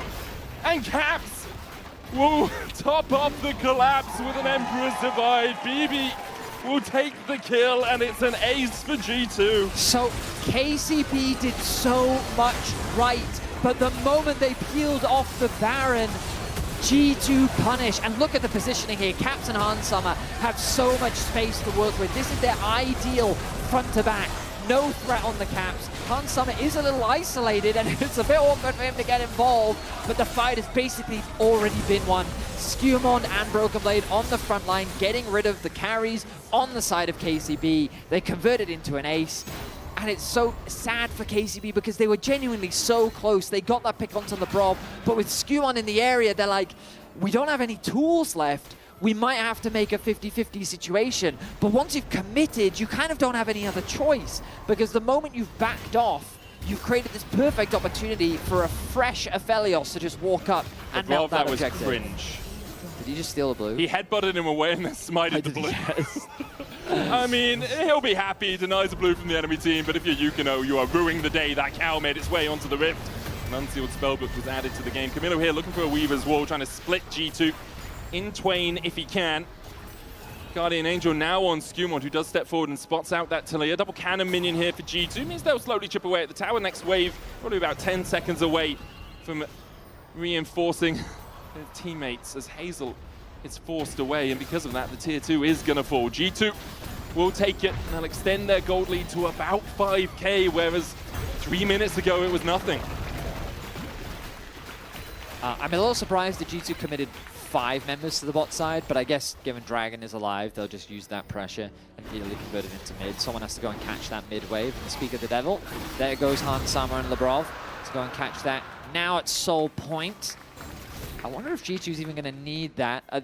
Typically, we see teams being unable to end off of a single Baron, and as you'll notice in the top left of your screen, there's only 20 seconds left, so how much more they can get off the back of it, I'm not entirely sure. I very much expect that top tier 2 tower to be G2's next point of focus, and KCP will have to see if they can find another pick. We saw it earlier in the enemy bot side jungle to really threaten that Baron play, where Yukino flash engages onto the Aphelios Hans Sama, they one-shot him, and then they can use numbers advantage to actually win out on a fight. If they can find another pick like that, they're very much still in this game. It's going to be harder to find a pick like that because one of the reasons G2 are clumping up the way they are is to avoid the Grand Starfall, to avoid the follow-up with the Weaver's Wall and having one player separated from the rest of the team. Caps is catching the wave on that top side. Labrov and Hans Sama alongside BB will just walk away. The vision they had on the bottom side jungle is now being either denied or dissipated by Labrov putting wards on the rest of the map. Hans Sama is at 3.5 items, matching Hazel. In the mid lane, it's a match as well, with 3 apiece. Skewmond has an extra item, or a bit of an extra item, over Skewmond, over Yukino, in fact. And for now, KCB's pick tools, I mean, I don't see them getting through many locks, Fetty. I mean, you can see how, when we talked about experience earlier, that the gold is a really great representation of how KCB had about a 1.3k gold lead that largely stayed the same. Yeah. But the second G2 get a small advantage, they go from a 1.4k gold deficit to a 5k gold lead. And this is kind of how you use that momentum to your advantage. Did help that they killed all 5 members of the enemy team absolutely. and had a Baron buff, You know, like, it definitely helps. You know, swings around does us. contribute, absolutely. But I mean, they also just had so much standing gold to pick up. Yeah, I think true. they got, what, 4 towers? 4 towers? Yeah, because the outer towers in mid and bot hadn't been taken yet either, so they used that Baron to... Not only did you get the Baron gold, you got an ace, and you picked up 4 towers. So that does, in fact, contribute quite significantly to quite a significant swing in gold. It really does. It really does. When will it trickle down to the minions, is my question. You know, G2 minions should be wearing gold chains, rings, blinged out to the 9s. You're trying to have a quick economy lesson here? No, I'm talking about future mechanics in League. The higher your gold lead is, the more gold your minions give the enemy. Ooh. It sounds like a Swift play mechanic if I've ever heard one.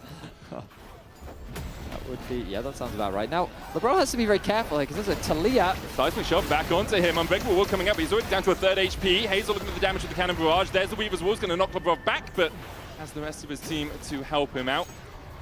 And LeBron does use the ultimate, but it's exchanged for Camillus. Now, with a small trade advantage like that, KCB could, in theory, threaten something like a Baron. However, it's not up. Yes, exactly. Also, Caps, scary Emperor. That is an Emperor that does large quantities of damage. Yeah, it's a dictatorship, not a democracy. Absolutely. So, they're going to have to be careful of that now. Some of the vision that they just put down is being cleared out. Top has been pushed in. There's some Borborygmus going on the Summoner's Rift. I'm familiar with that language. Borborygmus, it's the noises your stomach make when it gurgles. Oh. Well, there you go. Fun fact of the day. Also a magic card that led to a rules change. Oh.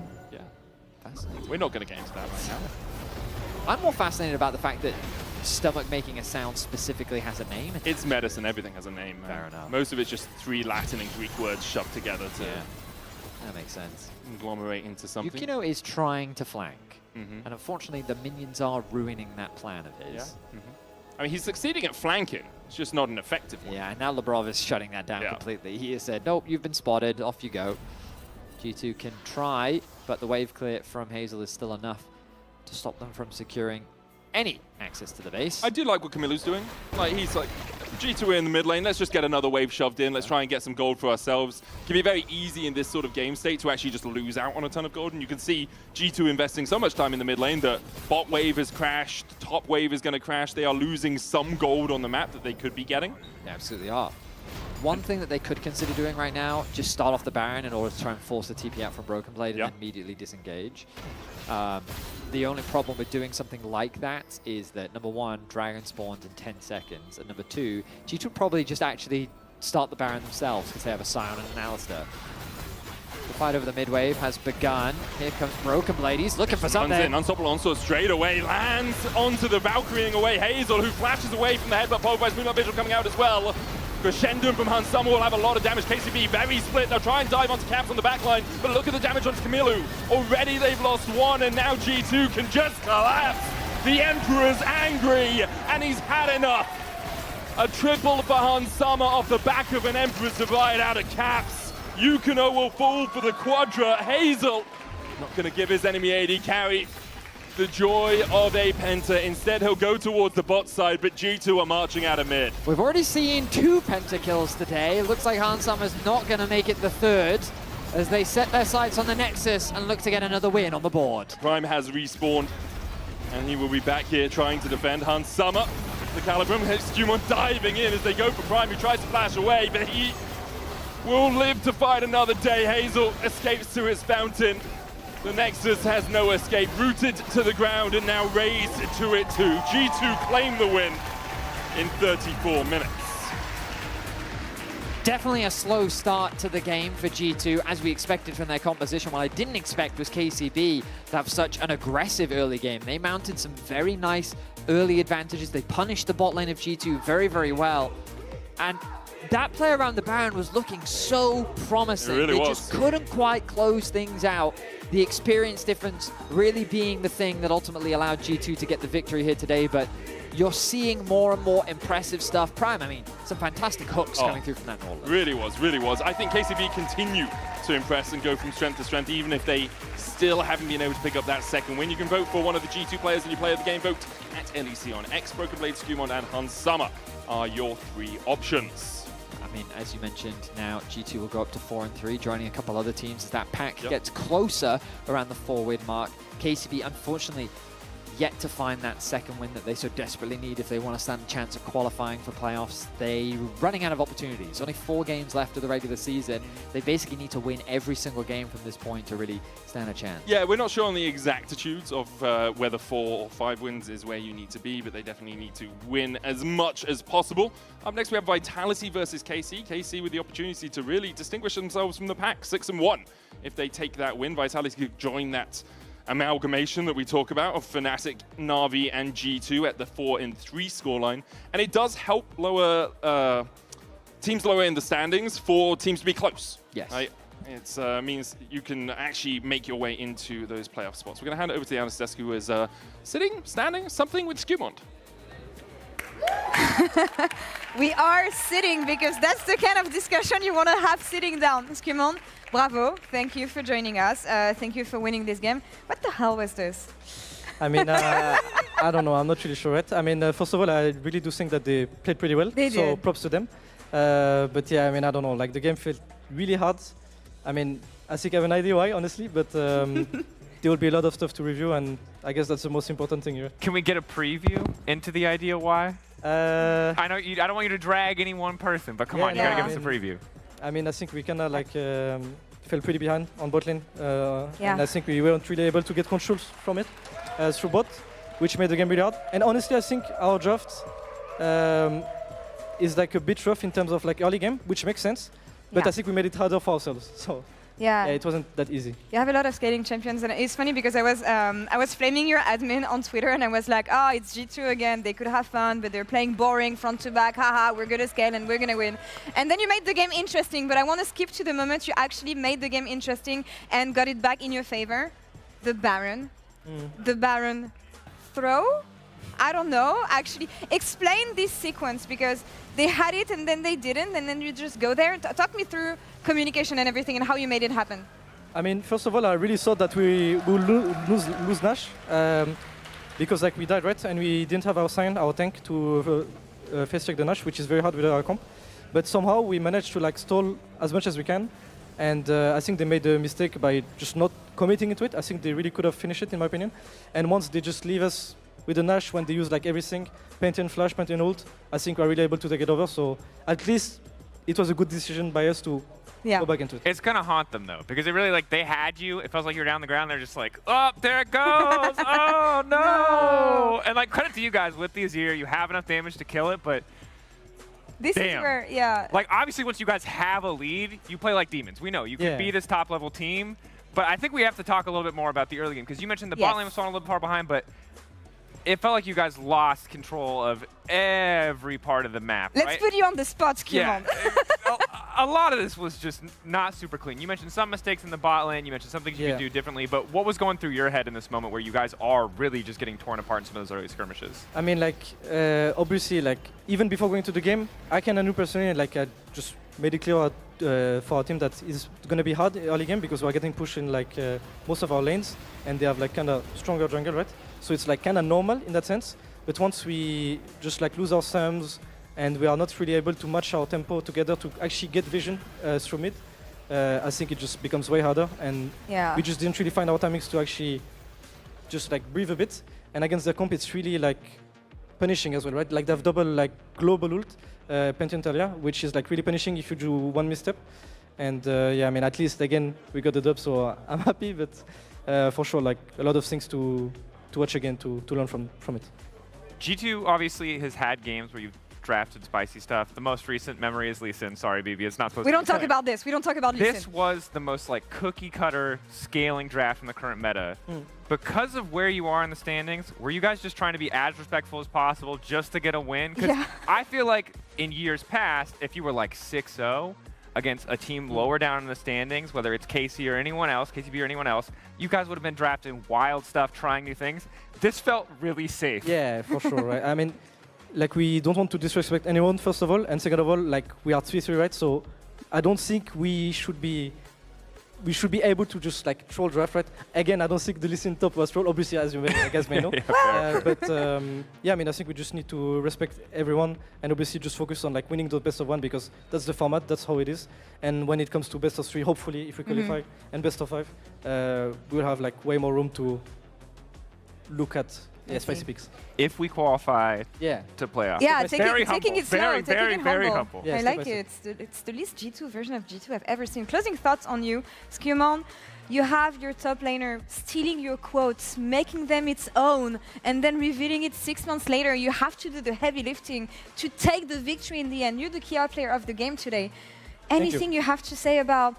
They should pay a back massage for you, Skewmon. You're doing the whole heavy lifting here.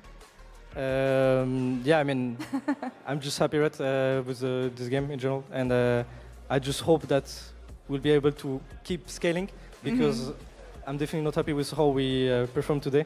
But I believe in ourselves and my teammates to scale up in this format, and yeah, I think that will make it happen. And yeah, I hope that everyone will keep supporting us. Humble G2? Humble G2? We take it for now. Thank you, Skewmon. Merci beaucoup. Congrats on winning this one. Got a long weekend ahead. That's all for us here for now. We'll be back in a couple minutes. Vitality KC coming up next. Playing for it anyway. Camilo has no flash here. TP coming in as well. That's Lebrov joining the Fragrance. Starfall in, knocked back with the Crescent Guard well by Skewmon. Someone should zone him up, but he's no flash, no flash. I out here. TP behind. Finish it. Look to finish it and just zone him up. It's tricky. Yeah, just finish it. I got it. Not lose. Go. Slowly on Cassandra, guys. Tell him the flash. Fan.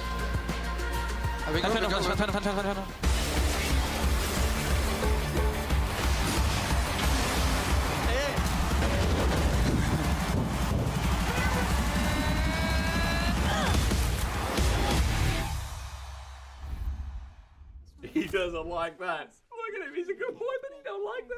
Maybe we could play some ARAMs or something like that. I mean, this is map, right? New towers, new objectives.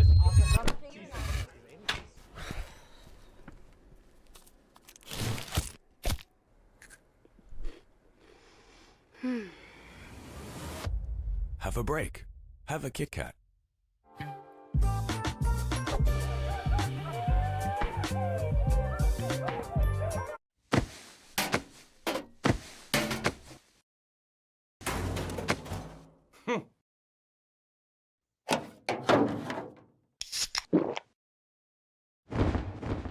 Red Bull gives you wings. Hey there. Every season starts the same way. Everyone wants to win. But not everyone prepares the same way. I can't wait to show you what I have in store. And trust me, this year, everyone's leveling up.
Welcome back, everyone, to LEC versus. We have a beautiful setup here for fans. So I'm joined with Corrales as well as Johanna. I'm going to ask both of you to maybe explain a little bit about what's going on today. Yes, thank you. So Daisy and I have been working for a long time to set up LEC Fan Art, which is a community for all fan artists. And one of the results is that we have a table at the studio with some freebies done by some of our fan artists. And there's a project that we would like to announce, and anyone who is a fan and is creative can join this project. It's called the LEC Zine. It's going to be a zine with some fan art, some articles, some edits. If you like writing or drawing or editing, you can join us, and it will be something to celebrate the LEC at the end of the year. Oh, thank you so much. That's amazing. Johanna, can you also let us know what's happening over here, because these two are doing their best? Okay, so we're also having a friendship bracelet activation today in the studio, where people can come, they can make friendship bracelets representing their favorite teams, their colors, or even just themselves if they want, and obviously they can also trade with each other. All right, that's awesome. Thank you so much. Laura, you have a blue bracelet? I have a blue Boo bracelet because I was Le Boo before it was cool, so I'm actually making it. And I'm obviously winning because this guy is really slow. It's not a race. It's not a close one, Your that's for hands sure. are much All right, smaller than you guys mine. fight. This We're is going to be fair. heading over to Caster because we're already headed to game. Guys, take it away. Dracos told me he was going to give me the friendship bracelet. Really? You know? Yeah. That's nice. He said Well, I'm his best friend. Thing is, I feel like I now have to make one 4K draw because I did predict his team to go 0-11. You did, and yeah. so I feel like maybe this I is think how you should we make could be one for friends. every player and every member of staff. I think that every player and every anyone member that of staff. agrees, tweet No, at Vedius no, on the internet, stop it. at No, Instagram, no. Vedius Official, No, Twitch, no, Vedius no, Official, no, Tuesdays and Thursdays No, this is going to be the nights. tickets thing again. Stop. Where are the friendship bracelets? We're into game. Or draft at least. Vitality versus KC. Vitality on the blue side will have first pick. They banned away Jarvan and Azir. And on the other side, KC got rid of the Orianna. I love seeing Azir banned. Surely that means we're going to get even more crazy mid lane picks. Surely. Of course, Azir being banned. Yehu has played 4 Azir games this split. I mean, of course, the meta right now is Azir, Talia, Ryze. So it's not that surprising to see it removed. But the fact that he's been getting it so often, I think Vitality finally want to put a stop to that, take away some of that comfort in the middle lane, along with the Varus, the Yunara, and a lot of the kind of tried and true. Now, Yike last week really impressed me. Felt like he was the star of the team last week. Felt like his presence was constantly felt. And also, I felt like we got to see a little bit of the old school kind of carry Yike. Not that, obviously, on KC, he hasn't had strong performances last year, but you have to remember, originally, Yike was like a Viego guy. That was the style of jungle that he came into the LEC with. And so when we saw him on the Aatrox again, it felt like, oh yeah, this is the Yike that you remember, the guy that knows how to win games 1v9. With the Jarvan gone, we'll see what direction he decides to go, as Vitality's looking to lock in Ryze for, we assume, Humanoid. If it goes to anyone else, I'd be truly shocked. Yes. That is. Humanoid on the Rise has only played once so far this split, but it's kind of one of those mid laners that you really want to pick up if he is available. Things like the Talia can be used to answer it, but with the Orianna and the Azir band, it's a little bit harder for the Talia. We'll see where KC go with their next couple of picks. Currently hovering the Jace. Now, Jace jungle is what we most commonly see at the moment in the LEC, but, and this is a big but, one of the KC players who likes to play the Jace isn't European. That's true. So usually you give the Jace to that player. But you know what he's done instead? He's now picked Rumble, yeah, I know. Okay, but the other it was thing a you don't great give the joke, Korean Betty. player is also Rumble. That is also true, yeah.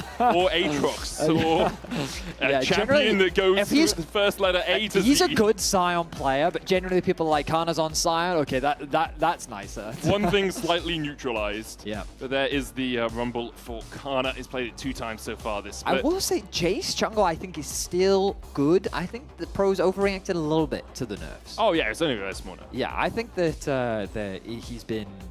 Maybe when we get to the best of 3s, we'll see him come back. Which we are very close to, by the way. We Only are 2 2 more weeks. weeks of best of 1s, then we're into the best of 3s. I do think the Jace might be getting nerfed again on 26.3. Well, if that happens, then he's probably... I'm not 100% sure. I don't tend to look at patch notes too much before we actually play on them, because otherwise I get distracted and confused. Pantheon is the second pick, though Yike having some agency in the early game, and Vitality going to immediately locking Knuckos, because Sante in the top side to try and deal with that Rumble threat. When you get the Koenig Rukun, it becomes a lot harder for the Rumble to do too much. It might be a Jace here for Vitality. They've been teasing us a little Linsus, bit. Yeah. Bit of Jace action, perhaps. Will we get to see it? Waiting for the timer to count down. Will it be a lock-in? Oh, it is. Okay, Jace jungle. Just First as we one for discussed Linsus. about it, it looks like that it's going to be back. Now the question is it Cassio or is it Talia? What are your bets? What are your gambles? Into the Rise with a Jason Cassante. I think Cassio kind of rises a little bit higher, I think right? Talia's better into Jace, though. That is true. When does a Cassio ever hit a Jace? Yeah, but you got Pantheon and Rumbles to hit the Jace. That's true. I think you go Cassio and you look for a Braum to deal with some of the Jace poke. Ooh, but then their engage is pretty much only Pantheon. You could get an engage AD carry.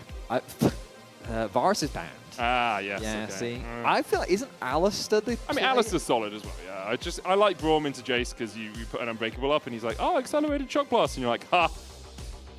I think Vitality is thinking about Corki or Ezreal. Now that might be a bold prediction, I know. In this meta of AD This carries, meta, I know. Corki or Ezreal. But one would surmise that Vitality desires more poke. Yeah. And so they need a champion that can do the poking. Yeah, and Corki or Ezreal would fit into that. I wonder if Kazi gets any sort of leeway with it being his birthday today. Ooh, Do you think he happy gets to birthday, say, Kazi. hey, Pad, I would like to play Corki on my I don't think he birthday. gets to do that at all, no. I mean, he gets to do it, whether or not it actually has any yeah, impact it's one on of those things the end result. where it's like, I'm picking the champion. So, you can tell me not to, but I pressed lock in, so, We've got to go Vayne. Kai'Sa and Bard, the bans away here from either team. Bard against Busio, no real surprises there. We saw it banned for a lot of worlds against the His Leona's kind of lit, though. He's the only one playing it in the LEC. Yeah, it's I know solid. you're a big Leona fan, too. I feel like it's been a nice addition to the LEC. I like seeing some Leona back in pro play. I don't think it's great into Vitality's comp so far, though. Yeah, they are a bunch of fast boys. Yeah, and even then, like, you get onto a Cassante, he's like, who cares? I have enough CC and like. They might be going Braum. mitigation. They might be doing it. Yeah, I wouldn't be surprised if we see a Braum on the side of KC. But with the Bard band away, we'll see where Vitality go for their final ban. Both teams have picked their top side, so you don't want to pinch the pool too much in either direction. I'm trying to think if there's anything else that Vitality would really want to get away. Are they scared of here. Caitlyn? Caitlyn Karma and just pushing bot. Well, I don't think they'll go Karma with it, because again, I think they need a little bit more engage. I was thinking that KC would be thinking about Alistair, but how sad is Alistair? I guess it depends what Vitality go. If they do, in fact, go for Corki, I think Alistair is kind of, well, it's going to suck, I feel. Yeah. Looks like they're going to do it anyway. I mean, Busio is a very good Alistair as well. Sure. So you can interrupt the Valkyrie if you play it well. He can, if But it's Kazi more, plays it well, I'm he mainly can just thinking about, like, Valkyrie away. I'm at Dragon. Yes. Right? I want to approach Dragon. I'm Alistair. I'm face checking. I'm face checking into Jace, Rise, probably Corki. Yeah, but if you're on the Dragon first, yeah, then I'm getting poked by Jace Corki. you press your R key and you get 65% damage yeah, then mitigation. they run away, wait for your auto and then off. you get the Drake and you walk away. I mean, sure, yeah, that's is kind of the what idea, Lebrov right? did last time. There's that Ezreal. Oh, great prediction. I know, Benny. right? Wow. First Ezreal of the split for Kazi. Oh, they're making it way worse. Okay. Right, so remind me now, how happy is Alistair into this much poke? Yeah, he's not having a great time, I've got to be honest. Busio, obviously very good at the champ, obviously a very good player. What about Sivir? Is it a Sivir angle? Sivir does, it gives you the on the hunt for the movement speed increase on the Alistair. It means you can get the miasma down quicker as well. I don't mind Sivir here. I still think you lack a bit of engage and you are going to get poked. You now have the spell shield to avoid some of that, as the Sivir herself, and to avoid some of the poke in the lane. The risk is you've got the chain's focus resolve from Karma, which is if the Alistair goes in, it's really hard for the Alistair to get out. Like, Well, I really think, tricky in that bot lane. You know how we always talk about Kennen, and Kennen needs flash? Yeah. I feel like this is one of those games for Alistair where it's like, if he's got flash, he's got plays. Sure. But I think it ultimately comes back to this idea behind Pantheon being the linchpin behind this comp. You have to just, whatever target he stuns, you kill him. Yeah. You get that target out first, and you play around the fact that you're 4v5. And you have strength in the early game, right? You've got Rumble, who you does a ton of absolutely damage. Sivir, although we always used to talk about this, like 300 CS, 500 CS Sivir, you need 5 items. You don't need that much anymore. You have okay push with Ricochet, and Boomerang Blade can do a lot of work. Alice's base numbers are okay for the 2v2 as well. Cassio, if she can put some Twin Fangs in, can really do some work. So, like, KC have enough damage to play through picks in the early game. The concern is, if it's an even game or if Vitality are slightly ahead going into mid-game, it is going to be really hard for KC to actually regain control of an area through the amount of poke that Vitality can put down. I mean, here's the other factor. Here's the intangible. Okay. You know, you're getting the hype music. We're getting into game. 5th game of the day. That's exciting stuff. All of that was tangible. Right. Now, the intangible. Vitality. Let's think of them as a brand. Yes. Historically, would you associate patience with this brand? No. Would you associate calm demeanor? No. Would you associate, hey, let's just poke them for a little bit and then slowly chip them off the objective? It's the least Vitality thing I've ever heard, buddy. Right. It's also Kazi, okay? I mean, he's probably one of the most 80 carries I think I've ever cast in my career. One of the most 80 carries. Aggressive, I meant to say. Yeah. I meant to say. Chuck that one in there. Yeah. So, again, like, of It's course. also his birthday. Happy birthday, Kazi. We're not going to sing. He gets 2 hats. Wow. That's 'cause he's had 2 birthdays and a few more. Yes. So Just a couple. I mean, really, we all only have one birthday. favorite champ for the birthday boy. Is it his favorite champ? I mean, I'll happily trust champ. Yeah. Chat would never lie. No. So yeah, this is what happens to Kalista and Busio early on. Now, they are doing the wise thing. Walk away Absolutely. Hide behind the minion wave. Yep. Let the minion wave get poked. You don't need to be poked. You're an Alistair. Yeah. The only poke that happens to an Alistair is when it's get put onto a skewer after it's chopped up, you know? Absolutely. Because that happens to all the Alistairs. All the You Alistairs, implied yeah. that there was plural. I'm pretty... Didn't the Minotaur get poked at some point in Greek mythology? Probably. Yeah. Yeah, you're probably right. To be honest, you are the mythology guy of the two of us. Not really anymore. I haven't played enough Hades recently to claim that That's crown, fair. you know? Yeah, that's fair. Yeah. Just like how I get all of my ancient history from Assassin's Creed games. Hey, they use those to remap like architectural I heard that buildings was false. and such. Oh, I thought it was true. Fake I have no news. idea, man. Like, but one of the most I trust disappointing- me. I'd never lie. One of the funniest things that I've been completely off topic. Wait. hang on As a opposed to second. what we've been talking Whoa, about whoa, so whoa, far. hang on. I feel like Busio's going in. There's a boomerang back. We talked about the poke. Back. Yeah, so you know how gamers have gamer moments? Yes. Right? So I actually went to see that very famous cathedral in Paris. Oh, yes, Notre Dame. Yeah, Notre Dame. And I entered it. Beautiful. Mhm. The first thing I said, I was there with some other casters, and I said, wow, it looks like it does in the game. What I meant was like I'm so impressed by how accurate the game was.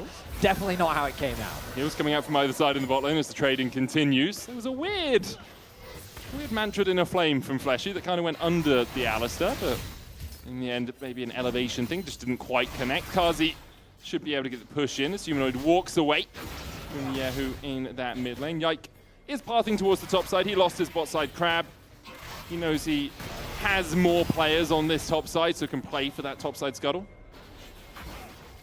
Keep my eye on those supports now making their move on the map. Resets come through a little bit late from Fleshy as they wanted to make sure that wave was underneath the tower, but already Busio is hovering around mid lane. Now, for those that didn't keep close tracks from FlyQuest last year, Busio was heavily credited to massive early game impact. And it was specifically from plays like this. And again, like this play specifically is not that novel. Many supports, level 4, level 5 first base, often roam towards mid, pushing out the wave. That's not super uncommon. But when you think about Inspired as a player, he was someone that was very like focused on himself. Efficient clears, making sure that he's in the right place at the right time. And so if someone like a lane needed fixing, that was kind of Busio's responsibility. He's the guy that would come along, help you get that push out, provide that cover. Maybe you just need a ward just so that you can try and fight your lane opponent. And he's someone that provided a lot of that. And I think that he's looking to try and provide that level of early game control to KC as well. And already helping out Yahoo in this mid lane matchup, getting some very good damage down alongside Yahoo onto the rise. Fleshy here, of course, trying to match that. We'll see if Busio then immediately looks for a roam towards bot, knowing he can get there before Fleshy looks for now. He still wants to provide this cover in the middle lane.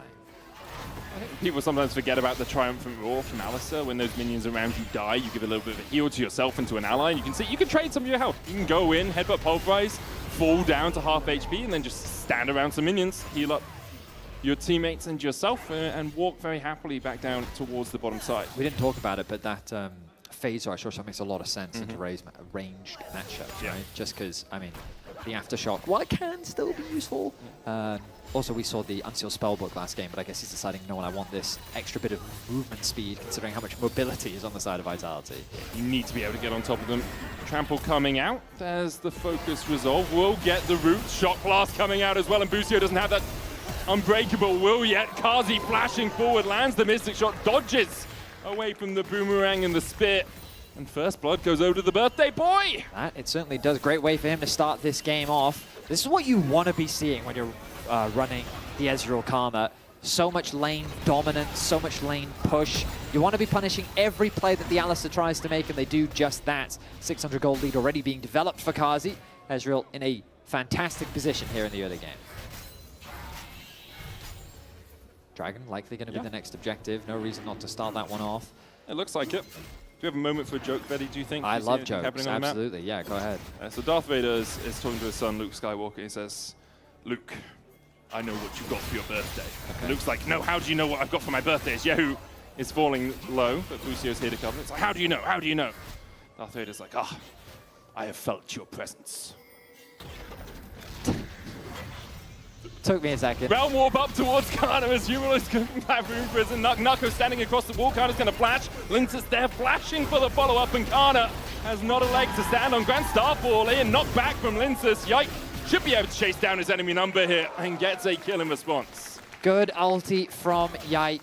Punishes the play from Vitality. Ends up just being a 1-for-1. I think Busio and Yahoo also looked for a play in the middle lane. They don't actually convert it into a kill.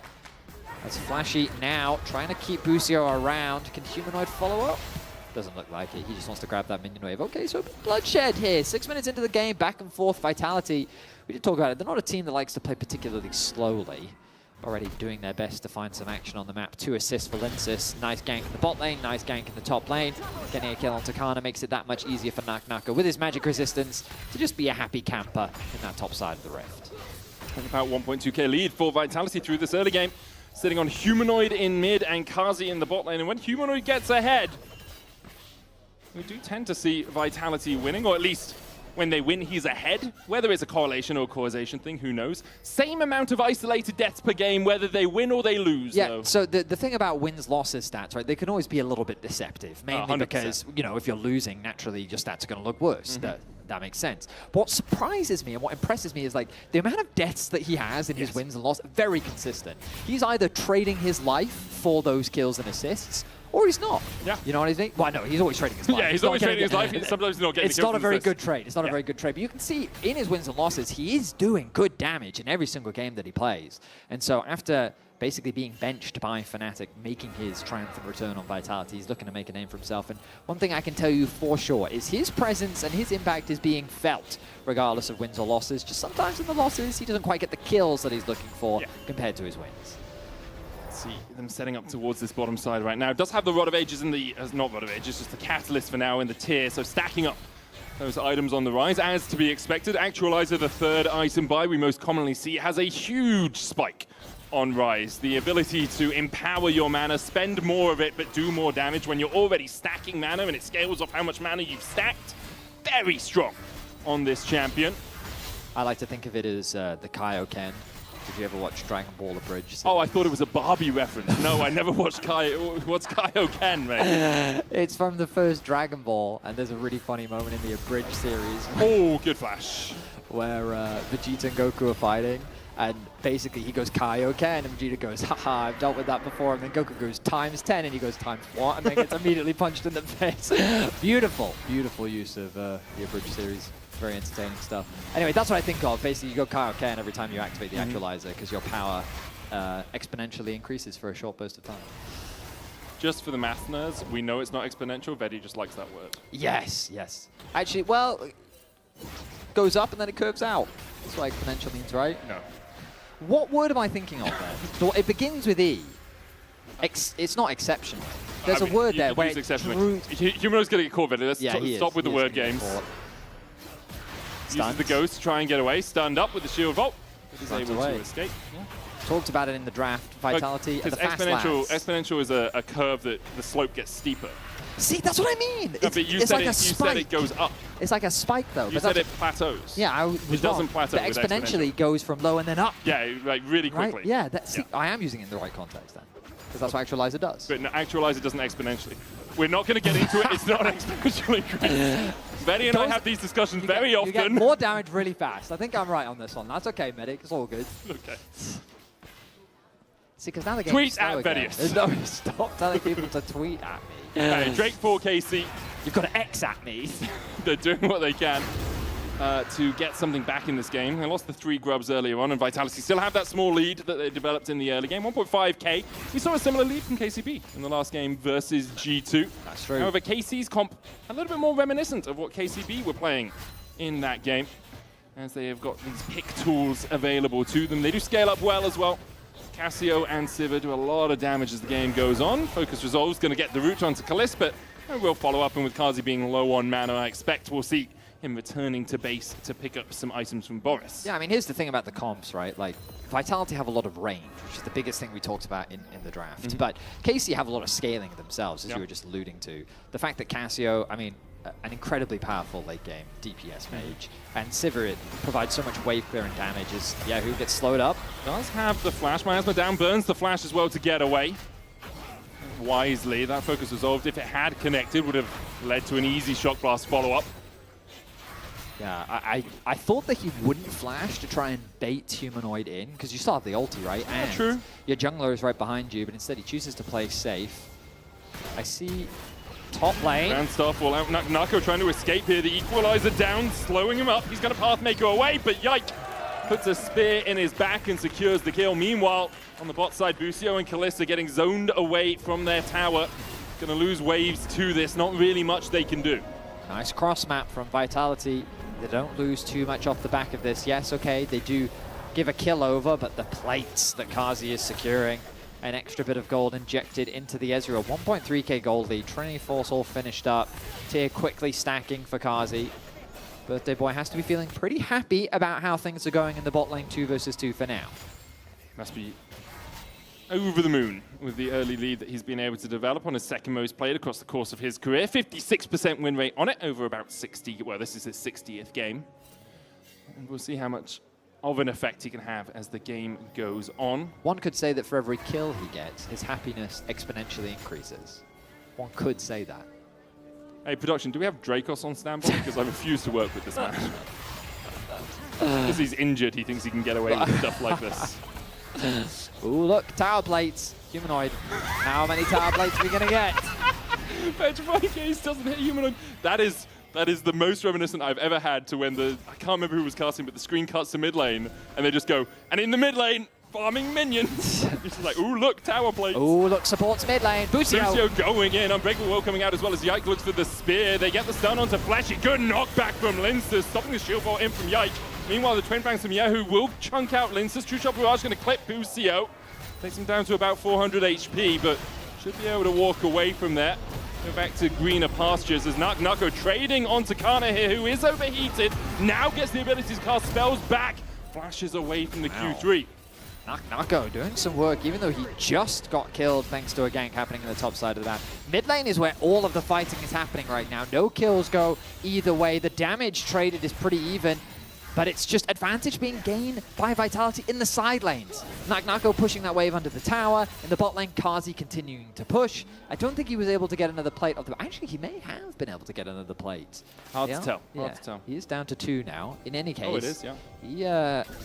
He is a very strong Ezreal, and Nako has a lot of magic resistance. So we are getting ready for the Herald and the Dragon spawning relatively soon. The question is, do Vitality care about the next Dragon, or instead are they more interested in breaking open these towers? Because remember, playing around these neutrals, like the way Vitality's comp works, it's not, I say traditional in the sense that how a lot of LEC teams play is group, press R, fight, right? Yeah. You have to be patient. You've got to leverage your mobility, your poke, and you have to land the poke. That's the really important part. Having control over a space, whether you're second to the objective or first, kind of changes your approach. But if you're second in the objective, you ideally want them to start it, because then both the dragon and you are hitting them. Yeah. However, if you're first on the objective, you've got to be very careful about how you play that one, because it only takes a single Alistar flank for the entire fight to go the way of KC. So patience and awareness is very, very important. I feel like for Vitality, they are interested about fighting this. Fleshy fashion forward onto Yahoo. True Shot Barrage coming over the top. As Humanoid looks for damage. Petrifying Gaze doesn't hit onto anyone, but Yike dives onto that Karma to try and take her out of the fight. Aegis Assault needs another auto, misses the spear. Can't get in range. Gets another, but Fleshy heals up with the Mantrid Focus Resolve. A renewal for Karma. Tops up her HP. Vitality come out with 2 kills. Nice plays from Vitality. They knew that Yahoo still had no flash available. They get a quick collapse. They don't convert it into the Dragon, though. Rift Herald, a couple of pings coming out onto it. Maybe from KC actually saying maybe they're doing this. We'll have another look at this because it's Ezreal, it's Kazi moving that really helps out the rest of this fight. Yeah, Flashy, he needed to flash there. I really like the fact that he did it because it guaranteed both the slow into the root connect. Yike then just doesn't connect that Q. Nice sidestep from Fleshy. I said it was Ezreal, he did nothing. Yes, he shows up, stole a kill. True Shot Barrage was good and the kill steal at the end was good, but the Sivir wasn't there, which did mean a slight number. Fleshy really did all the work. Yeah, he really did. That was great from Fleshy. That was one of those support does all the work and everyone's like, well done, AD carry. Yeah, it's, you know, Fleshy's cooked all the meals for Kazi's birthday party and Kazi's getting all the credit, you know? That's what's happened. No, nice really well hit played there, by Fleshy. Often we see Karma's really struggle in the LEC. It doesn't have as much impact as you want it to. I like the Mikhail's first purchase as well to get out of that initial bit of CC. if you're dodging a petrifying gaze, you can Yeah, I mean, you're KO basically someone just out of it. making it even harder for KC to lock someone down. We talked about how for Pantheon, what does he want? You stun a target, everyone piles onto the target, we immediately kill the target. Well, you land that stun, you're immediately going to get cleansed. Oh, fleshy. Yeah. Well, okay. He did use the Mikhails. Yep. Wolfpack is out in force. Yep. Yeah, so anyway, top lane. Kana. Caught out here as Nuka goes in with the Pathmaker. Will get that root and the stun as Kana has no avenue to get out. Nuka tanks the tower. Vitality find a good cross map. Yeah, very nice tower dive. Ends up being a 1-for-1 overall. Oh, Busio died as well. Busio also died. So it was a 2-for-1. Thank you, observers. Linsis and Kazi just teamed up. Maybe we'll get a 2-for-1 and a tower. Maybe we'll get like a. Oh, we're just gonna get a full replay. Let's find out. So Busio goes in. Okay. And then he walks into a. Okay, yeah. Yep. That is a. So remember in draft we talked about. So when you face check on the Alistair, who are you face checking into? Surprise! It's the Jace It's with hammer time. opportunity and unbelief. Do. I'm touch dead. this. Yeah. So anyway, Herald was secured by Vitality. Plates now picked up by Vitality in the bot side of the map as well. Things going all the way of Vitality. You know, every week I sit there and think, yep, I found it. I found the best team in the LEC without a shadow of a doubt. Yeah. And every time I come into a situation where I'm like, now we're going to see why they're the best team in the LEC, this happens. Yeah, so best of ones. That's all, like... actually, Medic, I think we can draw significant conclusions from single games. Okay. Well, the LEC's been doing it for years. Okay. I think we bring back best of twos. I always love ties. You know? Don't tease me with a tie time. I don't know where that was going. No. I was thinking like ties, you know, like the tie. I was thinking of the tie joke. Leave the jokes to professionals, Veddy. Yeah, you're right. I understand humor. Yeah. You really, the audience went wild with your whole Star Wars one. The a Darth second Vader ago. one, yeah, hilarious. Man. I've got another one. When they kill Busio, it's a Frisian kill. I don't get You that don't one. know types of cows, that's the problem. Yeah, okay. Oh, I'm sorry. I didn't realize there was a prerequisite to the joke. Frisian is the type of cow. You know the white ones with black spots? I'm just... called Frisians. Do you know Gwen?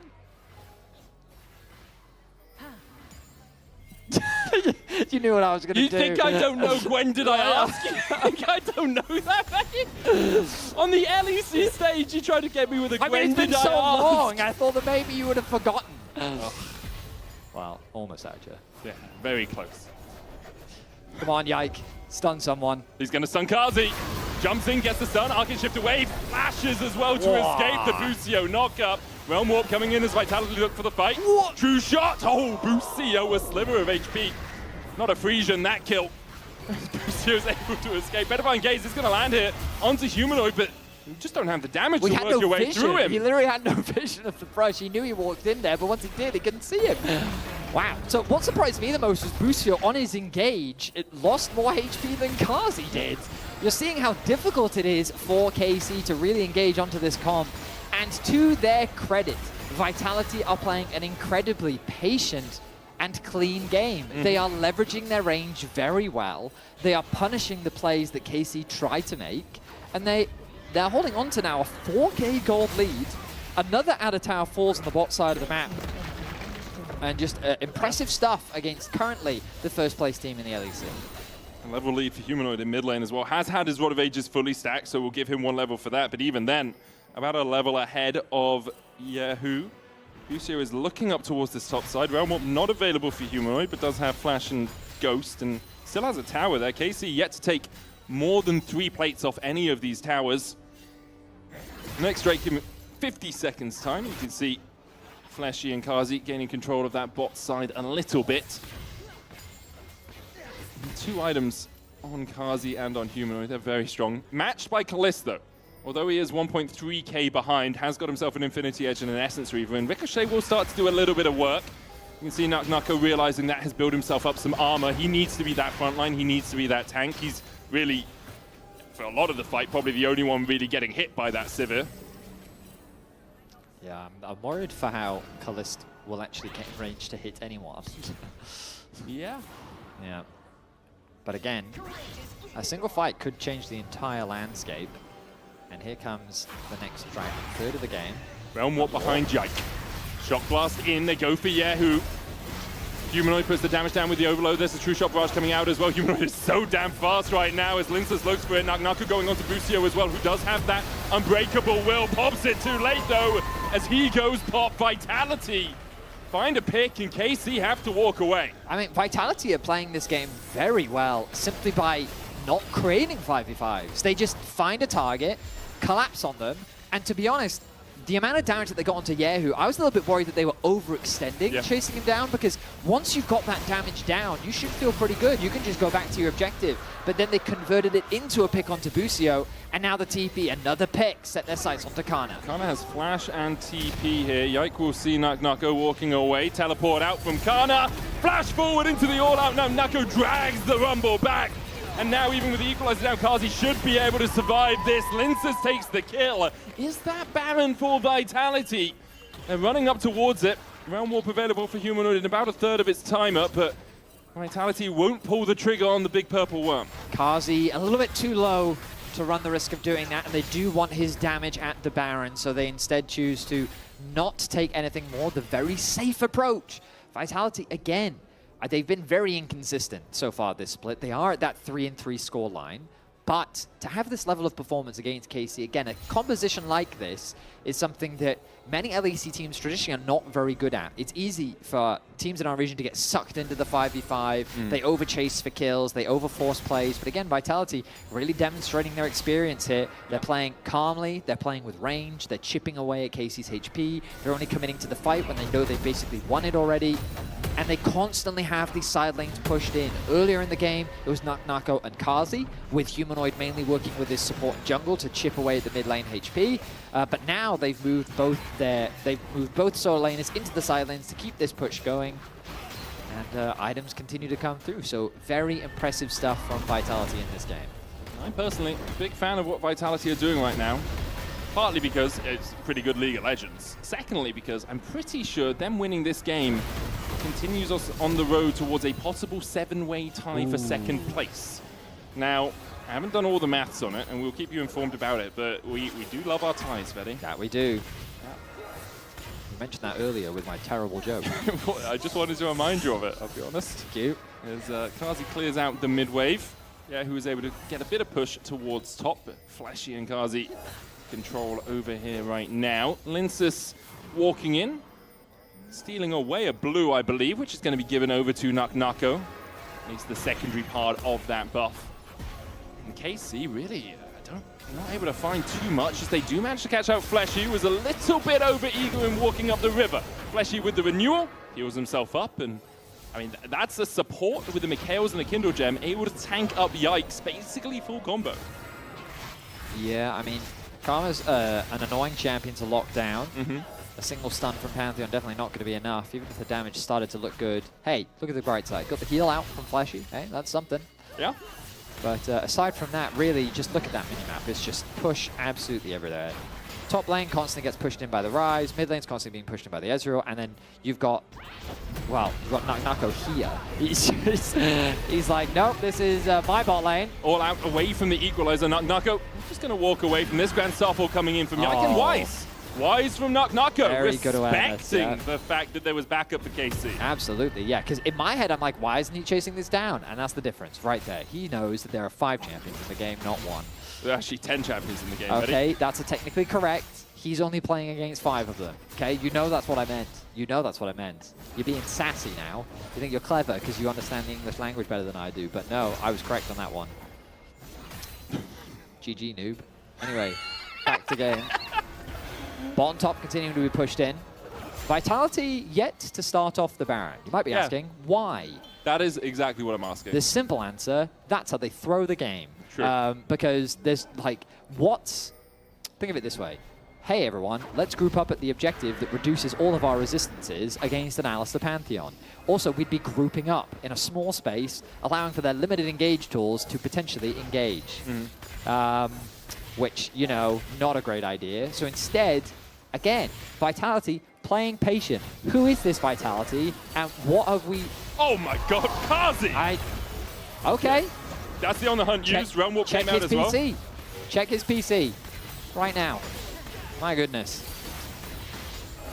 And that's all you need to do. It's to a be able to get a tower. deathless humanoid game. And the Bring the deathless stats back up. Bring Okay, the yeah, I stats got it, I back got up. it. So this is not just like how much he... this is just how much he dies. Yeah, isolated deaths per game, 1.7. So he has an average of 4 deaths per game, 2 of which are isolated. Yes. Ish. Yes. And go back to live. Oh, sorry. I have to Yeah, press no, buttons. no. 0. I'm checking. Is he still on the stage? Yeah, he's there, man. And he's been in the side lane a lot as well. I mean, Vitality's looking Oh, clean. They're TP going for a behind. fight. Humanoid stepping forward here. Busio trying to get a knockback, but Mikhail's on the Humanoid. He's just going to cleanse it away. Naknako now has the flank, and Kalist doesn't have a leg to stand on, nor does the Cow. 2 more to add to the first in the fight for Vitality. They'll take 3. Kana and Yehu, the only 2 left standing. They're going to turn their attentions towards the Infernal Drake, maybe trying to sneak one. Dodge away from Naknako on the Petrifying Gaze. Was blind. Yehu around the corner. Now the chase continues. Cassio with her swift march boots a little bit quicker than Cassio of times past, but does have to flash away. I'm going to say it. This is a beautiful game of League from Vitality. Okay, last time we praised someone on Vitality, they immediately died. I'm sticking to my. I'm sticking to it. I mean, just look at this collapse. So it's 3 versus 3 in the mid lane. A quick TP from Naknako. They see the members on the side lane, and even though the TP comes through from Yehu, it's just way too late. The damage from Humanoid is huge. Naknako on the flank isolates Kalist. And wow, what an impressive performance from Vitality. We talked about how so far this split, they have been very inconsistent. But wow, I guess this showcases the potential that this roster does have to have this level of play against KC. Kazi just missed the cannon, so yeah, take it all back. Yeah, take it all back. My bad. It has been sublime, really, to watch from Vitality so far. And for KC, they've been found wanting. Unable to find the picks they wanted in the early game, now unable to really find any way back into this matchup. Humanoid has the Realm Warp, he's in mid. Has that actualizer completed? Had it for the previous fight, which is why we saw Yike just disintegrate in front of them. Yike, he's posturing for a Starfall. The question is, will it be grand or will it be not so much? Busio looking for a flank, spotted out by Fleshy. The tower already down to a single plate and now down to the ground. Busio still looking to see perhaps if he can find a way onto that back line, but Naknako, new Busio is in the area, gets the flash out of the Alistar, and with Vitality pushing through 2 waves, it looks like Humanoid is now going to be sent down towards bot lane. Is it Linsus going mid, or is he just stealing away jungle camps? Looks like he is moving over to mid lane. I mean, it looks like Humanoid wants blue buff. I mean, I can't blame him. The man loves his mana. But slow and steady does, in fact, seem to win the race here for Vitality, as KC, I mean, what have they really done this game? You know, we talked about it in draft about how difficult it might be for them to really close that gap. But they just haven't been able to find it. Nice sidestep there from Naknako. Even if they did find that engage, I don't know if it meant much. Kazi's taking some damage though. Here we go. On the hunt, Grand Starfall, they're looking for Fleshy. Gets the Mikhails. He puffered it beautifully to get out of the shield bolt. Crucial barrage coming out from Kazi. He's just going to chip KC as they retreat. Fleshy is having a worldie, Betty. Oh, he certainly is. I mean, it is an insanely impressive game from Vitality. They cleanly disengaged from the fight the second that KC tried to overforce. Like, KC, understandably, getting desperate at this point. Vitality's right at the entrance to their base. They have to try and do something, and what they do just isn't enough. And Vitality, they're not getting impatient. They know they have the lead, because what's very easy to do in this situation is, oh, well, there's no objectives on the map, so let's just keep pushing. Yeah. But if you do that, that's how you leave yourself open to getting picked. So they're not doing that. They're just pushing waves and then leaving. Like, I mean, you can see Lince is still clearing through his jungle because they don't need to overforce anything. All they need to be ready for is the dragon spawning in 2 minutes' time. That's going to be Soul. If KC doesn't come and contest them, you thought the poke was bad before. Well, the poke is going to make it so much worse now. So, yeah, like, just keep doing exactly what you're doing. Of course, for the viewers, it does mean it's a bit of a slower game. But for Vitality, this is a very meaningful demonstration because it showcases what this team is capable of when they execute well upon their game plan. And you did ask, what have KC done this game? And I don't think it's for lack of trying. Oh, a lot absolutely. of the time. Yeah. I think KC have tried to be proactive, trying to find picks, as we just saw in the mid lane. Vitality have just been uncharacteristically respectful and patient and have backed away exactly when they need to. We even saw on the Nako play towards the bottom lane. He's winning the fight against Kana, and he's like, no, I'm good. Now we see the poke coming out from Vitality in the mid lane. True Shot Barrage going to go across. Spell Shield from Kalist. So takes a chunk of change damage there from Kazi. Meanwhile, Yike is pushing out bot lane. They're looking for an objective bounty on that tower. Vitality go in. Flash forward. Petrifying Gaze coming out as well as Kazi dodges away from Busio, who's already down to half HP. Now Nako needs to get out of here. Dodges across the wall. Still no reset from Yike. Does have that Grand Starfall.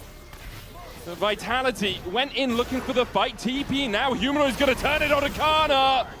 Uses the stopwatch to buy a second Grand Starfall in. Humanoid still healthy enough. Flash away from Flashy. Yike going forward, has that GA, but it's chipped away at once again. The GA just bought, immediately ruined by Vitality. Busio goes in, an arcane chip from Kazi. He's untouchable on this Ezreal. Finds himself a double, Realm Warp onto the backline. Linson's going to kick off in the fight, gets the double. Yahoo! Yeah, no. It seems the focus resolve is going to land. Flesh is just going to chase out the Casio. Dodging away from the Noxious Blast. Linsus dives in. A Petrifying Gaze from Yahoo will get him.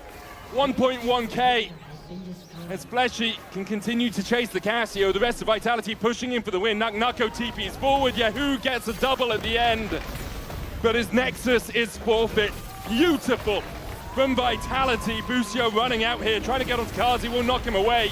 But the Nexus is already done. A single auto from Humanoids enough to claim the cherry on the top of an incredible cake for Vitality. A deathless game for Humanoid, a deathless game for Kazi. Impressive stuff from the two key carries.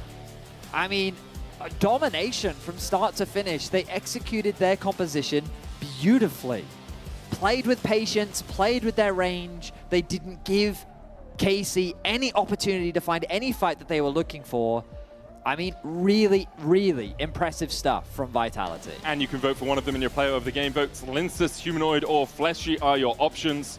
I just, you know, I wonder if we'll see. I really think Fleshy deserves it for this one. I think Fleshy too, yeah, I agree. I think it was probably, I mean, I don't remember every single game perfectly. It was really It has to have been one of his best games of this play really for sure. Really good from Fleshy. So perhaps we'll see exponential improvement for Vitality from here we on will. out.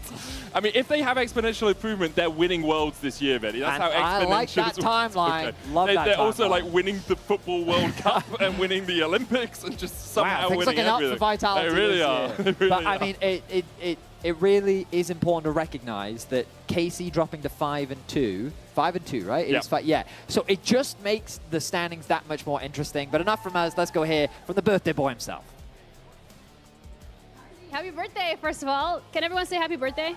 Thank you, thank you. How does it feel to be old? Sorry? How does it feel to be older? How the best birthday is going? How does it feel to be... Oh, Sorry, I don't hear you. Oh, wow! Aw. wow. You know what? You can make a wish. This is like what I wished for my birthday. Because I Really? usually lose. Yeah, that makes sense. But now that you're older, do you think you're also wiser? No, I'm washed. How are you going to deal with that? I mean, let's see, you know, right now we are here with Humanoid, the second retirement home, kind of, you know, we are the old people here, like SK. So maybe like we have 1 more year, 2 more years in us. Okay. I mean, you had 1 more game in you. That was pretty good. So tell us the changes from last week to this week. I mean, there is no real change. I think we are pretty good. It's just BO1, you know, so like you can't really tell how good a team is from BO1. Like you see KC were first place, now they just got stomped, so. Humble King. I appreciate that. But when it comes to having a birthday wish, when it comes to expectations for the rest of LEC versus, do you have any? Like ours or overall? Yours. Ours? I mean, for the LEC versus, like top 3. Okay. Top 3 right now, like, and if Humanoid sleeps well, maybe top 1. Let's see.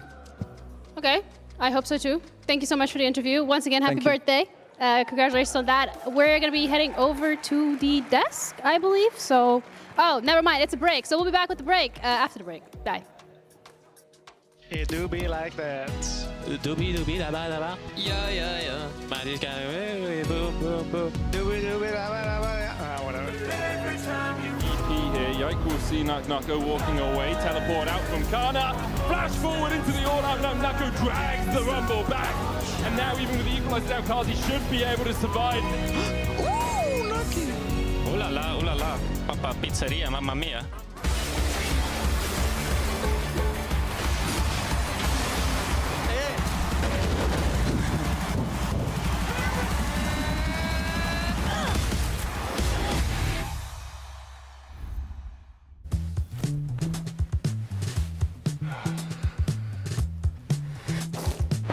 Damn it. Hey, Dragos, you ready for the... Oh, that doesn't look good. Wait, I have a solution, but you have a break. I will be right back. Just wait.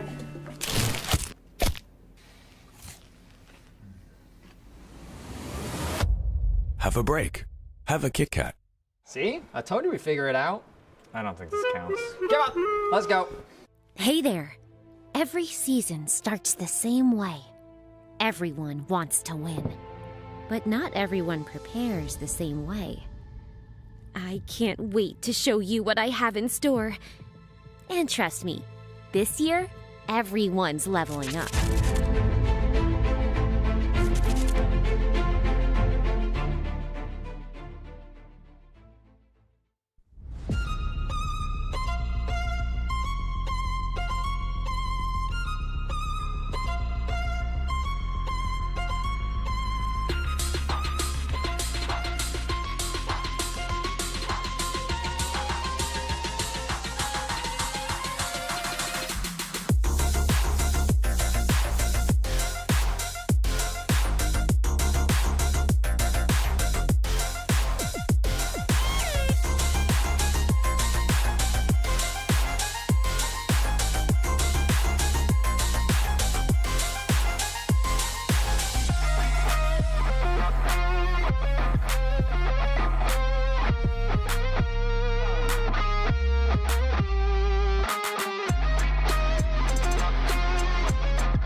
Welcome back to LEC Versus for the last best of one of the day. It's going to be MCoys versus Los Ratones. And guys, I would like to readjust expectations given how the day went. Sure, G2 won.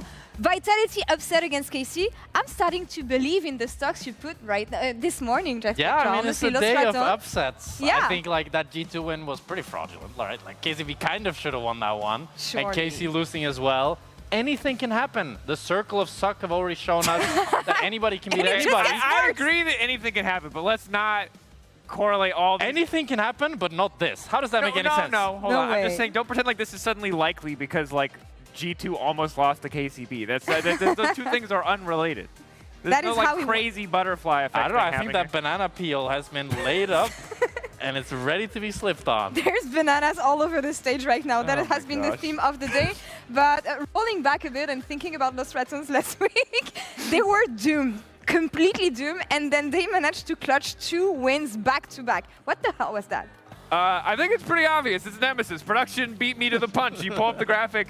This man is a one-man army. His stats are incredible. His damage has been good. They give him all of the money. They give him all of the creeps. And look, it pays off. Are there an occasional good play, good initiation from someone else? Yes, absolutely. But this man is really putting the team on his back. I mean, Baus on the Gragas in that team fight we just saw Yeah. right there did a ton of work, but the player that's allowing Los Ratones to find all these angles and actually be in the game, and the only one that's actually not kind of getting stomped in lane has been Nemesis. Oh, wow. And he's playing like a shad. Shout out to the fans, to the Los Ratons fans, and for all the amazing artwork that we've seen. But yes, he is the man of the hour here for Los Ratons. Thank you. You can applaud yourself. That's amazing. And he's coming in today in a really interesting mid lane matchup, especially going up against Jojo Pyun. That's what I have my eyes on. Tough competition. This is kind of where we got to come back down to earth, because Jojo Pyun is looking like the best laning mid laner in our league. And don't get me wrong, he has some oopsies, but so many of Los Ratones' games are these miraculous comebacks from behind, and we've seen Koi throw, don't get me wrong. But against Jojo Pyun, if he can build a lead just like he has in so many other matchups, I just don't know if they're going to get the chance. This guy's a terror.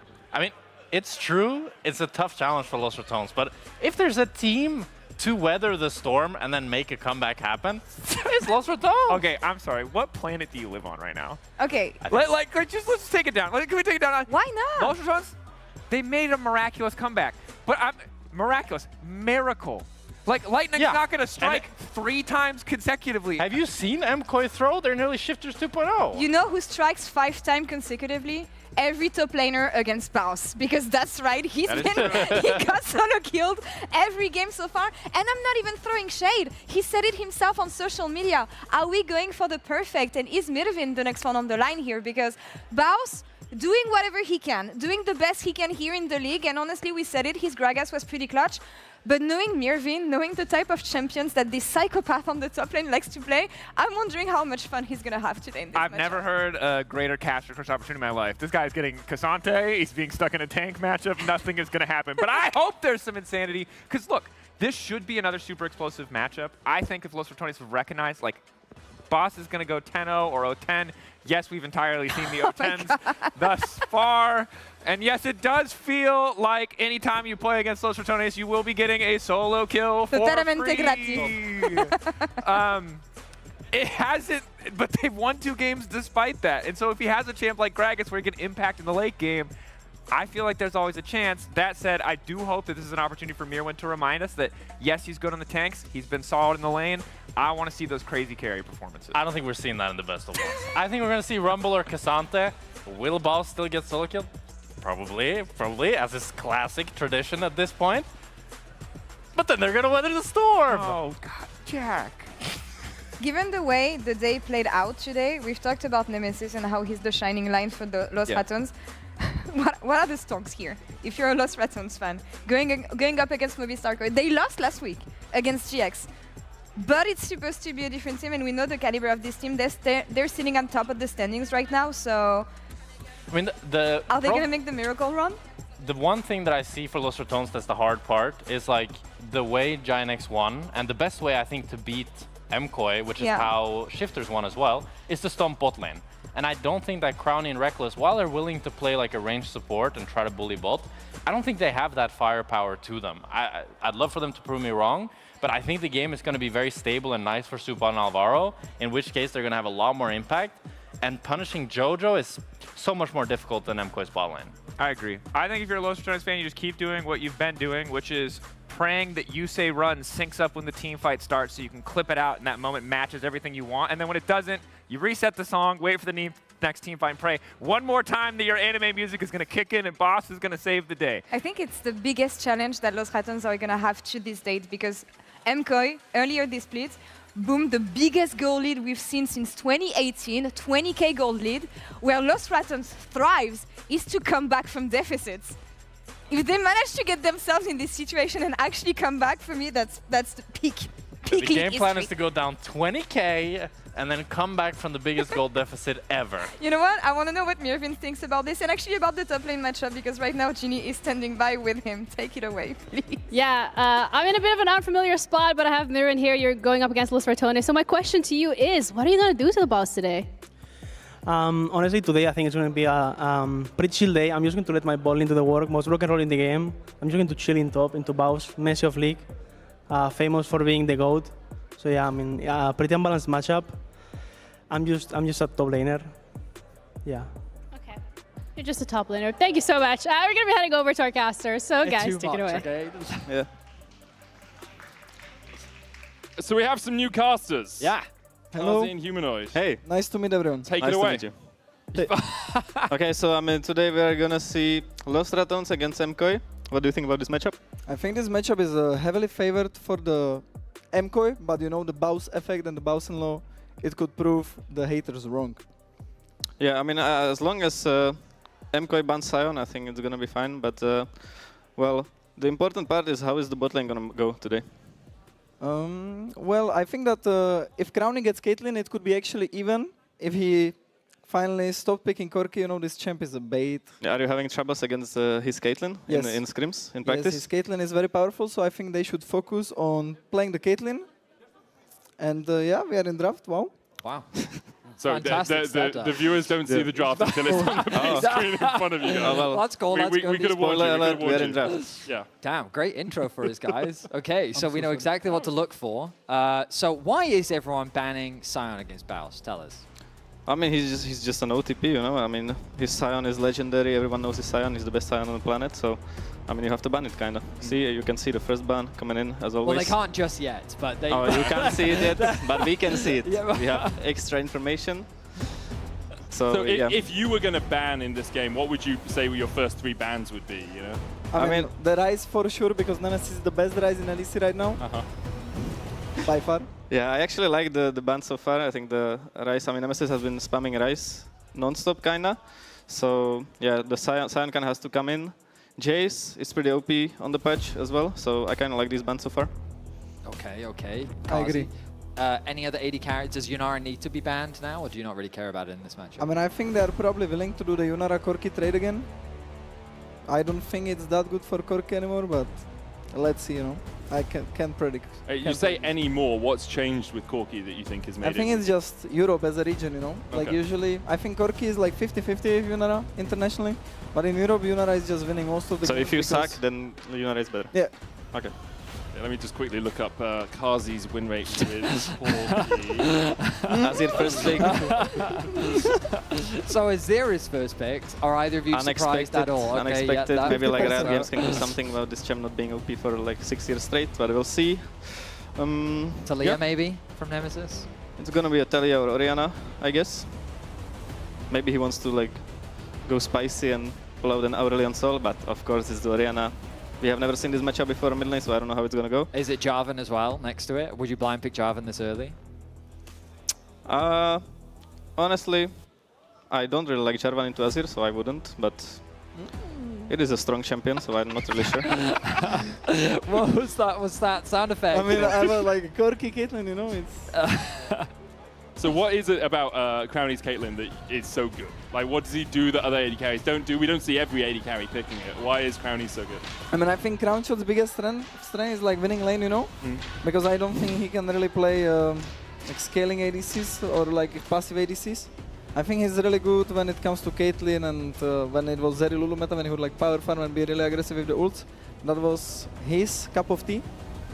So I think it just suits him, you know? And I think with Reckless really likes range champs, and with Caitlyn, range champs are good. Yeah. So I just think it's good for them.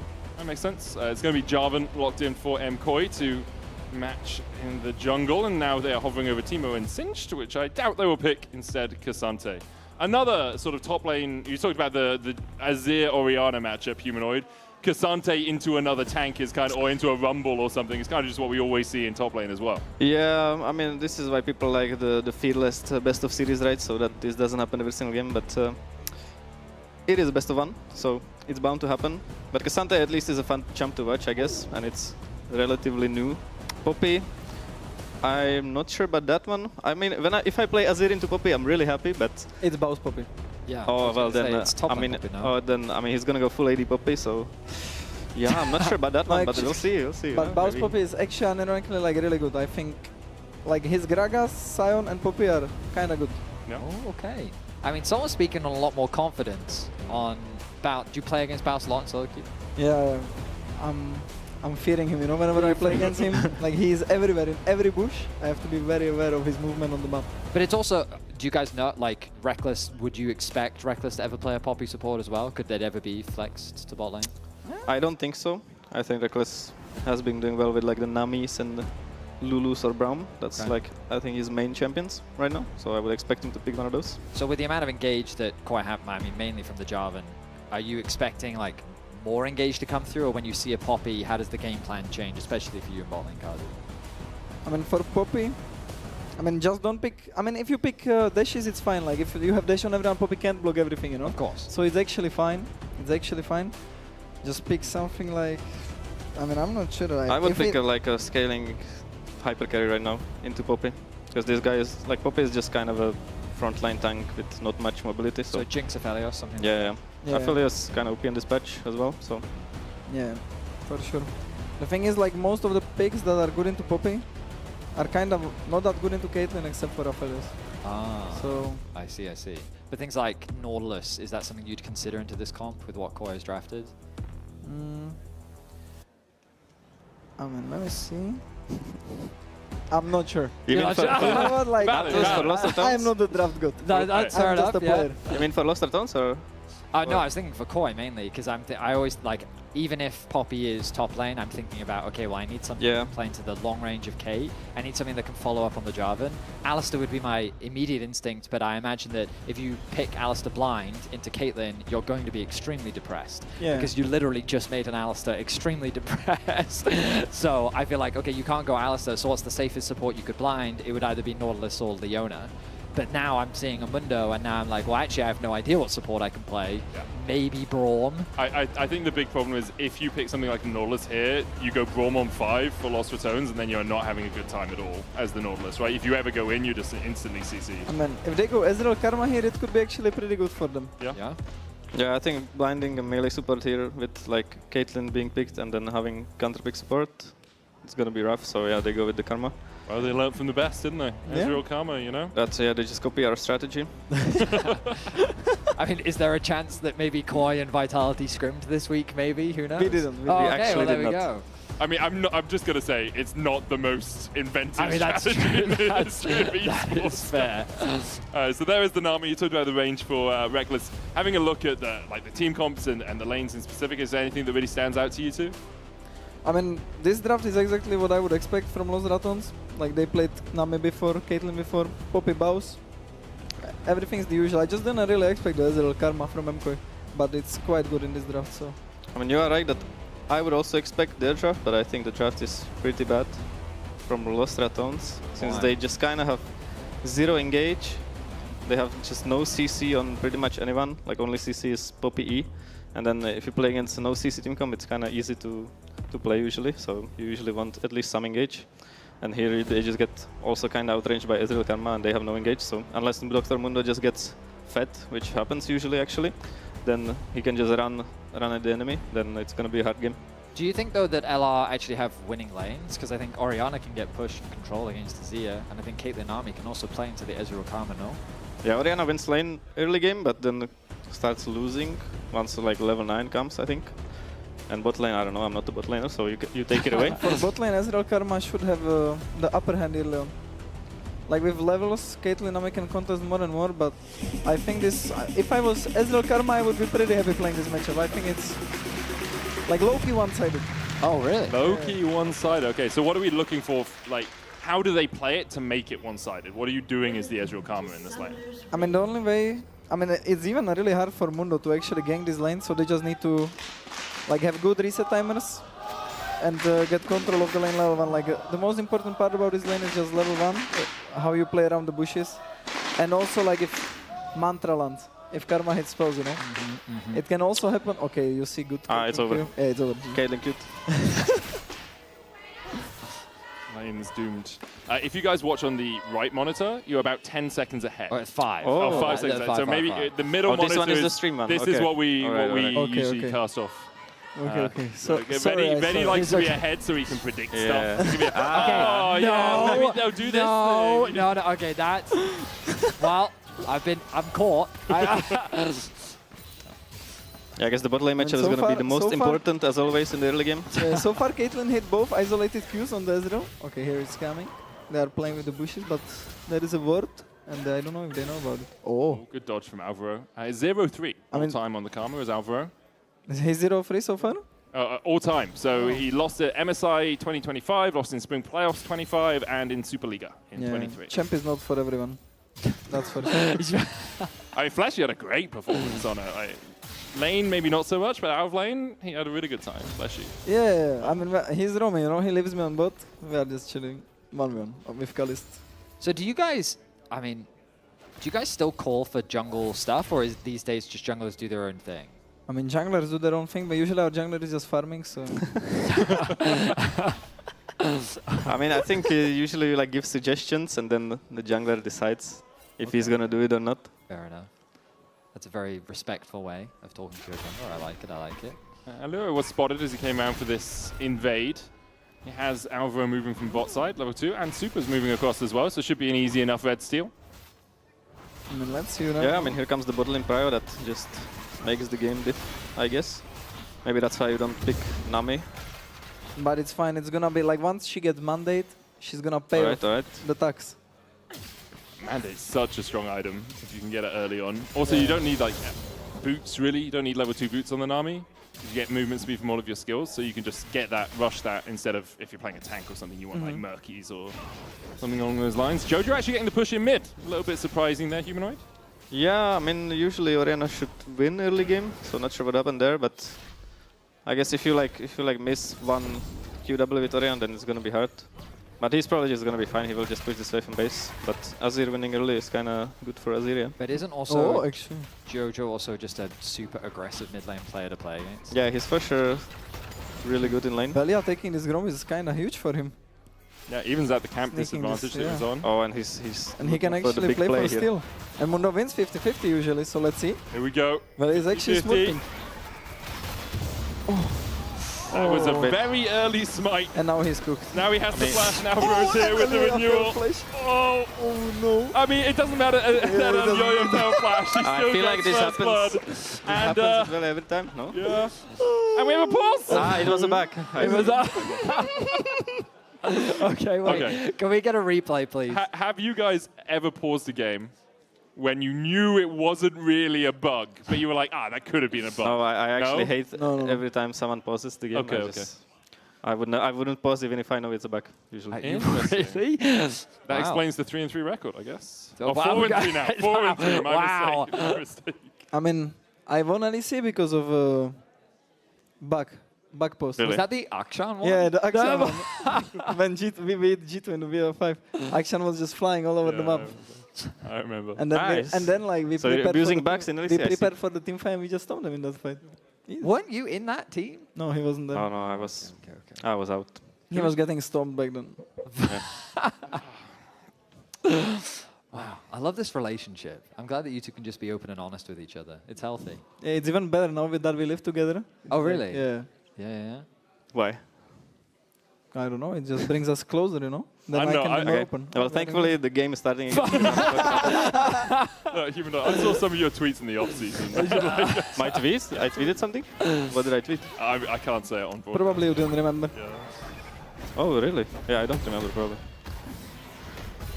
Well, now that the awkward tension has passed, Yeah, we got it away. Back into the game. Can we observers, if we can get a replay of that last play, I'd really love to get some super in-depth breakdown from our two professional players here to help us understand how even the greatest of us can make mistakes, right? Yes, That's true. Wow, you just say and it happens. Yeah. So let's have a look at this. So of course the smite comes down a little bit early, and so now Velia, as you highlighted, in a bit of trouble, Kazi. Yeah, I mean, I think the issue is like the smite. Mundo usually wins, you know, but he kind of mistimed his spells with like the damage and everything. And then I guess Elia was like a little bit panicked, so... I mean, to be honest, he just dies no matter what, even if he smites the blue buff, but at least he gets a blue buff, I guess.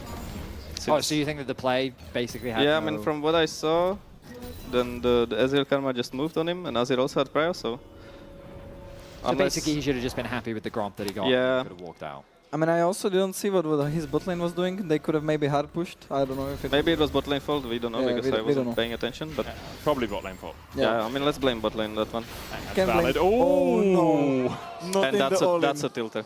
Yeah, Jojo engaging on Nemesis with Alioya and Alvaro there to back him up. You see Alioya smirking in the camera. Obviously frustrating to have another pause going on, but it looks like Velia is maybe having a couple of issues on stage. The referee is behind him right now, so we'll see exactly what happens and how we go. Baus waving across to the other side.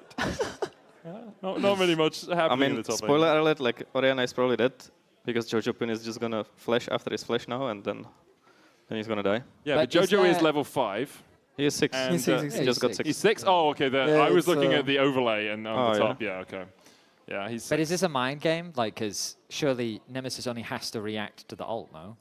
Well, he kind of, like, Jojo Pin doesn't have to ult, so he can just wait for his flash, and then flash after him, probably. okay, so. okay. I mean, because he has Jarvan coming in. Unless, and I he's mean, got Karma, right? No, I don't know. I think if everything is played correctly, then he dies, but we'll see. There is no way. With the pause, I'm sure they I will all play it disagree. well, Oh, you're because going they can on talk about opposite it. sides? Yeah, I mean, Okay. I think Orianna is fine. If he's good, he's just gonna wait for the Azir. W himself, run.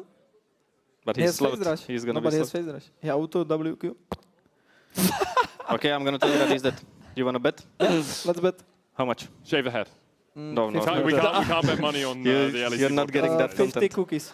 Oh, okay. We can't actually. Yeah. 50 cookies. 50 cookies is fine. You can bet 50 cookies. No problem. Yeah. 50 cookies. Do you have to eat them if you lose, or do you have to buy them? If Buy you, them. You have to buy them for the other person if you lose. But I don't want cookies. Well, you'll get cookies. Okay, thank you.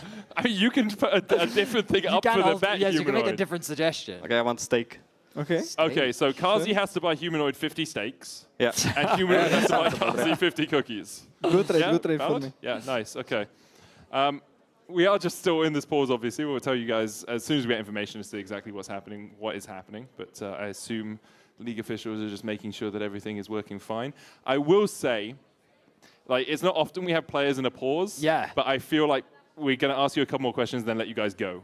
Because Yeah, keeping okay. you So for until 10 minutes in the That's game, true, we don't know yes. how long that's going to Normally, be. that's a great. Normally, we only keep the players for Oh. 10 minutes, and you guys have now been here for a while. I mean, Yeah. I think it's fine. Like, it's getting Yeah? us closer.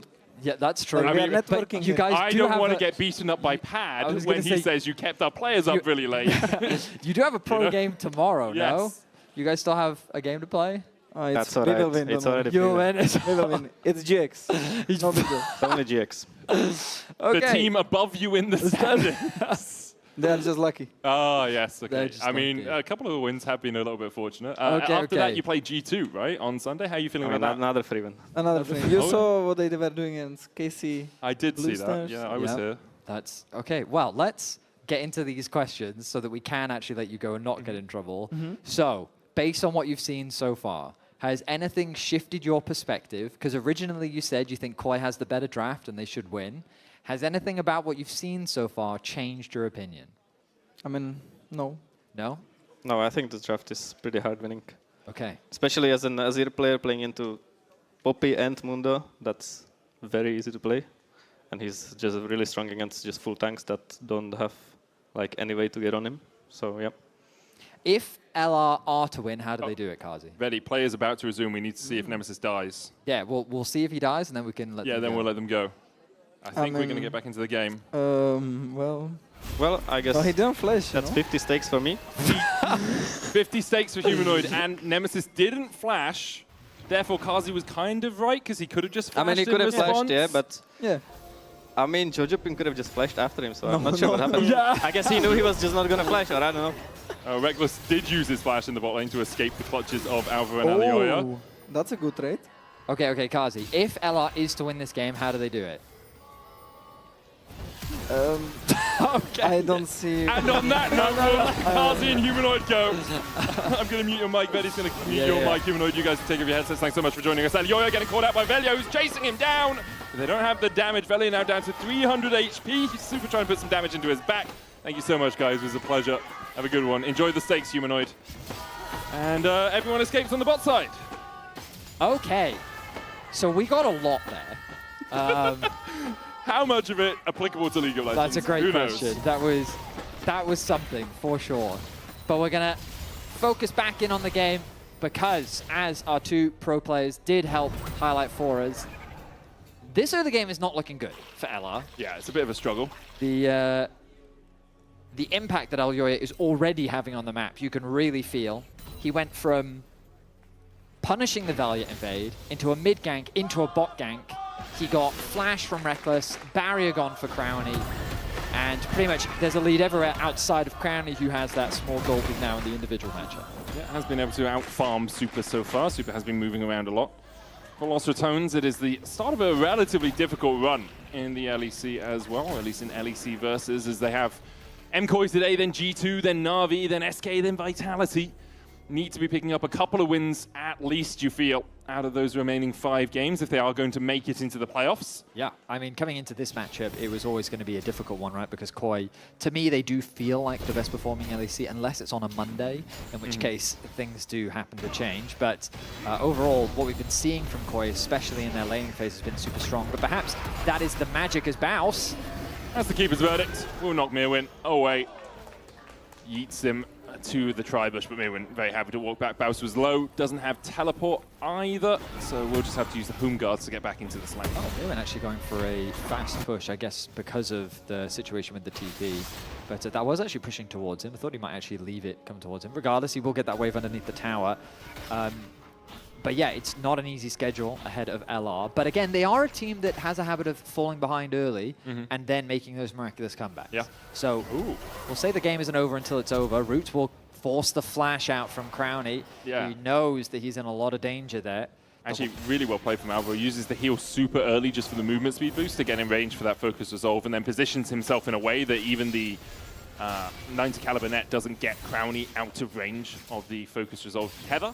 I was going to say the wave was in a very awkward spot. Alvaro, though, no flash. Hide away from Reckless. Alvaro still only level 5. Elyoya trying to join the fight here, but Alvaro falling low, and Auto almost taking him down. Crowny will help Velia get the kill, but Velia now falls to Super. I think that's worth it for KOI. They've now gotten a kill onto Super, handed him a double buff as well, which means he's going to be even happier just solo farming in that bottom lane. He's going to drop his ultimate to quickly push out the wave as much as he can. I think that what LR tried to do there was punish the, I say punish, but it was an awkward wave state, basically. Yeah. That wave was basically slow pushing towards KOI's tower, and so they needed Valia there to help get that push out and escort Crowny and Reckless into the lane. And they do successfully get that push out, but then they see an opportunity to convert it into a kill. So here, again, they're just pushing out this wave. Alvaro oversteps, they know he doesn't have flash, and they think, hey, maybe we can get a quick kill here. Crowny doesn't quite have the damage. Nice net into auto just isn't enough, and then Velia has to force the overcommit, and at which point he's guaranteed to trade his life for his opponents. But ultimately, the fact that Super got that kill, I think, was a net win for KOI. It gets him up towards that first Triforce spike as well, a little bit more of an expensive AD carry item. We're going to rush that as quickly as possible. We'll see an exchange of grubs for the Drake.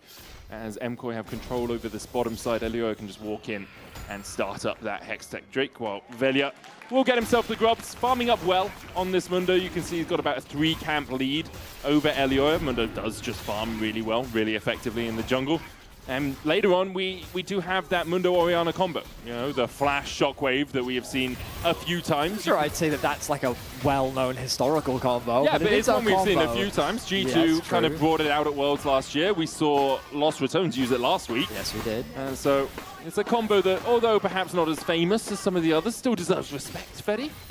I saw I Will Dominate judging whether or not Mundo was using the W to hide the Deliberately shockwave. hide it, yeah. Yes, and then after further review, he decided that no, that wasn't not the case, just a happy coincidence. I mean, maybe Velia will use it this time to hide the shockwave. Perhaps he will. We'll have to wait and see. That defib. Crowny and Reckless's recalls were stopped by a True Shot Barrage, and they will come back out as Super pulling the wave here slightly. I think with the True Shot Barrage hitting the minions, this wave is still going to push in slowly. It's Super, you can, you can feel how painful it is to this bot lane. Yeah. They just know they can't overstep. Like, I'll quickly bring up the minimap, and you can just look at these wards. Just the sheer control that they have over the bot side of the map just makes things really uncomfortable, and they know their jungler has to path top so that he can get his camps. because if Mundo just sits there and helps them lane, then you know what Elyoya is going to do? He's going to invade your top camps, and he's going to take your farm. He's going to play with his top side, and the bot lane is not going to get punished, because as Kazi highlighted for us earlier, it's a very difficult bot lane to gank. So really, things are just quickly... I know it doesn't feel like it, but they're really snowballing the way of Koi. Reckless has gone to Timbuktu here. Crowley left on his lonesome underneath the tower. Is going to get healed up. Tidal Wave coming out as well, and it's really well played by Lost Ratones. With Nemesis TPing in, it's Reckless that gets the shutdown, but LR getting a kill on the board. Yeah, an unfortunate outcome, but ultimately a much-needed play. Good teleport from Nemesis. They basically keep Elyoya chain CC'd. He did not have the tower aggro, but it didn't matter. They had enough damage to secure that kill, and so he ends up getting punished for it. They're going to keep Nemesis now in the bottom lane so that he can at the very least get some farm, but they know now he needs to base. Caitlyn was originally making their way towards the middle lane. Now they're going to back off. Super, if you interrupt that base, that would have been huge, but... Looks like he's going to be fine, but more plates secured for Jojo. He has an 850 gold lead in mid, a 20 CS lead. And like that, playing for the team, Nemesis, good job, but the individual sacrifice that he's had to make now is really going to hurt. Yeah, usually when you see something like that, you see the AD carry move back towards the mid lane on their reset, comes back out to bot with Velia catching the wave in mid instead. But the quests. Yeah. The quests make things like that much harder in the early game. And you can see on the right-hand side, Koi, 4 out of the 5 players already completed that quest now. Yeah, those little lane icons underneath the Koi or LR banner shows you how many have got them. Crowley just finishing up his. And Elyoya looking towards the mid lane as Nemesis is just going to be safe under his tower for now. But we didn't explain it earlier because obviously it was LR that got that kill. But Koi really just stacking the pressure on bot lane. Their game plan is so clear, just attack, attack, attack the bot lane. Jojo is guaranteeing push in the 1v1. Meowin is also doing very good in the top lane, kind of winning out on these trades. And in the bot lane, they're just repeatedly either denying them farm, given the state of the wave, or they're saying, Elyoya, just come, just threaten, just be here, just act as a presence to make them really uncomfortable. And you can see, I mean, huge credit to Growney for keeping the farm as close as he's been able to, because it's just been non-stop aggression from the MKOI side. And now they're really using the poke. Super Arcane shifting forward. As Elyoya tries to steal away the red. I believe it's Velia that actually was able to get that for himself. Sitting with the double buffs right now. Yeah, Elyoya has no buff, so he's going to go back into his own jungle. It did give Super a little bit of time to chip away at the tower and at Crowley's health bar, but Crowley's topped up now. Imperial Mandate complete alongside the Dream Catcher for Reckless. Let's get him to a relatively strong spot and buffs Crowley a lot in these extended fights if they do happen. Super here's going to have to shift. Ace in the hole is going to hit his back. He dodges the briefcase. Ebb and flow from Reckless gives Velia a little bit more movement speed, but Super underneath the tower should be safe as houses, as the next briefcase will not connect. Ulti going to be used to thin out that wave. Velia doing what he can to just help push that out. Elyoya, I mean, he could be considering a top lane invade right now. I'll keep my eyes on what he's up to on the minimap, what direction he decides to go to, but look at his movement right now. Moves into the river, might just be threatening a mid lane play. I mean, he did see that ward. Knew he was spotted on vision, but seems like they want to play down towards the bottom side of the river anyway, so it's like, well, there's no point. Well, yeah. No point clearing out that. Dragon's coming up in 20 seconds, so let's go and play around that. Make sure we're stacking these up, so at about the 25-minute mark, we can be playing for that soul. I mean, Dragons definitely seems to be the focus from Koi. Quest now completed across the board means that a lot more movement is going to be happening, but LR really stacking up as 4 as they try to gain some access into the river. That gives Koi quick advantage to push out mid and push out bot. Velia's trying to deny Jojo from getting access into the river. Good damage comes through. Yeah, Crowley has the IE complete. Bounce is now here. Quick base from Meowin. This means that LR has position to contest this. They should just be able to take this. There is a TP coming in from MKOI as they look for that flank position. Jojo has a TP too as Super has to ward off Nemesis. But there's the shotgun crucial barrage. He's going to clip onto Nemesis as Super falls low, gets the barrier out. Dragon going over to LR. Now Jojo TPing in, looking for that Emperor's Divide. Jumps in, Reckless flashes it. There's a wall between Baus, Crowley, and Velia. But with the tidal wave coming out, Jojo has to flash over it. Baus with a knockback onto the Azir and Lost Ratones equalize the kill score at 3-3. I mean, LR, they're playing very well. It all started, remember, with that chunk onto Jojo. they, instead of trying to control the waves, pushed out mid, forced Jojo out, and then Nemesis finds this fantastic flank to basically remove Super from the fight. He has to back away because of a very deep TP from Mirwin, and then Jojo doesn't find anyone. A good flash from Reckless, a nice sidestep from Crowny. The ulti from Reckless is good as well. Koi, they just can't get any of the combos that they want. With the Zia gone, their damage disappears. Oh, they smoked that shit. Just don't have damage at all. I mean, he really did smurf that. His subtle sidestep, very subtle, to dodge away from the Azir ulti. That gold lead, remember, it was 2,000 the way of Koi, and now a couple of small mistakes. Starting with that dive on the bot side, handing that kill. It did go to Reckless. It was unfortunate for LR, but ultimately they did get that kill. And then they find another one around the river fight.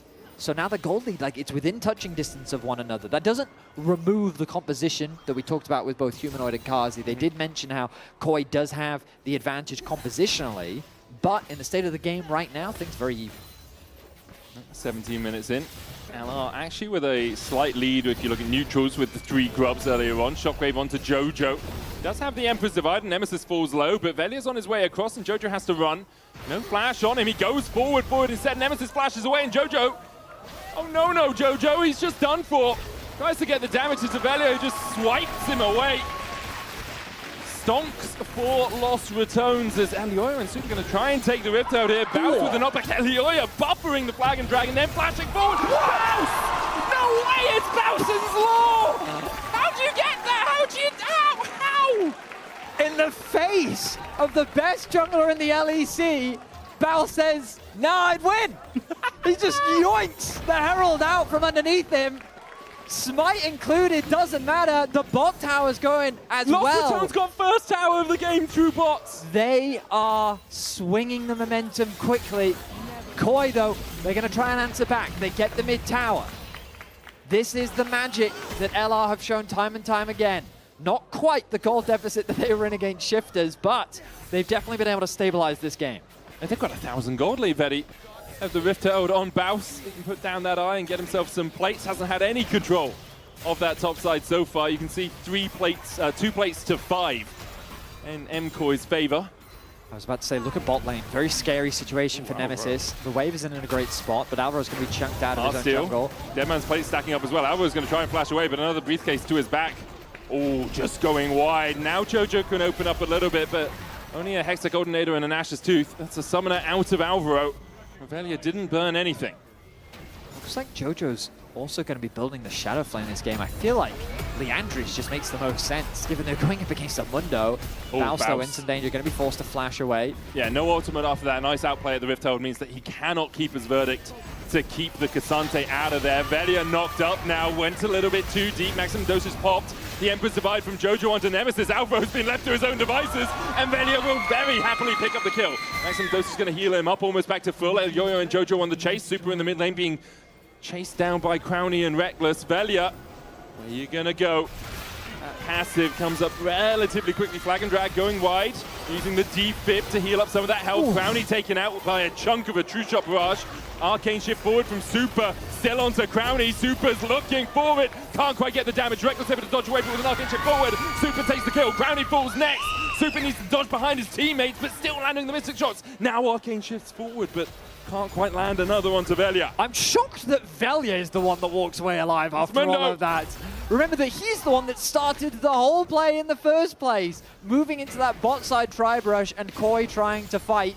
Hang on, it's Proxy City on the top lane for Baus. Is he he's gonna TP out of this one? Will he get away? No. He won't.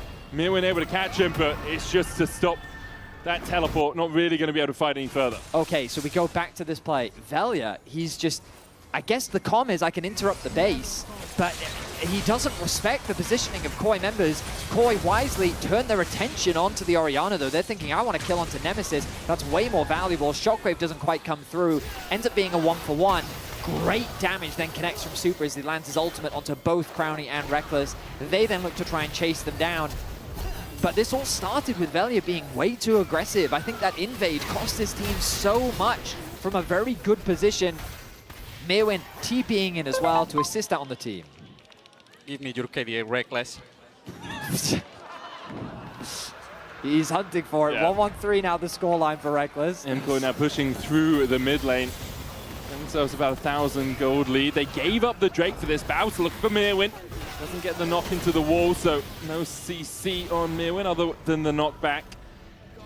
And MKoi just using their time to push through the lanes. It does look like Baus used Rift Hold, I have to assume, up in the top lane. You can quite see it. There's a couple of plates down on that tower. It was either top or mid. I also didn't quite see it. One of the two. But doesn't have that tool still in his toolkit. Let's take stock. Okay. We've had Koi get an early gold lead, a significant one. Off Velia invading. Yes. Then LR swung the game back. Really found good a good play on couple bot lane. picks. Played around Dragon very well. Good stuff. Then Velia invades again. Yes. And then all of a sudden MKoi have swung back. Yes. So what we're saying is we're waiting for the next Dragon, but the last Dragon just went down, and it must have gone the way of LR. It did, yes. They have two now. So Dragons is the win condition for LR. Or just win the fight. Yeah, Just, but that's what they'll do it. Baus through steals the the Baron somehow, yes, right. and you get the Dragons. Yeah, okay, sure. I mean, I was expecting this game to just be a blowout. But, I mean, Koi do continue to demonstrate some inconsistencies in their play. I talked about how, like, Monday seems to be their off day, right? Because they now have all of their losses on a Monday. But inconsistencies in terms of how they convert early game leads into mid-game stomps was something that I thought that they kind of resolved based on what we've been seeing from them so far this split, but we are seeing a couple of those mistakes in this game. For now, though, they are in the lead. Nothing too significant to write home about. A lot of the advantage is mainly sitting on Mirwin. But against Baus, I mean, he's spent his entire League of Legends career in gold deficits, so I don't think that's going to phase him that much.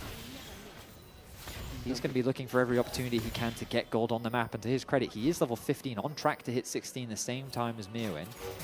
Super isolated in the mid lane, but he knows he has great vision coverage on the top side, and look at these two wards he's got underneath him as well. Just great protection pretty much all around, means that he's happy to keep pushing this far deep into the middle lane. Yeah, 2.5 items, Manamune and the Last Whisper to back up that Trinity Force. He completed first. Storm Raider Infinity Edge for Clowny. He's a little bit behind in terms of pure itemization. He's a little bit behind in gold. No real surprises there. Got smited away as Super gets another plate in the mid lane. Should get 2 out of this. That Essence Flux does a lot of work on towers when you are in such a strong position. It feels like MKoi just very willing to suffocate out the top side of the map right now. They did it with the bot side early game. It didn't quite work out the way they wanted it to. Now the top side is their priority. Waiting for those level 16s. Waiting for perhaps a third item on Super. Could go towards the Cyrildas. Or maybe even just go down a Lord Dom's route into something like Mundo. Could go Mortal Reminder if you want the Grievous Wounds. You could go any of them. It's Cyrildas. Cyrildas is the option. It's Cyrildas. Yeah. I mean, it makes sense with an Ezreal. You do like the extra slows. You have so much range, you can use it really well as Velia. Oh, Jojo!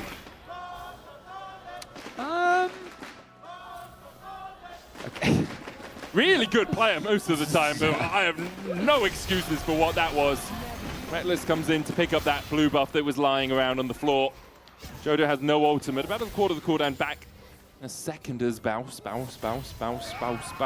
It's like being in Berghain. Baus looking for the fight. Super jumps across it. Ace in the hole, tanked up by Elioya. Alvaro down to about a third HP, and the Infected Cleaver, mimicked as a briefcase, won't be able to get much more. Crystalline Overgrowth on this tower. Lost Returns can tank it up and just push forward. Dragon in a minute's time. Secure the tower, reset, get back out on the map. The problem is the side lanes. Mirwin and Jojo back at it, as they often are, keeping this pressure up, forcing LR to come and respond. What happens while they're responding? Vision control happens. Look at the minimap. The Karma's going to come back out onto the base, fully stocked up on all those wards, and can then start making her way into the river. Of course, she is isolated. She does need to be careful of that. That was cheeky from Alvaro. He inspires Super just as he recalls, so he gets a bit of extra movement speed coming out of the base. Yep. That's kind of nice. Did miss a ward in the mid lane, but that ward's kind of always expected to be around that area, so not going to matter too much as they try and get control over this bot side river. It's Elioya and Alvaro, Super and Jojo on their way across. Emperor's Divide now back up, and Jojo can forget his slight mishap earlier on. But Mirwin might not forget the time he was caught by Baus. Slammed into the wall, tidal wave coming out. Blast cone onto Velia. Mirwin Should be able to dash across the wall here to Elioya, so in the end it's Tidal Wave for Mirwin's flash. Got a bit of HP from him. Ooh, nice use of the plant there, just the right timing for Mirwin to get some HP back. Here we go, TP now from Nemesis, coming in from behind his team. They're looking to play the front to back. But Bouse, Bouse. Keeper's verdict. No one found guilty as they try and jump onto Bouse. The dragon down low as Elioya wins the smite by Velia flashing forward, but there was no shockwave on him. Nemesis not close enough, Velia falls. I didn't see the shockwave, it looks like it went off. No, there was a shockwave right at the start of the fight. It connected onto the two of the front line. My mistake. The W hiding the shockwave. Yeah, my mistake, But the problem is now with the jungler gone, that opens up a Baron. Koi not going to waste this opportunity, and it looks like LR is not trying to trade back. Keep your eyes on Velia in this fight. If that ulti had connected from Bouse, it could have been a different affair. But Velia knows he's going to get that ball. Shockwave comes there, only connect. It does connect onto Super. It does, yeah. No, credit. Chunks him very low, but then he has his team to help him get out of that situation. Ultimately, a team fight that does not go the way of LR. Koi very much back in the driver's seat with this Baron buff. They're likely going to continue with their siege. 4-1 likely to be the expected setup. Some recalls actually coming through though, but I guess he does have the TP on his ear. He can just TP back down to mid if he wants to, so they can secure that tower, or they can just take their time. I don't really like seeing teams, specifically in the LEC, try and play a 1-3-1 with Baron, because I feel like you kind of spread your resources too thin, and there is enough wave clear in the game that you don't really get as much as you want from it. I think it's just more efficient to just play 4-1 and then use your pressure to then collapse into one of the side lanes. But 1-3-1 it is for now. Yeah, it does look like 1-3-1. Bouse and Jojo just going head-to-head in the top side. I think it might spread into a 1-4. It depends if they feel like one, as in Jojo top side, and then Mirwin and the rest of the crew down bot. But it actually looks like a 1-2-2, which is something you can get as a ballerina, but also in a League of Legends game, it seems. Super dodging away from Bouse. Redemption coming out. There's TB. Bouse flashing for the knockup. Keeper's verdict for the follow-up. Super, though, with an arcane shift across the wall and a flash, will get himself to safety for now. Ace in the hole won't be enough. Dodges the cleaver. Another arcane shift, not in time. Velia gets the shutdown. That is a big shutdown as well. Mundo is going to continue to get tanky, and this will slow down the siege from Koi. Mirwin needs to get out of here. Jojo is coming in. He's the big damage source now for Koi. Mirwin going unstoppable, pulling Bouse back with the all-out. Tidal Wave across. Not connecting on any of Koi. Bouse is down to half. Nemesis falling low. Jojo with the stopwatch, but you have to expect the collapse is going to happen immediately afterwards. The Emperor's Divide didn't do much at all as Lost Returns find 2 on the play. Jojo with a couple of big fumbles in this game, and LR shut down the siege. They'll get a lot of very important gold. You can see the Baron power play on the top right of your screen. 200 gold. A lot of gold gained back for LR. Much needed to alleviate some of this pressure. So Super, isolated, pushing in the mid lane. And remember what I said earlier, when you divide your resources, it just becomes easier for your opponents to find these picks. The ulti from Caitlyn, not quite enough, so it's Velia that needs to clean this up. So he has 850 gold. That's the first shutdown that's going to come through. Then, Koi is sticking around still looking for a fight. They're playing way too overconfident. LR groups up as 5, Mirwin does ulti. Jojo, I guess he's looking for a play here, but then he gets shockwave. He stopwatches the shockwave, but now he's trapped there. A shutdown goes, I didn't get to see how much gold Caitlyn actually got off the back of that, but I have to imagine it was a decent chunk. Absolutely think the same. I think if you press Z on your observer thing, you can see it. So we will find out. Velia caught out a little bit here. The shockwaves deceptive here from Nemesis. Catching out Jojo and Super. That mic's still on, it seems, as Mirwin's going to go all out onto Velia here, pull him across the wall, Super looking for the damage, but Bouse has the flank again! The stun into the wall with a tidal wave coming out, Velia will fall, but Crowny answers with one of their own! Lost Returns get a 1-for-1. There's Koi playing in a 4v5 and still trying to take the fights. I mean, when you're in this kind of deficit, 1-for-1 is completely fine, because you're just stalling the game out more. And the longer the game goes, the closer you get to getting more items, and with more items, the increased chance you have of turning the game around. Death Cap is so close for Nemesis. Look at this build. This is like an old school Season 2, Season 3. I'm just going full damage, one-shot Orianna, right?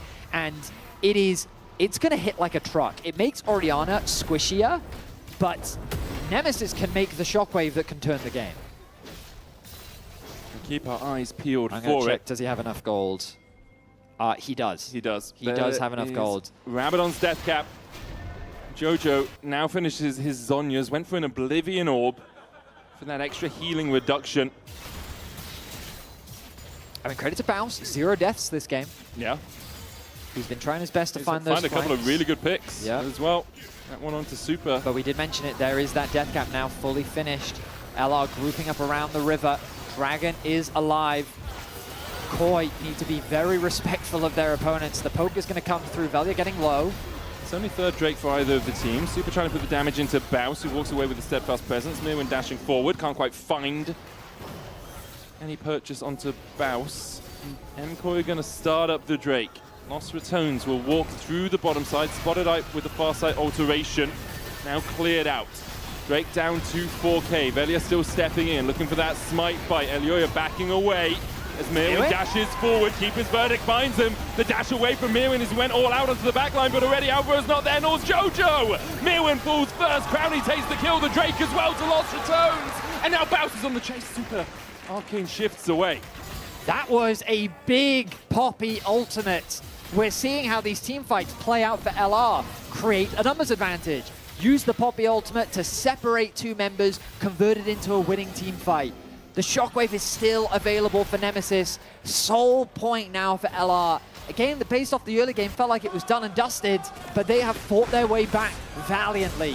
So Mirwin, he overset, but look at that Poppy up from Baus on the back line.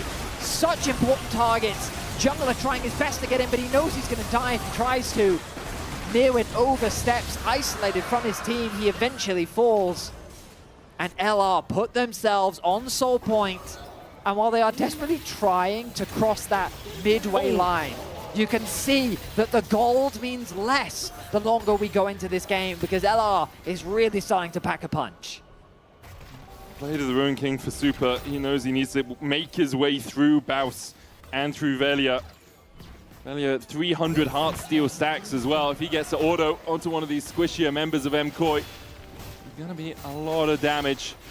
Jojo still only sitting at those 3 items on this Azir. MKoi garnering control over the top side river. And now the waiting game happens. Kazi talked about Baus's Poppy, one of the top 3 picks he looked at for him. Mirwin, no flash, does need to be a bit cautious. He's been caught out a couple of times. Baus stepping forward now. Steadfast presence. Slams the buckler into Mirwin. There's the damage from Super. You can see it will chip away, but when you've got a Spirit Visage on both Baus and Velia, and you have the healing coming out from Reckless with that redemption, with that ebb and flow, it's going to top them up very quickly. All that healing received is buffed up. They also have that 1 Ocean Drake. Jojo now backing, sells his seal to get a Blightning Jewel. Needs a bit of magic penetration on this Azir. Attention. Both teams just gathered in mid before Koi were playing the map. They were pushing side lanes constantly. They were making it awkward for LR. But now, LR is not afraid to just engage on the isolated members, so Koi feels the need to group up and match them. Baron is alive. This fight for the mid-wave contest, unless it turns into something, I feel that they're just going to keep staring at one another. I don't think either team is super confident to force the fight. Looking to see if he could find the flank. Like a Cataclysm into an Emperor's Divide. The issue is you've got flashes up for everyone now. Only Mirwin lacks that summoner. So these waves are very awkward. If we just look at the side waves, like, it's awkward for LR to step up here. It's awkward for them to step up here. Someone needs to go and catch that bot wave, though, and start pushing it out from the side of Koi. They can wait for it to come through. And Jojo's decided, you know what, I'm just going to sort this top wave out now. I'll get it pushed, allowing for Nemesis to finally catch it. He is a level behind Jojo, but 17-18, the difference isn't too significant. Negligible. It looks like, I think Nemesis is working towards that Zhonya's. I expect that to be the next purchase that he goes for, as Baus in the middle lane now does take a bit of damage. I mean, he takes a bit of shield damage now, taking a little bit of his health. But once again, you can see the top up from Reckless. 310 HP, now has the Shirelia's 3 items on this Nami. Alvaro going for a Dawn Core himself for a 3-item support. There's the Shirelia's away, gets Crownie to safety. Everyone dashes across the wall. Baus still looking for that engage. The presence from him for a bit of movement speed as he retreats. That wave in the bot side continues to push and push and push towards MKoi. Baus is down to about half HP. Ace in the hole on Jojo, uses the Shifting Sands shield to keep himself healthy. Jojo's going to be the one to answer. He's the one with TP for MKOI. The Lost returns, no. And they have a small window. As soon as Jojo shows, you feel they have to go. It's not easy for them to start a fight, right? LR before were punishing the overextension, the overaggression from KOI. Ideally, they want KOI to be the ones to start the objectives so that they can find a fight. Dragon, 40 seconds. We've basically just stared each other down in mid lane for about 2.5 minutes now. But I don't think LR hates this situation. They need these objectives to win out on fights. Crowny doing what he can to chunk away at the HP bars of KOI. A nice hit onto Super, going to push him back. He does have a bit of lifesteal himself with the Blade of the Ruined King. They need ways to get through this HP bar. But honestly, the most important player is Baus. Can he land that ultimate once again? You saw how impactful it was in the previous fight. He needs to do it one more time. They have full river control. The TP comes through. Jojo pushes out mid, and here we go. The Dragon once again. Super trying to step forward. Baus in his way. Alioya chunked out by Crowny. Build over Peacemaker's going to land as well as Mirwin steps onto Velia. That passive stopping the knockback. Redemption coming out. Alioya topped up. Counter Redemption, Super falling low, Baus stepping in, Jojo looking for the damage, Mirwin stepping in with that Q3, True Shot Rush coming out as well with the Tidal Wave onto Alioya, chunks him out, Baus with the Keeper's Verdict, knocks out Jojo, but Baus might pay for it with his life, the Cloud Soul there, GA popped on Alioya, Jojo's going to look for the flank here with that Emperor's Divide, can he get on the back line? He can't get it in time, Alioya's already down, Super having to Arcane shift away, Jojo far side automation on him smartly to spot him out, Velia still going wherever he damn well pleases, walks down Mirwin, forces Super out, and now Alvaro needs to escape. It may have been Baus sacrificing his life, but it's traded for Alioya. The jungler is gone. LR just need to start this Baron up, and Velia needs to land that smite. Nemesis should be able to chase out Alvaro. Velia doesn't have anyone that he's going to be contested by for this smite. Alvaro still running from Nemesis, who's now falling low on mana. He's going to recall. There's the Baron. Lost returns with Cloud Soul and Baron, and this chunk on Alioya was massive. It certainly was. Alioya just couldn't get close. Like, they're trying to use their poke on the side of KOI. Velia is getting very low. The Shockwave connects onto two, forcing Super back. Nice play there from Nemesis. Mirwin doing what he can, but this trap line is making it so difficult. It is KOI that is being kept at arm's length. Crowny and Nemesis feel very safe, and sure, it looks like an overcommitment from Baus, but his goal is to just keep KOI busy, because then Alioya is left isolated from his team, and they're able to fight their way through. Soul, Baron, LR staying alive in this game. We're at 38.5 minutes. KOI has not come close to the base of LR. The limited amount of engage on both sides, it feels. The gold is basically ticking up at exactly the same moment as well. 72.6 apiece as Velia steps forward onto Mirwin. Baus looking for the knockback on this Cassante. Puts down the Steadfast Presence to make sure he can't dodge away. Redemption's coming out. He'll dash out with the footwork. Velia now a little bit overextended as Jojo and Alioya look for the flank. Baus gets the stun onto the backline. Ace in the hole with the Shockwave with Velia flashing in. Jojo pops the stopwatch, and the Aqua Prism wasn't quite there in time, but Velia stands wherever he pleases. The Emperor's Divide will do nothing against him. Lost Retones will clean up the fight. Lost Retones continue to do it. Fight after fight is going their way. Super getting locked down. The TP from behind. Baus is looking for a kill. Baus, Baus, Baus, Baus. Super slammed into the wall. And Baus gets his first of the game. Only Alvaro stands 30 seconds on anyone else. Just like that, Medic, I think they've done it. 4 members are dead. LR is going to get a huge upset win against KOI. Is it just 3 in a row? Is it just 3 in a row? 0-4 to 3-4. MKOI from the top, toppled by Lost Ratones. The Toonies on top. Lost Ratones claim the win. A massive victory that showcases why you cannot underestimate this team. A lead is not enough to close out the game. Until the Nexus falls, they will fight until the bitter end. Some impressive stuff. There were definitely some mistakes from LR, but my goodness, Baus 1-1-7 on the Poppy. His ultimates were the difference maker at the team fights. They really were. They gave the numbers advantage, and in a game where there's just no engage, really on either side, in the war of attrition, creating that numbers advantage is what it needed to bring them the win. Importantly, credit as well to two of your other player of the game nominees, Nemesis and Crowny. Nemesis is Shockwave finding super in that fight around the Dragon. Crowny 7-1 on 3 on this Caitlyn. Had a stellar performance, was finding those autos perfectly when he needed them. Chunked out Elioya before the final fight around that Drake. And now... But I mean, think about this, right? Lost returns are 3 and 4 already. That schedule was supposed to be a difficult one. Yeah. This was a game, was supposed to be a foregone conclusion, but now question marks will be raised. They have G2, who look beatable. They have Na'Vi, who were beaten. They have SK, and they have Vitality. I mean, the hope for LR is certainly on the rise. Yeah. They have now joined so many teams in that mishmash of 3 4s, 4 3s, and it's only KC sitting at 5 wins. It really is anybody's for the taking. That top 8 is incredibly close. It really is. For MKOI, I think a few question marks begin to arise. They started the split off really well. They had that win versus KC, 2-1, 2-1.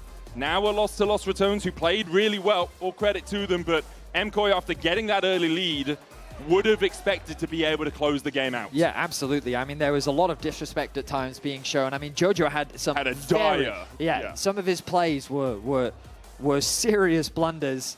And, I mean, LR, they held strong and they turned it around. I'm going to hand it over to Ginny, who is standing by with Crowny. Ginny, take it away.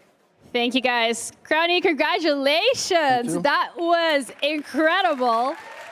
3 in a row as well. How does it feel to be winning all the time? It feels good, yeah. I think we had some very winnable games in the first week, so it feels good to actually, destroy their Nexus. Yeah, absolutely. I mean, you guys have completely switched the tables on these teams. You're now able to get win after win after win. What do you think has been the biggest factor impacting these wins? I mean, for me specifically, I think I had to get used to the LEC stage again because I didn't play here for like 2 years, and it's like a new stage. So the first week, I think I was. You like the new stage? Yeah, it's nice, yeah, and the crowd is super nice. But I was like misplaying mechanically the first week a lot, even more than now. So I think that got kind of better, and maybe we got a bit clearer like meta read. So that helped, I would say. Yeah, and I mean, if anything, like these teams, I don't think necessarily the expectation was for you guys to be winning here today, so I'm sure you're very proud of yourself as well. When it comes to the team in general and the atmosphere and being here in Berlin, how has that been as well? Yeah, I mean, it's been amazing so far, and time is passing like super fast. So we're trying to just enjoy every day, I guess, and learn as much as we can, and it's been amazing, yeah. You still have a couple more matches, so I want to hear your expectations now that you've been winning and you know you can do it. What's the end goal for LEC Versus? Well, I think we're taking it game by game. So first we want to qualify to top 8 and get to like best of 3s, and then just show some more spicy picks, and yeah. Okay, that's a promise we're going to have to hold you. Thank you so much for the interview. Thank you guys all for tuning in. We're ready to be heading over to PGL with Drakus and Reckless, so do the thing. Thank you very much, Ginny. My absolute pleasure to be joined by Reckless after that insane game. Let's get the generic interview question out of the way. How do you feel in this moment? Because I was surprised by this game. Were you surprised? Did it feel like a sure thing? Run me through the emotions of this game. Going into the game, obviously, KOI is a really strong team. So we knew that we were going to have to play a really good game to even have a chance today. And I think now in hindsight, we didn't really play that good of a game. But our composition at least allowed us to scale into the game, and it didn't stack the Drakes. So it felt like at some point we're going to be strong enough to just group and fight, which is kind of what happened. We were losing for a long time, and things didn't look too great. But due to the Drake stacking, we could go late game, and in late game, anything can happen. This new League of Legends 2026, it feels like it's hard to end the game, even if you're in a good spot. So it's just about like patience and finding your timings and using the Phaelites well, and eventually you will get your chances to win the game. And I think we took at least those chances really well. But definitely early game was tough, and I think with tomorrow's game against G2, it's really important we just clean up a few things, because this kind of game state, I feel like if they play a little bit better, we don't even get the chance to like scale into the game, because they're going to have 3 Drakes, and then the Drake stacking comes into play at like 25 minutes. So it's important we do a little bit better early game tomorrow, I think. Yeah. How do you feel like you have improved in the early game? Because obviously you've had these 3 wins now, and a lot of them have been rough early games, at least in terms of the gold, and then finding these miraculous comeback moments. But do you feel like you've at least seen some of the improvement in early game that you were looking for? Not really. I think today was tough as well. We died on jungle level 4. They did a good invade with bot prio, and then we tried to invade ourselves and we died. I think if they were doing the drakes, it would have been a harder game. They were more focusing on like trying to dive and doing invades. So I would say our early game not getting much better, but at least we have like a clear idea of how we want to play later. I think this is kind of where you can see our roster having a lot of experience. It feels like we are good at problem solving in the game, later into the game, mid game, late game, on how to have a chance of even winning. I think, it's a good thing that we have so much experience in the team, because a lot of good ideas come and we can actually come up with something even in the most dire state. So I think it's just important we talk about the early game, because the better other teams get as well, the less chance we will have to actually get a good play in the game. So it's just really important we fix the early game, I think. Then everything else can follow. Anything can happen 30 minutes into the game. We have players like Nemesis on the roster. Like anything can happen at that point. So we just need to get to that point in a good state. Yeah. And one guy, and I do want to give a little bit of credit to your early game. I know there was still a lot that you were focused on that was more negative, but I do want to give a credit to our key player of the game. It was Baus, 86% of the votes. Didn't die in lane. Did not die in lane. Incredible poppy ults. It felt like you guys are slowly but surely figuring out the formula to make sure that he's comfortable on stage, finding the picks that work. I'm curious, because you're getting dangerously close to playoffs. A dream that I think, a lot after coming into the year, for sure, optimism from Los Ratones fans. After the first few days, it felt like it was really far away. Now it's feeling closer and closer. You guys are facing a lot of other teams that are near the low end of the standings, so you have a lot of opportunities. How do you feel about that race for playoffs? What's your optimism like? What are your thoughts on the journey that lies ahead? When I look at other teams, I don't think anyone is particularly clean right now. It feels like it's a bit of a mess for everyone. So with us having a mess as well, that at least means we are on even footing. I think it's just really important, like what I said about the early game, but also because of the short time span after the winter split, we will no longer be here. I think it's just really important we take like every moment with the utmost importance, so we don't like let a game slip or let a scrim day slip. We need to make use of every single moment we have, because in comparison to other teams, we only have one split. We don't have the entire year to figure things out. We have only now. So yeah, we just need to like really be in the present and take game by game and really give it our all every game. And with every team being a mess, I honestly feel like we can win against everyone and we can lose against everyone. So it's just important we come in with our best selves, and then honestly anything can happen. Yeah. Just focus on ourselves, most important. Yeah, and I think what's really cool about this project for me is that we've talked a lot over the years, and across the many different versions of Reckless, the many different teams and lineups, is I have never heard you so singularly focused. Like you're like early game, next game, all that matters, one step at a time. Does this project feel different to you? Does it feel different than anywhere else you've ever worked on? Like what is making it that's so clear to you exactly what needs to be done? Or is it just because the early game is so messy that it's that clear, that it's that obvious? I think it's more that it might be the last thing I do here. Los Ratones, after this, as I said, no longer in the LEC, and I don't know where we stand after this as a group of people. What's going to happen, I have no idea. And I would be surprised if I end up in another team in the LEC, so I'm kind of just like giving it my absolute most every day, because I think it might be the last thing I do. As sad as that is, it's the truth. I would love to play here, of course, in the future more, but a lot of things have to work out in my favor for that to happen, and maybe I had my good situations over the years. Maybe it's like, it's better I just go into this with the mentality that it's the last thing I do, and therefore I give like 100%, 110% every day, instead of hoping for something that might not come around after. So yeah, maybe last time you see me in the LEC, I think that's why I'm giving like my very, very best. Yeah. I'm only grinning a little bit because maybe that means we could poach you for somewhere else, like the broadcast. Maybe, who knows? But like obviously it would be a shame to see you go. But I'm glad that you're seeing the fruits of the labor on this run, where you are so focused. You are finally seeing the wins, the hard work paying off, even if again there might be a lot of hiccups in the earlier stages, that the late game is coming together. I want to take a quick look at the standings before we close out today. You guys slowly but steadily rising. A lot of competition around you. MKOI kind of expected favorites today. You mentioned it yourself. the league is messy right now. It feels like anyone could beat anyone. Do you think there is a clear top team in your eyes? Is there a clear #1 in the league right now? I guess before today it was KC, and then KC had a pretty bad game today against Vitality. I don't think their draft was the easiest to play out though, so it's hard to say if it was something else or just that. I think GX honestly looked pretty clean, and that was probably the toughest game we had as well. If I think about all of our games, GX game was probably the one that was the least winnable for us. I think every other game we probably could have won, but that game felt very unwinnable, and perhaps that means they're the best team right now. But that can change, you know. Tomorrow maybe another best team, and next week it's completely different again. So yeah. As I mentioned before, just focus on ourselves, do everything we can every day. Maybe it works out. Sure.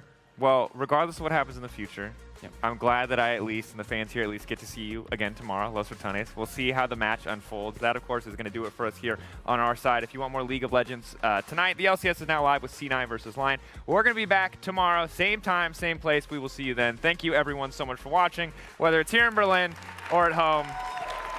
We love it. See you tomorrow.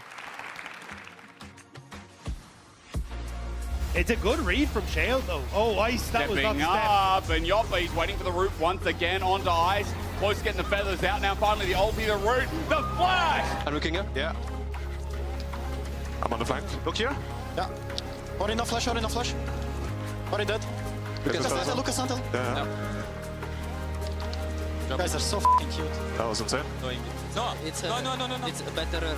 No. Before we go, you need to say I'm the best. I'm the best. It was better than. Okay, let's show him how to do it. Let's show him how to do it. Okay, I'm the best. I'm the best. No, I will not do that. Fights and big opportunities they can't take, but unfortunately, like, you can't find them as well. Direct hit. Hang on. That truck came slamming into Sam D. He has no chance to escape. And Upset, he ain't level 6 yet, so he can't respond in kind. 4-shot coming. Ooh. Flash! No! Lost but just killed Upset. That's a very good point. Bloody, we saw that. Oh. Guys, we can end, okay? Yeah, that's right. No! Yes, we can end. Playing for it anyway. Camilo has no flash here. TP coming in as well. That's Lebrov joining the Fragrant. Starfall in, knocked back with the Crescent Guard well by Skewmond. It do be like that. Doobie, da da da da. Yeah. Magic Whatever. Teleport out from Kana. Flash forward into the all-out. Now Nako drags the Rumble back. And now even with the equalizer now, Kazi should be able to survive. Ooh, lucky. Ooh la la. Papa pizzeria, mamma mia. And Leoya is just going to try and take the rips out here. Bounce with an uppercut. Leoya buffering the flag and dragon, then flashing forward. No way, it's Bowser's Law! I got it. Oh my god, you're insane. What? No, you're actually insane.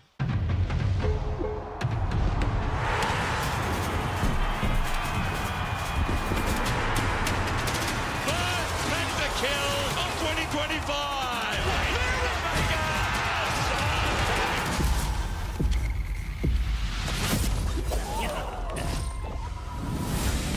A new wave is coming to the LEC!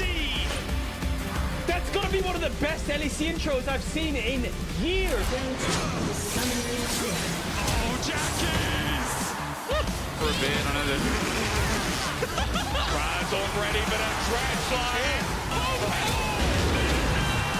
Their rapid, crazy minds right in the arcane again.